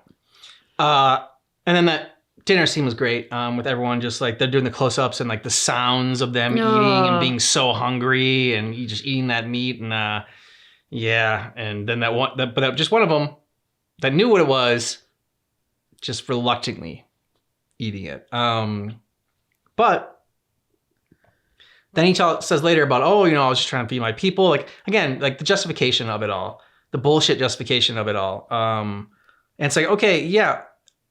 Maybe we can't judge you for being a cannibal, but like the fact that you are feeding people, human meat without their knowledge, then I can judge you for that. Like, if you are such a good leader and you think that this is the best for the community, let the community make that decision. If they just like, look, you can either starve or we can eat people. Like they did in Alive in that movie, they were just like, all right, if we want to survive, we got to start eating the dead. As you say that, it's made me think, I'm like, well, you're thinking like a leader, people should have the choice and they should be able to make that choice for themselves. But if they make the choice that they would rather die than eat another person, what's going to happen to this guy's harem? True.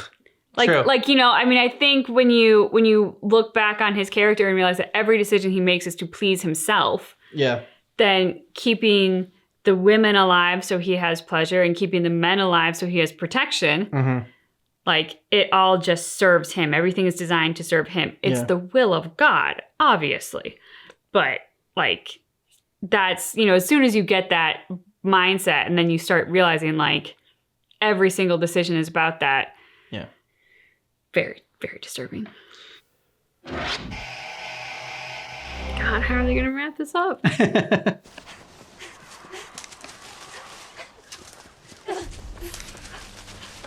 a very pregnant woman running through the woods.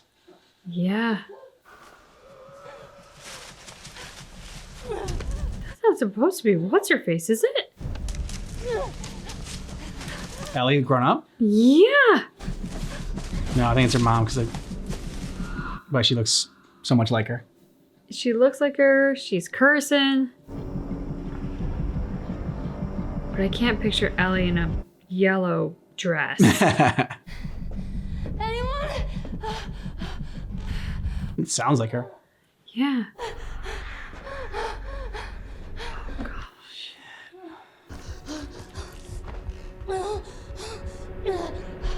Okay, there's no blood. That's good. Bathtub?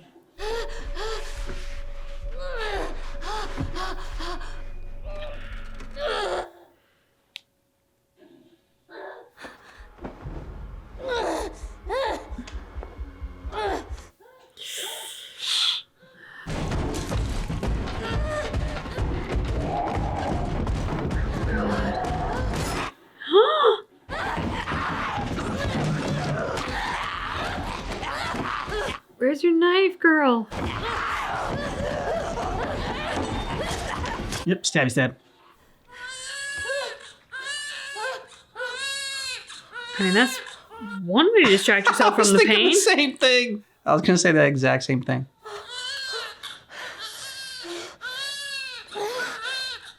Oh.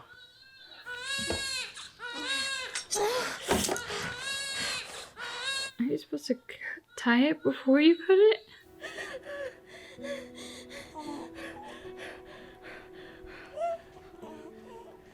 Aww.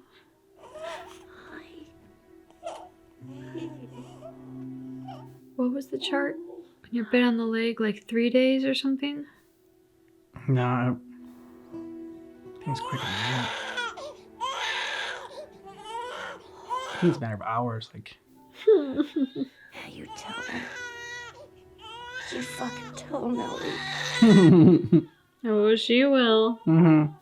Hi. Oh, you're so tough. Yeah, she is. Sure, it's okay. Yeah, it's okay. That's gotta be terrifying for her, though. Like, she's been bit, so can you Yeah. breastfeed? Like, I don't even know what would... I don't think she. Yeah. No, I mean she cut the cord pretty quick, so I don't think she'd want to breastfeed. Well, I think you always have to cut the cord. Yeah, but she seemed like extremely panicked to cut it like as soon as possible. As soon as she saw she was bit, she cut it. So I don't think she would take the chance of breastfeeding in the remaining hours that she has left, 12 to 24 or whatever it is. Thank God she's on a farm. Hopefully she can find, like, I don't know, cow's milk or sheep's milk or something. Baby's gonna be hungry. Baby is gonna be hungry, but it's not gonna be her responsibility for. Dark, babe. Dark. Well, she dies. Ellie turns out all right. It's funny though, they did get someone who looks very much like Ellie and sounds like her. They did a great job with casting on this. Mm-hmm. I just want to check to see if that's like her sister or something like that, because they're striking resemblance. I don't think I think I've seen that actress in something else, so I don't think it's family. But I mean, just brilliant casting.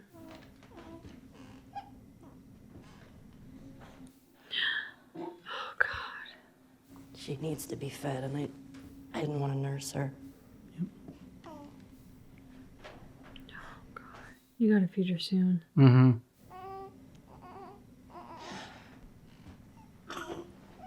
Baby's first switchblade.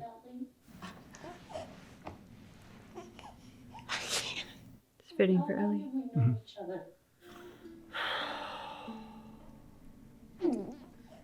Like, I'm almost wondering if that's the voiceover actress for Ellie in the game. I mean, it's probably not, but Could be though. Please, please, please. oh god, come on. If you can't get one Somebody of your else. guys, Yeah. Marlene! Order somebody else to do it. Hold her head. Marlene is strong enough. She can. Okay. Cover her ears.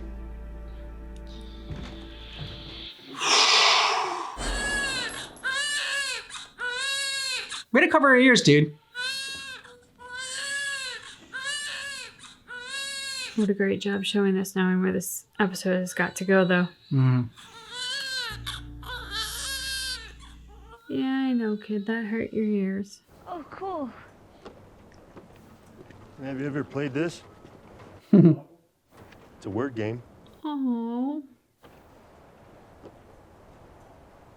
He's trying. He is. He just doesn't know how to talk about it, and I don't know who would. Yeah. Find one. I haven't played in forever. In fact, I was thinking maybe I could teach you. I bet you'd be. Oh, yeah. That'd be great. Dude, you're gonna have to talk about it. I don't know how, but you got to. Yeah, the fact that she's not even like talking at all and so quiet, I mean, gosh. And he's opening up about himself, Yeah. something she would have normally been Mhm. like itching for. Time I was thinking we'd blast our way through that rubble. I found some dynamite in that RV back there. No, so we're gonna cut through that building. Go up and look around. I had you going, didn't I? Oh.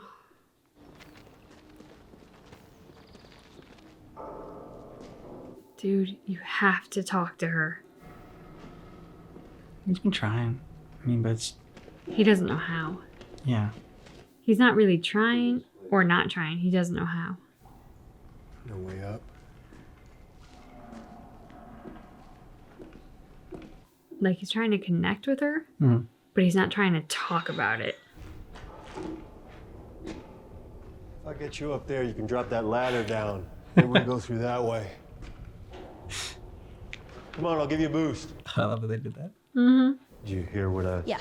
Boost. Got it. That was his first attempt at really trying.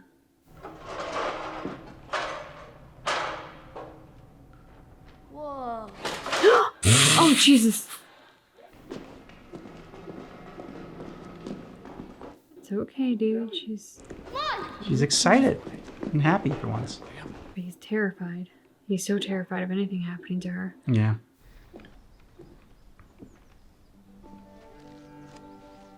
Hmm.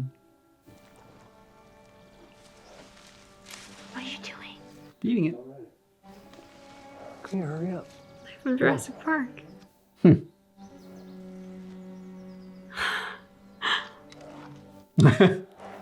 Feed me, Seymour.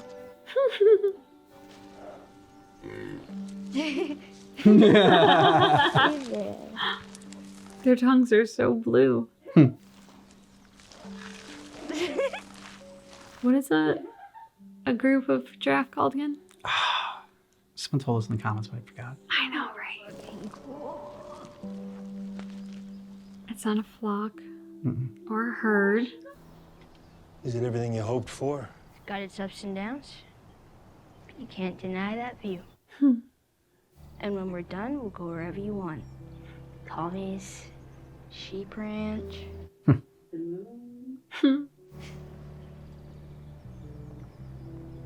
I'll follow you anywhere you go. Aww.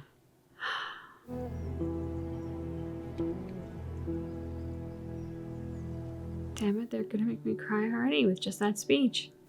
Anyway, the reason I'm telling you all this I is... know why you're telling me all this. Yeah, I reckon you do. Unfortunately. So time heals all wounds, I guess. It wasn't time that did it. Oh.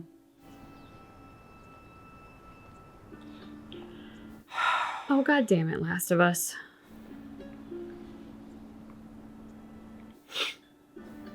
I'm glad that didn't work out.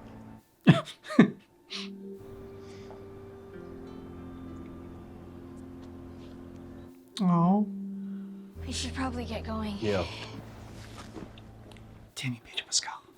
Exactly. Both of them in that. Yeah. What? Shitty puns. People are making apocalypse jokes like there's no tomorrow. Too soon? No, it's topical. Moon rocks taste better than Earth rocks. Why? Because they're meteor. That's terrible. What did the green grape say to the purple grape? Breathe, you idiot. Those are 3 out of 10.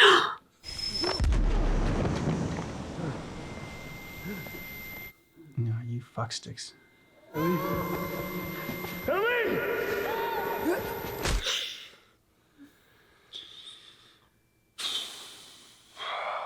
To protect me, I still almost got killed. How'd you do it? He's a fucking badass. You are the one person I never wanted to be in debt to. Find someone else. There is no one else. We didn't tell her. We didn't cause her any fear. There won't be any pain. We didn't tell her. Didn't give her the choice. They didn't say that in the game, did they? No. So we never knew if she agreed to it or not. Please, you don't understand. I do. No, you... I was there when she was born, Joel. She picks up in the I car. promised her mother that I would save her child. So it's like, how did I get in this outfit? That's what. So I do understand. But you don't. You don't have the connection to her that he does.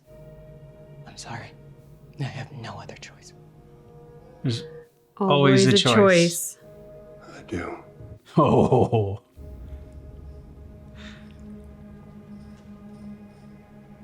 You thought it was bad being in debt to him? Imagine being on his bad side. Walk him out to the highway. Leave him there with his pack. Give him this. Oh, you bitch. If he tries anything, shoot him. You're gonna give him a weapon? You're that stupid? She's giving him Ellie's switchblade. Yeah, no, but still. Giving him any weapon. Like, rubbing salt in the wound.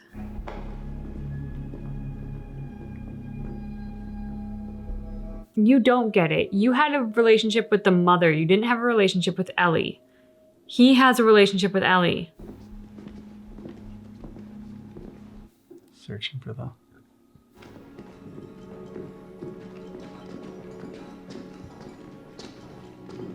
You guys are so dead and you don't even know it yet. Mm-hmm. I said keep walking. Oh! Where is she? Fuck you. Just tell him. I didn't hear what he said. Well, the guy said fuck you, so I don't think he found out where she was. I have a feeling it was a badass line.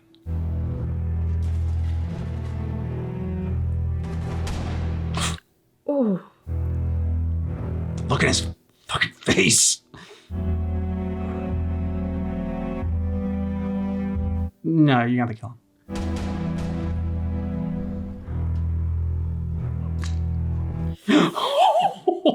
Oh no, I'd prefer gunshot. Told you giving him that knife was a mistake. I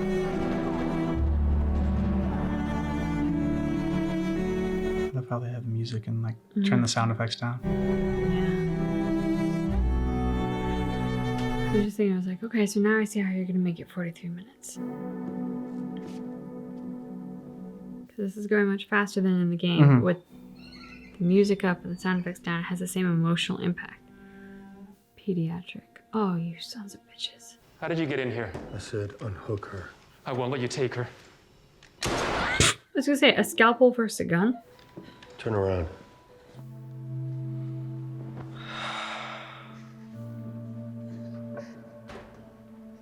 Look at this, focus on his brains. Yep. Splattered on the floor. He's definitely not gonna perform any miracle cure surgery now. Or ever. She's okay, Joel. Can't keep her safe forever. No matter how hard you try. But it isn't for you to decide. Or you. It's for her. So what would she decide, huh? Because I think she'd want to do what's right. Well, you didn't ask. True. They were running some tests on you, and some others. Turns out there's a whole lot more like you. People that are immune. Dozens of them. The doctors, they couldn't make any of it work. They've actually... You've just come after her. He's so ruthless. Yeah. That was zero hesitation. Yep.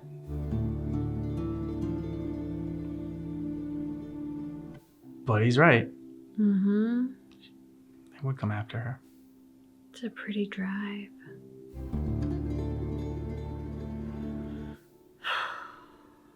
Probably about a 5-hour hike, but we can manage that. Remember? Yeah. She doesn't have her backpack. No. That means no more puns. Well, she was a lot more, I want to say girly, and I'm not saying that you're not girly. I'm not. Yeah, you're not. So that, she was taller. She had a killer smile. Again, not saying that you don't. But you know why I think she'd like you? Because you're funny. Not much further now. Hey, wait.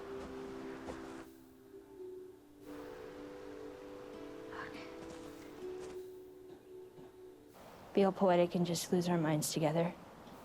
And then she did. And I had to. And you don't know what to do next, but if you just keep going, you find something new to fight for. And maybe that's not what you Swear want. to me. Swear to me that everything you said about the Fireflies is true.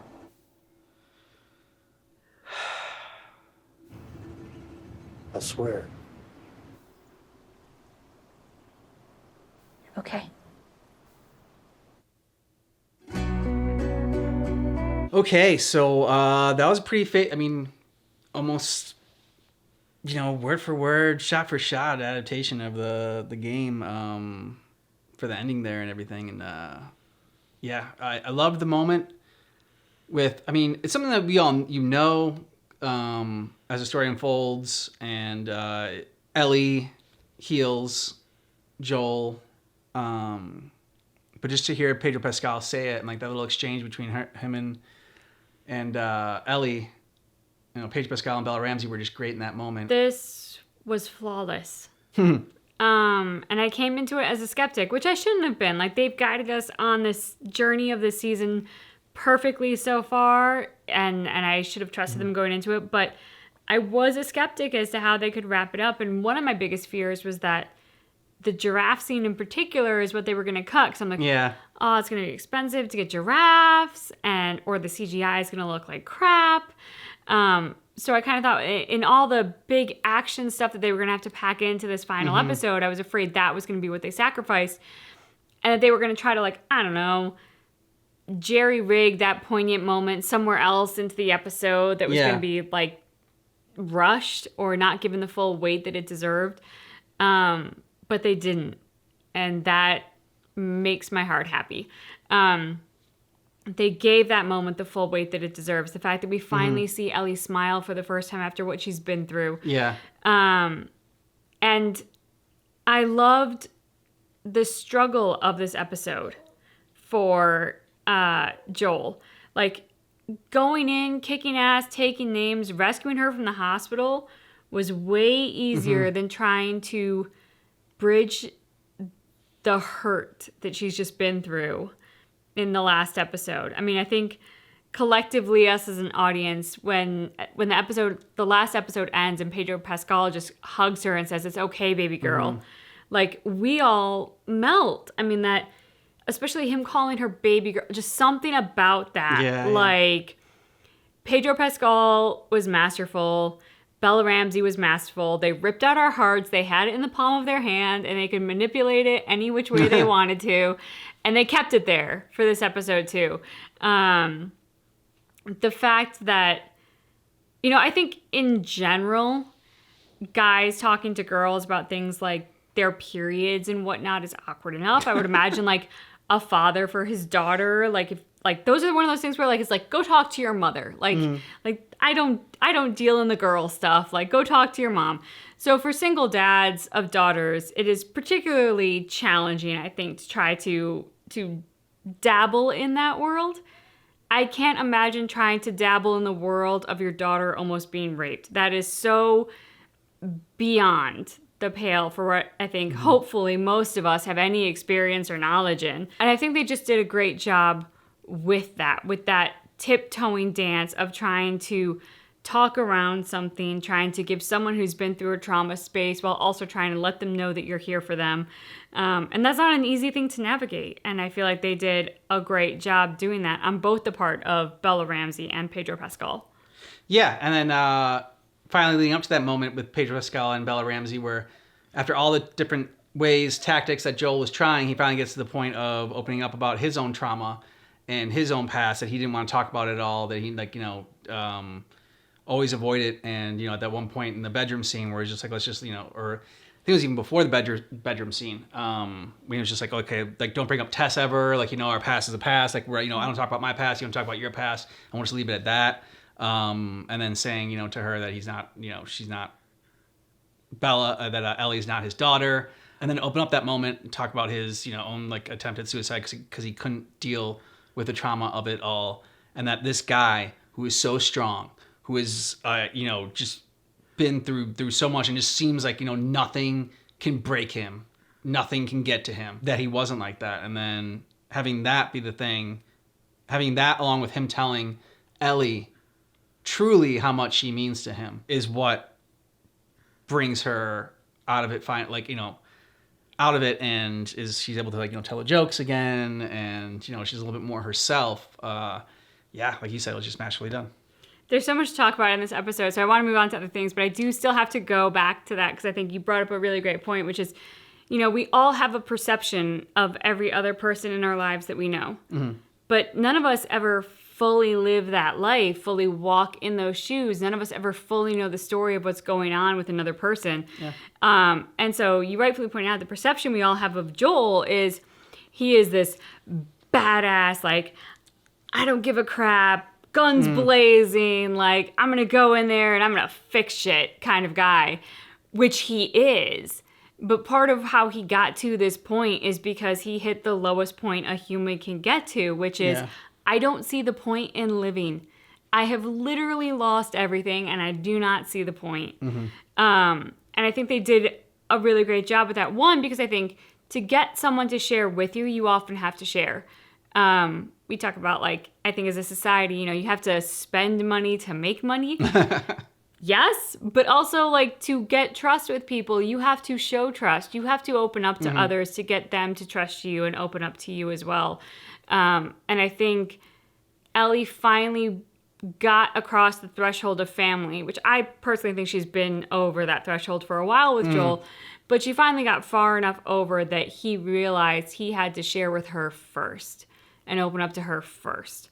It doesn't mean that she's going to have to open up to him and tell him every little detail of what she went through, but like that sharing, that acknowledgement of I'm not flawless, I'm not impenetrable, I'm not perfect, I am a human like you, I've been hurt terribly, but you can come through it because I came through it and I will help you in any way I can. Like that speaks volumes. You don't need to hear from another person when you've been through something terrible, like, oh, it's fine, you'll get through it. That doesn't help. Like, oh, whoop-de-doo, you think I'll get through it. Good for you. Like, I'm feeling like crap right now. That doesn't help me. And like talking about your perfect life isn't going to help me either, but telling me that you've been through something and been able to persevere and that it is within the human capacity to do so, that is something where maybe like you are lending a hand. You're not just telling me like, you'll be fine. You'll actually reach out the hand and say, I know you can do this. And that is very different. And we also went back and checked that dialogue that Joel had in the scene. That I talked over. And it was like, it was a good line. It was just like, I don't have time for this.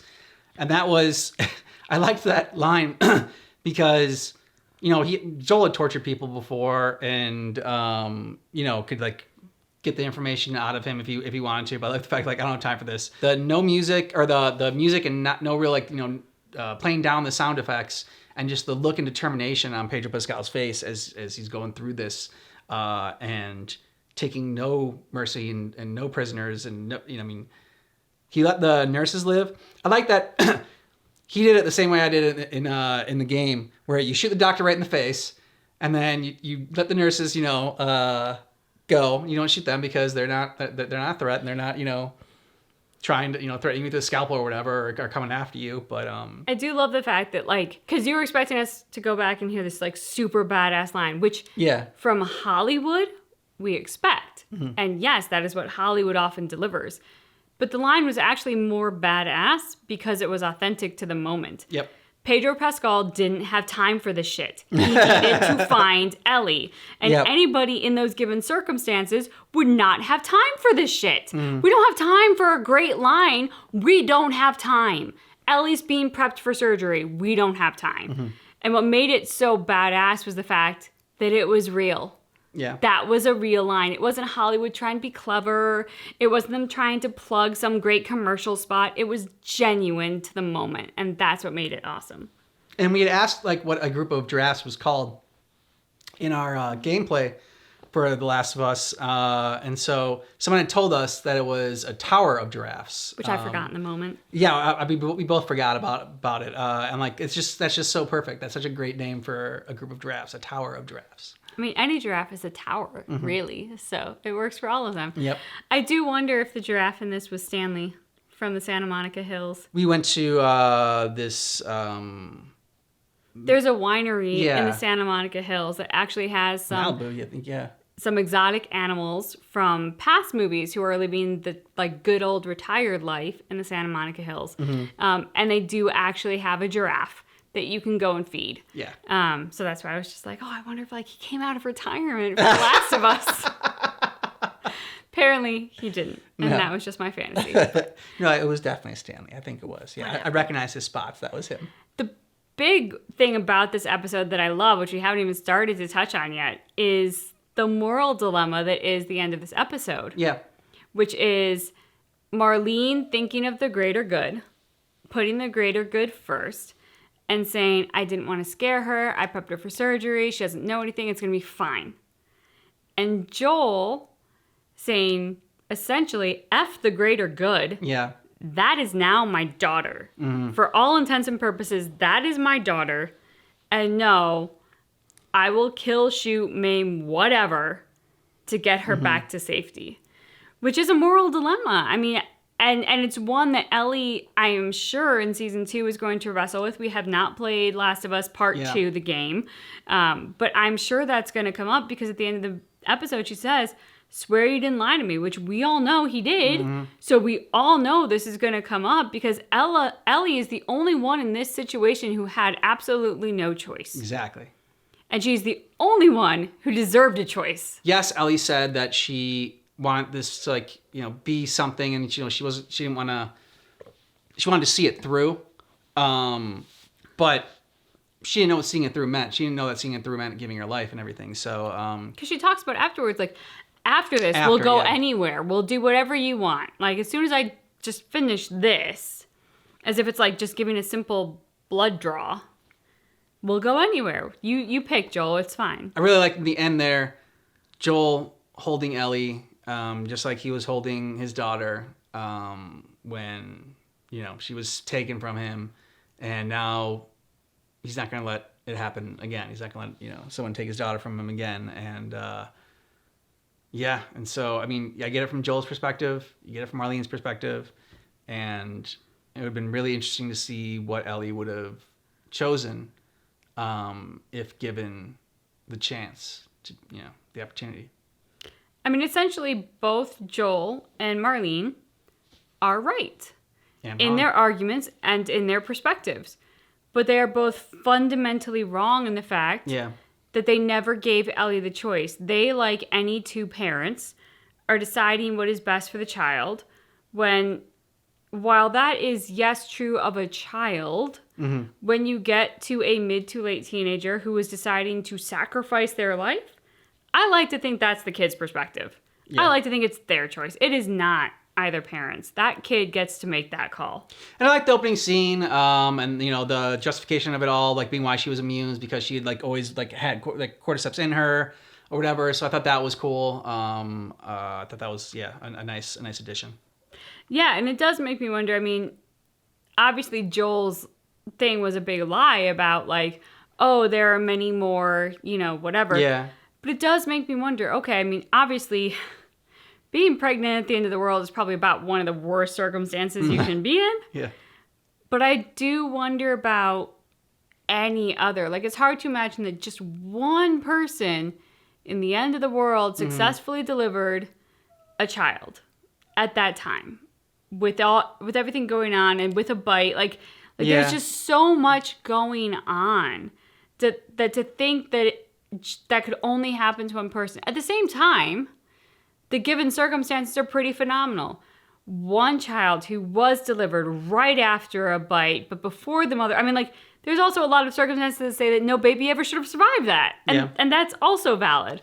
But it does make you wonder about the world at large, the bigger world beyond like just the United States and what this might look like. I mean, I think that's one of the things about The Walking Dead that became very interesting in the last season was the fact that they started to branch out beyond just like what was possibly happening in this corner of America, but like, I'm sorry for those who haven't watched the last season, but like helicopters come into play. There's some question about something else going on outside of the world that we know of The Walking Dead. It's hard to imagine that just one person could possibly nail the right set of circumstances to have something to offer for immunity.